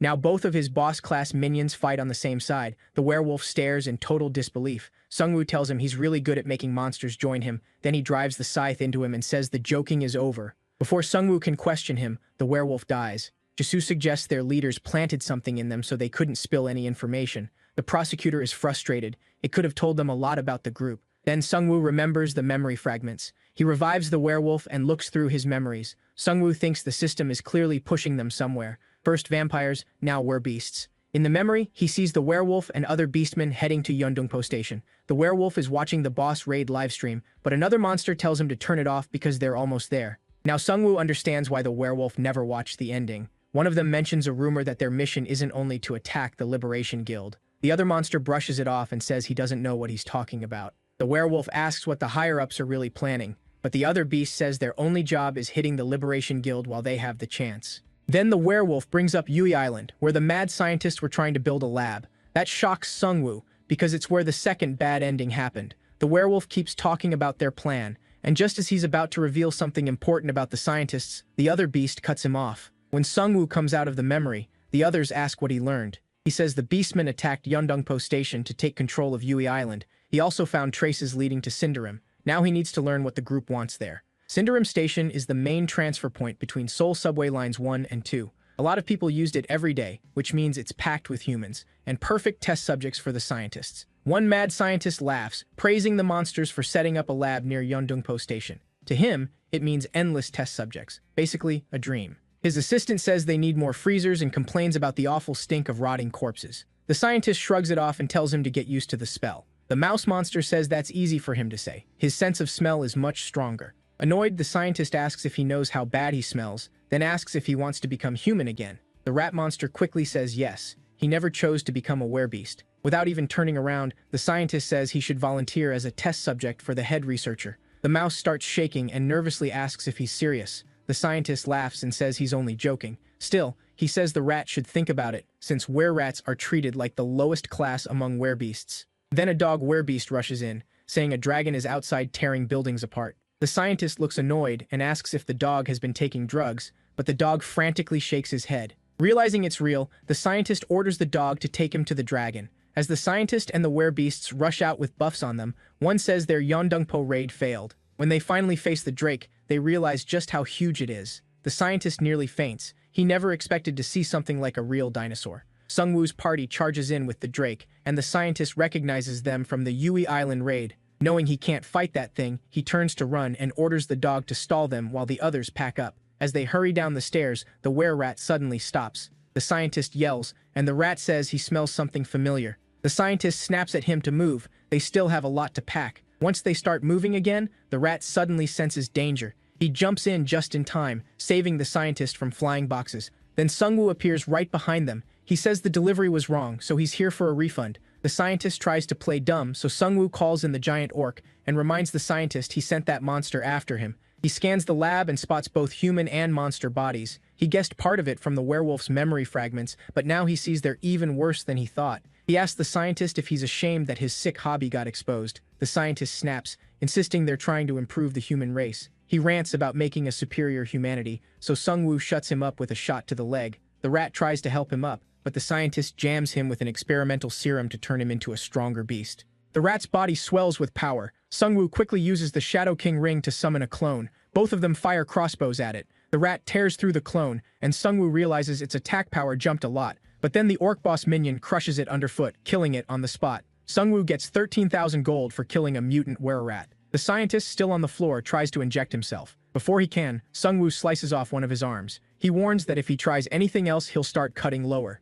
Foaming at the mouth, the scientist admits he sent the rat to stall for time so he could inject himself. As he dies, he says his colleagues will turn Sungwoo into a fine test subject. Sungwoo just smiles and says he doesn't need torture to get answers. He'll revive him as a minion and read his memories. But when he tries to resurrect him, a message says, living beings can't be revived. The scientist was faking his death. Mad, Sungwoo hits him right where it hurts. The scientist screams and finally breaks, offering all his inventions if Sungwoo lets him live. Sungwoo is done listening and stabs him. Then he revives the scientist and checks his memory fragments. In the memory, the scientist is sitting there when a man tells him it's time to earn his doctorate and become head of the whole division. Sungwoo realizes this is the man behind the wandering merchants. The man orders the scientist to make large amounts of gas and asks if he can handle it alone. The scientist eagerly says yes, he invented the poison gas, and asks if he should make enough to release across all of Yeongdongpo. The man says they likely won't need that much. They only need to wipe out the small fry, while the werebeast sorcerers teleport in the 3 captured raid bosses. Sungwoo is stunned to hear they captured 3 raid bosses. The scientist questions whether the werebeasts they caught can really be trusted with something this important. The mysterious man tells him to watch his mouth. The plan can't work without them. He also mentions 4 beasts even stronger than the top-ranked players, saying they'll be needed later. Sungwoo can't understand how beasts could be stronger than top players. They never drew cards and lost so much time, so that shouldn't be possible. Then it hits him. The werebeasts aren't human. They may level up in their own way, different from players. On top of that, the beasts and the scientist got special quests too. Sungwoo knows those quests can make someone much stronger, much faster. Hearing how strong they are, the scientist says he wants to dissect them. The man reminds him their goal isn't to wipe out all players, just kill some of the ants. The scientist jumps up, thrilled, and says humans can evolve into a whole new species. Sungwoo figures this must connect to the scientist's exclusive quest. A white werewolf walks in and sees them talking. Sungwoo recognizes him from an earlier memory. The scientist says the werewolf is one of the 4 beasts and a grand sorcerer, but the werewolf says he isn't a mage. He walks over while the scientist hides behind the boss, saying people only think that because he carries a staff. The scientist is shocked that the werewolf knows his name.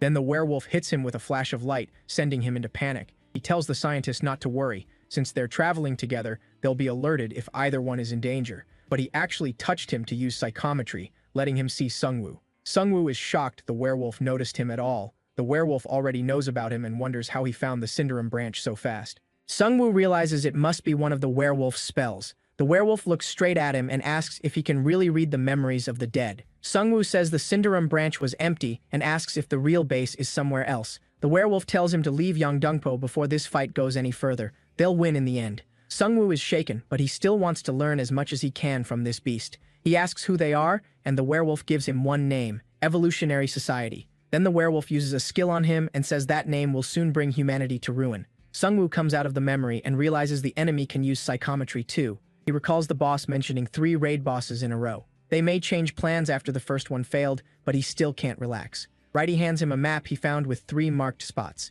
A, B, and C. The first is Yui Island, the second is Sosa in Bucheon, and the third is Byomji Station in Anyang. All the arrows point to Yui Island, so Sungwoo thinks that's where the raid bosses were being gathered. He already stopped Drake before they could capture him, and also took out the Ogre Champion, so only one boss is left. And there's still another Evolutionary Society branch. Back at Yeongdongpo Station, everyone is rebuilding. When Manhwa comes to ask about the mission, Sungwoo tells her to gather info on raid bosses in Bucheon and Anyang. He plans to discuss the rest with the prosecutor and finds him buried in work. The prosecutor looks up and asks if he learned anything. Sungwoo says another attack is coming to Yeongdongpo, and the group behind it is the Evolution Society. The prosecutor says he's never heard that name and asks why they're targeting them. Sungwoo suspects they're the corrupted ones from the Yui Island raid, though he still has no solid proof. The prosecutor slams his desk and says proof doesn't matter, they attacked first. If they're tied to the second ending, they have to be stopped. Realizing they may be an even bigger threat, the prosecutor asks for Sungwoo's help. He wants him to protect Yeongdongpo, since he's the only one who can resist the gas, and offers him 1 million gold. Sungwoo wonders if he's being used, but the prosecutor isn't his enemy, so he agrees. He was going after the Evolution Society anyway, and now he'll get paid well for it. After the meeting, he steps out and sees the other leaders getting friendly with his group. Han-ho, though, isn't happy. Everyone seems to be trying to impress Jisoo. Then Han-ho gets a notice from the community app. The rankings changed again. The prosecutor dropped once more, and a player named Dr. 000 is now 3rd at level 15. Sungwoo wonders if that doctor is the head of the Evolutionary Society. He already knows that reaching level 15 triggers a first awakening. He isn't sure whether only 5-star classes get it, but the doctor has clearly gone through his already. That means Sungwoo needs to level up fast if he wants to grow stronger. Jisoo comes back after talking with the other guild leaders. When Sungwoo asks how it went, she says it was just awkward. Then Han-ho gets a little dramatic and asks if Sungwoo really thinks she'd switch sides. He says she cried her eyes out when Sungwoo disappeared. At the same time, the blindfolded guy assigned from the Liberation Guild gets knocked out after opening one of the jars his minions were carrying. The jars, made by the scientist, hold a deadly gas called Breath of the Abyss that leaks out when opened. Sungwoo warns Minhum not to touch them again. The guy points to himself and declares that he's officially their liaison now. He says he squeezed them into his busy schedule because they're such important allies, though really, he got demoted and stuck doing grunt work. He adds that his guild is gathering the information Sungwoo wanted. As they head toward the other guild members, Sungwoo asks Han-ho if Jisoo was really that upset when he died. Han-ho leans in and says she really did cry a little, but he says the only time he cried was when Righty died. That makes Sungwoo realize that if both he and Righty were in danger, Han-ho would probably save Righty first. Meanwhile, the prosecutor keeps thinking about the recent boss raid and his talk with Sungwoo. He knows he rushed in too hard, going straight for the boss without clearing the lower minions first. If word gets out, his image could take a major hit, especially now that many strong players admire Sungwoo and Righty more. Then he receives a special promotion quest. Train 30 Crusaders to level 10 to unlock his first awakening. He knows he has to clear it fast if he wants to stay ahead of the other 5-star players. But after losing 6 Crusaders in the last raid, he only has 14 left, so the mission won't be easy. Even so, he's set on seeing it through and getting stronger. He decides to hunt with his guild and raise new Crusaders. He gathers everyone and says they'll start hunting tomorrow. Manhwa says rebuilding the station will take a lot of people and time, so this isn't the best moment to go hunting. The prosecutor pushes back, saying they have to move fast to keep up with the other players and prepare for the next attack. He says the MC will handle the Evolutionary Society and serve as their guild's guard dog. Then the prosecutor gives a loud pep talk that lifts everyone's spirits. Meanwhile, the blindfolded guy introduces the MC to an informant who has been tracking what happened at Sosa and Byomgi stations. He says an ogre boss appeared in Sosa, but after that, all news about it vanished, like someone is hiding the truth. Meanwhile, Byomgi station is covered in black fog and crawling with zombies. Sungwoo looks at Han-ho, who seems oddly enlightened. He tells him the town is safe and Taisheng is keeping the safety zone stable. The MC already cleared the bosses on Yui Island and at Sosa, so only the one at Byomgi station remains. The posts about that station tell people to stay away because of the gas. The MC thinks it's tied to the Evolutionary Society's Breath of the Abyss tests. There's a good chance they have a lab there. He calls over the blindfolded guy and asks if he can borrow a helicopter. Somewhere else, players are desperately trying to hold off a zombie horde at the last barricade. They fire at the swarm, trying to protect the shelter, but the bullets barely slow the zombies down. The players know they have to stop them here, or the shelter will be overrun. They decide to split the horde and strike. They step in front of the zombies and try to lure them away. As the zombies rush in, Jisoo shows up and cuts down several at once with a heavy attack. The MC follows right behind her, sending his ogre boss crashing through the horde. He has activated the bracelet, giving the boss massive attack power. When the others spot the skeletons, they're relieved. The Necromancer came to help. Back at base, everyone is still waiting for the MC's group to return. Han-ho comes back grinning and announces that their hero has arrived, meaning himself, of course. He says he and the MC handled everything, but Han-ho's dad ignores that and asks if he came back alone. Han-ho turns serious and says someone has to stay and guard the town since another attack could come any time. The others figure he's been demoted. He adds that the safety zone needs gold to stay active, so he brought plenty to keep it running. He says they may think he got left behind, but he has proof of how much the MC cares about him. He opens a bag, and Righty pops out tied up with a rope, like Han-ho's own little Pokemon. After seeing Righty, everyone gets excited since they trust him way more than Han-ho. Meanwhile, at the university hospital, some kids peek at the MC through the door. They're amazed by him and call him a symbol of justice and truth. Jisoo watches the kids staring at them and feels glad they got there in time to save them. While she talks, the MC notices blood on her face and neck. She says she's used to the smell by now and just wipes it off with her coat. They've both been through life or death moments together, but they still haven't really talked much, and the MC realizes he barely knows her. He brings up her home and asks if she ever thinks about going back. She says her family is probably fine, so she doesn't plan to return. They weren't great people anyway, and she was glad to leave them behind. To her, life only got better after she left, until the apocalypse changed everything. The MC feels bad after hearing that, but he's also glad she won't be leaving them anytime soon. Then a man in a white coat slides the door open. He introduces himself as Minseok An, apologizes for the wait, and says he's the leader here. As Sungwoo shakes his hand and introduces himself, Minseok says he already knows who he is. He knows Jisoo too, though her nickname isn't exactly flattering. Seeing her confusion, he says the kids really took to it and apologizes. Smiling, she says it's fine, but she really wants to know who started it. Whoever named her that is about to vanish. After bringing up their nicknames, the man says they need to leave. He explains that zombies have surrounded the area for 3 days and they're running out of options. When Jisoo asks why they don't just escape, he says a local quest has trapped them and everyone there got it. They leave the building, zombies hunt them. The longer they stay outside, the more come after them. With children and elders there, escape is too risky. The MC realizes this group has gotten too weak. They wanted to help people, but without a real plan, they can't handle this quest. The leader asks them to leave before midnight so they don't get dragged into this mess. Sungwoo looks him in the eyes, realizes he wants help, even while telling them to go. He says he's staying. They came to help this station. They thank them for being willing to help. The wife asks if the two of them want to share a room. At that, Jisoo's head practically bursts into flames, and both of them quickly ask for separate rooms. That night, the kids come by and ask if they can come in. Jisoo smiles and says they all can. The kids are thrilled to meet the Necromancer and the Red Demon. One child asks the MC if he can show them a skeleton. Sungwoo knows exactly which one to bring out. He summons Righty, and all the kids instantly think he's cute. That night in bed, the MC thinks about the smiles on the kids' faces. He can't believe something like that still exists in this world. He gets a quest called Death Comes for the City. It says he can run from death or face it, but either way, death will follow. Once he goes outside, the zombies will hunt him. Then the quest suddenly gets harder because the system detected a player above level 15 nearby, and the MC jumps out of bed.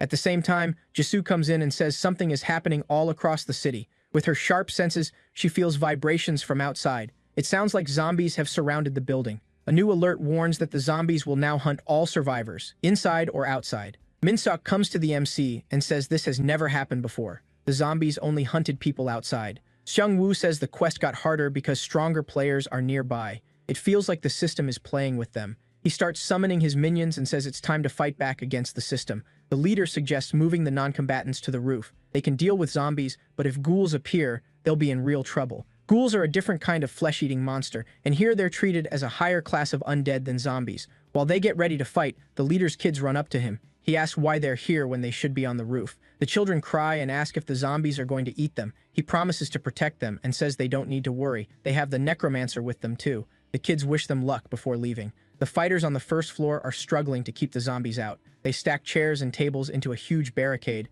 but it doesn't look strong enough. The leader estimates there are over 200 zombies in the swarm. As they close in, the MC realizes the space is too tight for some of his stronger skills. He tells everyone to move out. Fighting in such a cramped space is too hard. The leader trusts him, and they get ready to head outside. But the zombies suddenly smash through the glass and flood in. He can't use corpse explosion either, since they don't count as corpses. Instead, he summons beast skeletons and gives them shields, creating a strong defensive combo. The zombies hit them hard, but they stay standing thanks to the synergy, even with a 30% stat drop. Zombie wounds can infect players, but his minions are immune. With their shields up, his minions manage to hold the horde back. The leader cuts down zombies with his Pressure of Valor skill and carves through more using Tornado Blade. The MC sees how well he fights and figures he may be at least a 4-star knight. He orders his shielded minions to fall back, then blows up dead zombies to clear the entrance. He quickly realizes he has to be careful. There are kids inside. If he keeps using explosions, he could wreck the building too. More zombies pile up outside, frustrating the group.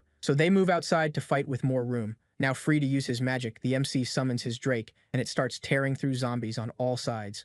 The MC tells Minsuk to get everyone off the roof now that the way is open. He says 2 buses are waiting in the underground parking lot. Then the MC gets a notice that one of his minions has been destroyed. He's good at handling swarms, but this is too much. He wants to save Death's Response and Grim Reaper's Scythe in case something worse shows up. He turns to Jisoo and says it's her turn. She'd been waiting for that. She puts on the purifying mask Mr. Kim made for her and charges in, slicing through zombies. Watching her, the MC realizes she's excellent in close combat. Before long, the buses pull up and the survivors start getting on. Then an alert warns them that the survivors' scent is drawing in the ghouls. Minsuk tells the MC that ghouls are much stronger and faster than zombies, and they go after children first, so the kids must be protected. He says one once smashed his car window and took his youngest son. Sungwoo pats his shoulder and promises it won't happen again. They move out with the buses in the center while the Drake and skeletons guard them. They're forced to go slow, and Sungwoo knows the only way out is to clear the quest. But the area is far too quiet. They pass a few corpses and realize others were attacked here too.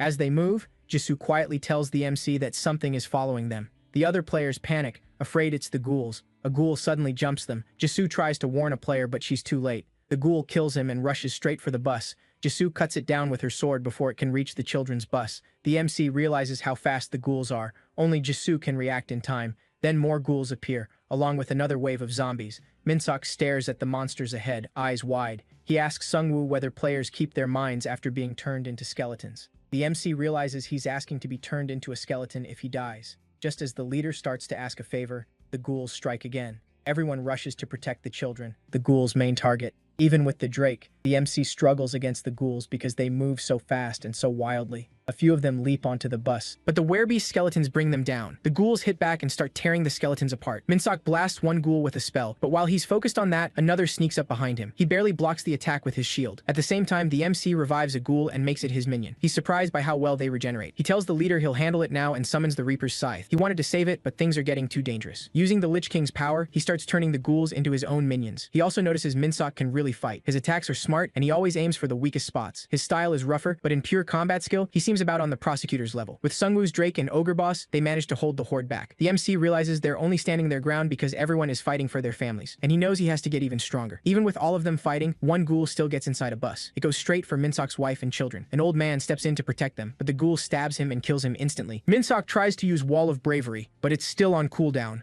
Refusing to lose anyone else, he throws himself at the ghoul and shoves it down the stairs. He kills it, but he's badly hurt too. Sungwoo turns to grab a potion, but Minsok stops him and says it's too late. With his last breath, he asks the MC to protect his family and to use his body as a minion. The MC then gets an exclusive quest. Minsok died in battle without finishing his duty. He can command Minsok's body, but only if he honors the man's final wish and protects his family. If he does, he'll gain the knight's absolute loyalty. He can also refuse and let him die. The MC is angry with the system for giving him another quest like the one he got after the professor died on campus. With no real choice, he accepts Minsok's final request. Minsok finds himself floating in empty darkness. He wonders if this is the afterlife. A Grim Reaper appears before him and says it isn't. Not yet. Minsok is crushed that he may never see his family again. All he wanted was to protect them, but this world took everything from him. The Grim Reaper tells him the MC is turning him into undead and will protect his family. Then he tells Minsok to accept death and forget it all, because now it's time to broken-hearted. Minsok begs to keep his memories so he can still protect his family.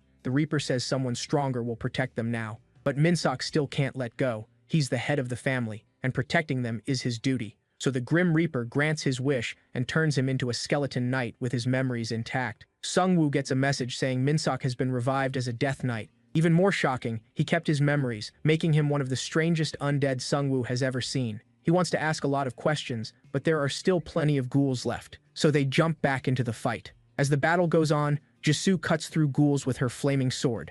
Another player calls out that they need help keeping the ghouls away from the buses. She realizes they've pushed too deep into the enemy side. When she runs back, zombies and ghouls close in around her. One ghoul gets into the bus and lunges at the wife, but Minsok cuts it down at once. He realizes the ghouls fear him because he's a higher form of undead. He can also feel the emotions of the skeletons. He keeps cutting ghouls down and calls them weaklings. The other players watch in shock. He looks nothing like the other skeletons, far stronger. When he sees some ghouls trying to run, he uses his spell to trap them. Sungwoo thinks sending him against the ghouls was the right call. Minsok feels odd fighting without a shield and starts thinking about getting one. Meanwhile, the MC checks his stats. Level 12, Death Knight class, with 2 skills, one that summons chains to bind enemies, and one that grants lifesteal. Jisoo walks up and says they've wiped out all the ghouls. Then she notices the Death Knight and asks what it is. Sungwoo awkwardly says he'll explain later. They finally stop to rest, but the MC knows they need to reach Byumgai's station as soon as possible. Their enemies have messed with them long enough, now it's their turn.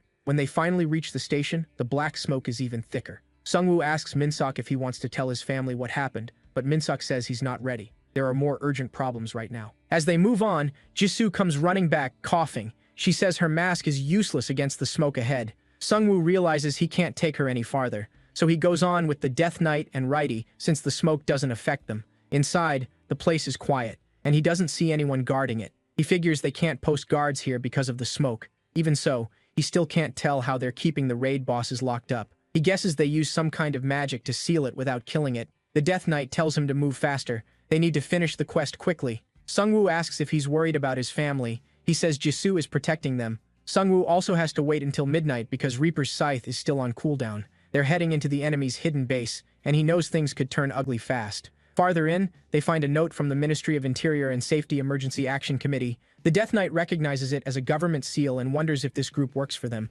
The MC is shocked and trusts the government even less. They keep going deeper inside when a notice suddenly appears. The Ghoul King raid boss has spawned. The Death Knight sees that its arms and legs have already been cut off. Then they get another warning. An abyss rupture is forming nearby. Portals open, and zombies can now pour in without end. Shungwoo finally understands where all the zombies have been coming from. As they wonder who set this up, a voice speaks behind them. It's the doctor, and he's not alone. He says they released the gas when the quest level rose, which led the test subject right to them. Then he offers a deal instead of a fight. He says Shungwoo has a class tied to death, while he studies death itself. The MC asks what he means by that. The doctor says he studies abyss energy as part of an experiment in human evolution. He believes humanity has to break its current shell and evolve beyond itself. The MC realizes everything is connected. The doctor says that by capturing the Ghoul King and experimenting with death, they're getting closer to the so-called happy ending the system set up. That means the Evolution Society has a prophecy stone too. The doctor asks Shungwoo to join them, saying it would help him too.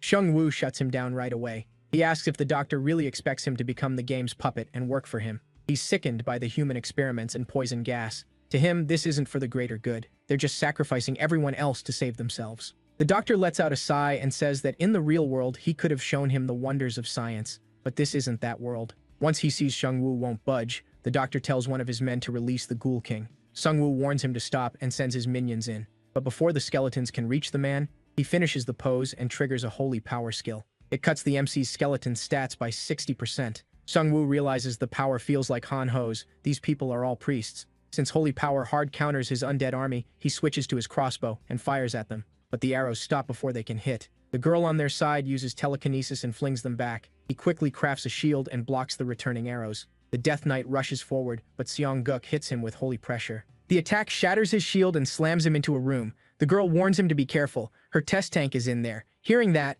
the Death Knight looks around and spots a child's shoe inside one of the large tanks filled with people. When he realizes his child is in that tank, the Death Knight snaps. He lashes out with his chains and strangles 2 of them to death. He says they don't deserve to live. The group tries to burn him down with holy power, but Shungwoo wraps him in armor. That triggers a teamwork bonus that blocks all debuffs on him. The group panics when they see their spells no longer work on the Death Knight. He's still taking damage, but the spell can't knock him back anymore. With their powers failing, the Death Knight cuts them down. At the same time, the MC's ghouls mop up the rest. The girl scientist is stunned. By her math, they were supposed to have the advantage. The Death Knight walks up to her and asks if she's the one controlling that tank. She tries to stop him, but nothing works. He keeps coming and demands to know why she used his child in her experiments. Once he's close enough, he kills her with one swing. The MC earns 12,000 gold. As his allies fall, the doctor plays his last card and tries to run. He sends out a strange tree creature that roots the Death Knight and Righty in place. Shungwoo knows he has to end this now before the doctor pulls out anything else. He uses his Lich King skill and cuts through all the roots. The doctor throws a flash grenade, but the light doesn't affect the MC. He drives his Grim Reaper scythe into the doctor. As he dies, the doctor says Shungwoo picked a good class, one that can survive alone. But his teammates aren't so lucky. Then he reveals he already released an army of zombies and ghouls outside. The Death Knight is furious and wants to tear him apart. Even then, the doctor keeps rambling about making new weapons from the system. At the same time, the Ghoul King begins to heal. The doctor laughs and asks if they'll still fight after losing everyone around them. Hearing that, Shungwoo tells the Death Knight to end him. Minsuk cuts off his head in one strike. Then a system message appears. This doctor was only a clone. The MC quickly pulls out his phone and opens the community forum. The 5th-ranked player's spot has gone blank because it was the doctor's clone. They realize he has 5 more clones in the top 20 alone. That's how his group grew so fast and worked in multiple places at once. While Shungwoo is thinking it over, the Death Knight snaps him back to reality. They have a bigger problem. The Ghoul King. Outside, Jisoo finishes off another wave of zombies and ghouls with help from the Wandering Drake and the Ogre Champion.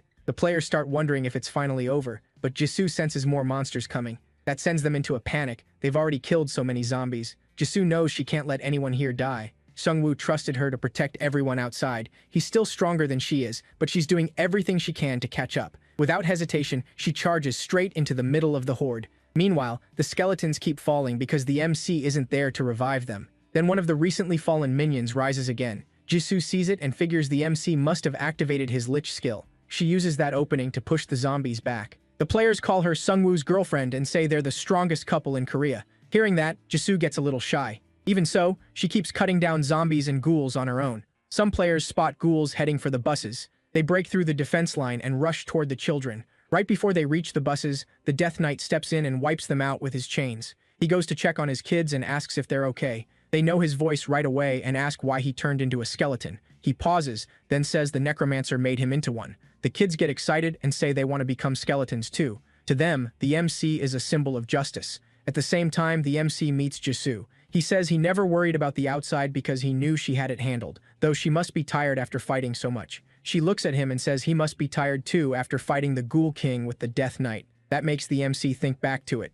They didn't really fight the Ghoul King at all. The boss was too injured and drained to put up a fight, so it died without attacking once. Still, to impress her, he says it was a brutal battle. Then a new message appears. Chapter 2 of the main story has ended unexpectedly. The game announces a balance patch and congratulates the players for surviving this long. It also lists raid boss kills. Gang Sokhan leads with 4, while Sungwoo is second with 3. The system praises those results and reveals that the Korean server now has the 4th highest average level in the world. Because of that, a hidden chapter will open for the rest of the time limit. They also get a warning. Huge monster armies led by powerful warlords will appear across the Korean server, and the event won't end until those warlords are defeated. The Death Knight realizes finishing the quest early wasn't really a blessing. Sungwoo stays hopeful. He knows the game has an ending because he saw it in the Prophecy Stone, and this is just another step toward it. He wonders if the system is really trying to challenge a Necromancer in a massive war, because if it is, he'll crush everyone. Then he smiles at his allies and says it's time to go since the quest is done. Back at the shelter, Han-ho isn't happy about the new notifications. As he cuts down minions, he grumbles that the system is just trying to wipe out Koreans. When the goblins start piling up, he falls back into the shelter. Everyone braces as the goblins keep pounding the barrier. Han-ho's dad asks why he ran after bragging he could kill 1,000 goblins alone. Annoyed, Han-ho says he only pulled back because of the others. Really, he just couldn't stand the goblins' smell. While they wait, the goblins keep wearing down the shield. Hyung-soo tells everyone to get ready and hold formation. They can't depend only on the MC anymore. The goblins keep hammering the shield. Han-ho suddenly thanks his dad for everything he's done for him. His dad thinks they're about to die, so he wipes his tears and says they'll die together. Han-ho stares at him, confused, and says, "Nobody's dying. Goblins are nothing to him." The second the shelter wall breaks, he throws his dagger and kills one. With his force field up, he bursts into wild laughter and charges the goblins, dreaming of becoming a legend. Han-ho goes full Superman and takes on the whole goblin army alone. He gets carried away and starts seeing himself as Korea's biggest badass. When the goblins try to surround him, he spins and blasts them all back. Sergeant Kim is impressed watching him fight, but Han-ho's dad feels very differently. He's embarrassed watching his son tear through enemies like a demon. Honestly, he's not wrong. Han-ho really does look like a monster. While he's slaughtering goblins without mercy, he notices Righty helping him. A moment later, the MC arrives on his Drake. Han-ho is glad to see them, but that fades when he spots the Death Knight. He worries the guy might take his place on the team. Later, back at base, the team talks about the problems that started with the new chapter. Safe zones are weaker now, monsters are stronger, and survivor groups all over the country are struggling. The Liberation Guild is also fighting thousands of orcs. Kyung-soo tells the MC they still need his help. Sungwoo agrees. They should help, since the Liberation Guild is their only real ally. If the Evolution Society attacks now, it could be a disaster, though they also seem busy dealing with monsters.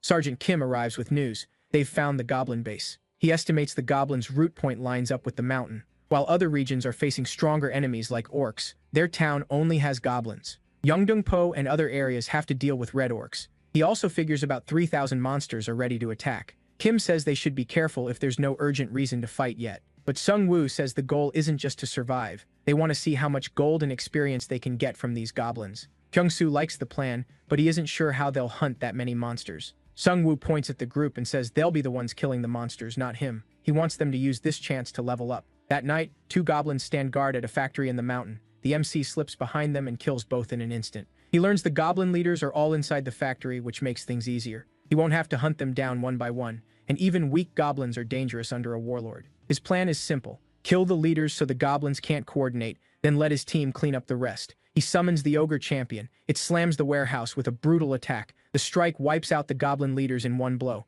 but one goblin lord survives and rushes in. The Death Knight tells the MC he hasn't seen a goblin lord in ages and asks to take this one. Sungwoo pulls out the Reaper's scythe and gives him the go-ahead. The Death Knight makes quick work of the goblin warlord. After that, the MC revives the dead goblins and turns them into his own army. Back in town, the players build a barricade. Kyung-soo tells them these are just leftover goblins that already lost their leaders. The players soon notice the goblins are going down way too easily. That boosts their confidence, and they start wiping them out. Without their leaders, the goblins are hit with several debuffs, leaving them much weaker. The MC wants everyone in town to level up. Most of them are still weak, and that puts more pressure on the whole community. Even with everyone trying, the difficulty keeps rising. That's why the MC sent Han Ho back to town. He knows even weak or injured players still have a chance to grow stronger. Some are even helping kids and the elderly level up, bringing the whole town closer to survival. One kid finally kills a goblin and starts to cry. In the end, they wipe out the goblin army, and Sungwoo gets a notice for being the top contributor in the battle.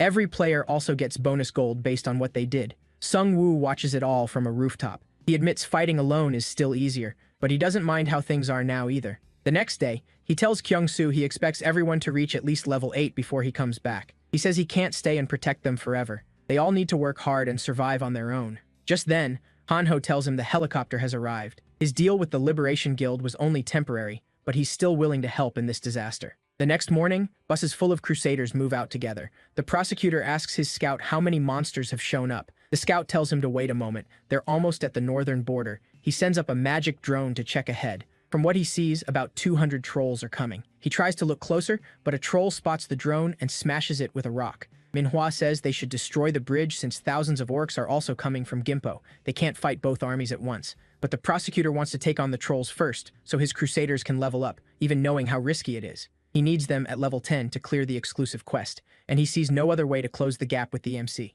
Manhwa follows the order and calls in every guard she can, leaving only the minimum at the station. Then the blindfolded guy walks in and says the helicopter carrying the MC is almost here. Manhwa is relieved. She thinks with him there, they can take on both the orcs and the trolls together. But the blindfolded guy says the MC wants them to meet him where the orc army is. Confused, Manhwa asks if he even explained what was happening there. He says the MC just wanted to collect some bones. As the helicopter hovers above, Sungwoo drops his minions from the sky, and they tear through the trolls with ease. Along with the Drake and the orc boss, the MC now has the Ghoul King too. The blindfolded guy and the prosecutor can only stare as Sungwoo's army makes the trolls look tiny. He keeps killing trolls and turning them into skeletons. The prosecutor wonders if even after awakening, he'll ever surpass him. Players from other groups watch from a distance, wondering if the Liberation Guild called in the Necromancer. They're live streaming the whole thing. The MC's group earns another achievement for having over 20 giant minions, cutting damage from small and medium enemies by 30%. Then the troll warlord finally shows up.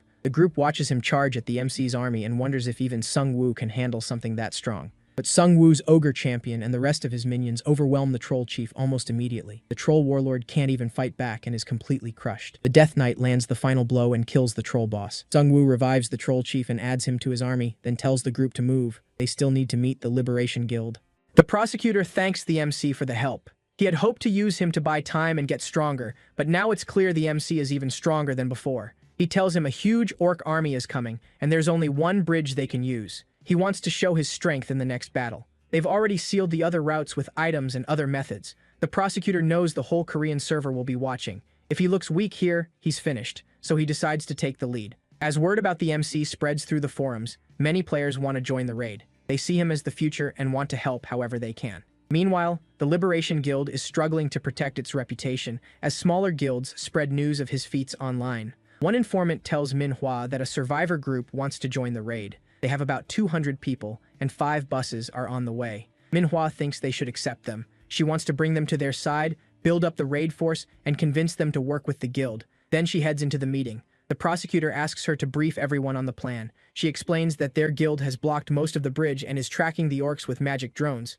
Sungwoo notices every commander is staring at him. Even Manhwa admits he's the strongest person there, and everyone is waiting to see what he does next. Then a crusader reports that a survivor from the west has arrived, a woman who flew in on a strange beast. Sungwoo thinks they've only been using helicopters because of the wyverns, so he wonders what kind of beast she rode in on. The prosecutor stands and says they should hear her out before continuing the meeting. When they meet her, the MC realizes she's riding a griffin. She assures them the griffin won't hurt anyone, then asks the prosecutor for help. A large group of Chinese players recently landed on Ganghwa Island. Sungwoo is stunned since he hasn't run into players from another server before. Gyeodong Island is a small island connected to Ganghwa Island by land. The girl explains that the players on Ganghwa made a safety zone on Gyeodong Island. Since the island was small, it was easier to secure after clearing the monsters. They knew strong guilds existed on the mainland, but chose to stay hidden. The MC thinks that makes sense. With monsters and looters overrunning the mainland, a small island was safer and made it easier for everyone there to work together. She goes on to say pirates landed on their island a few hours earlier.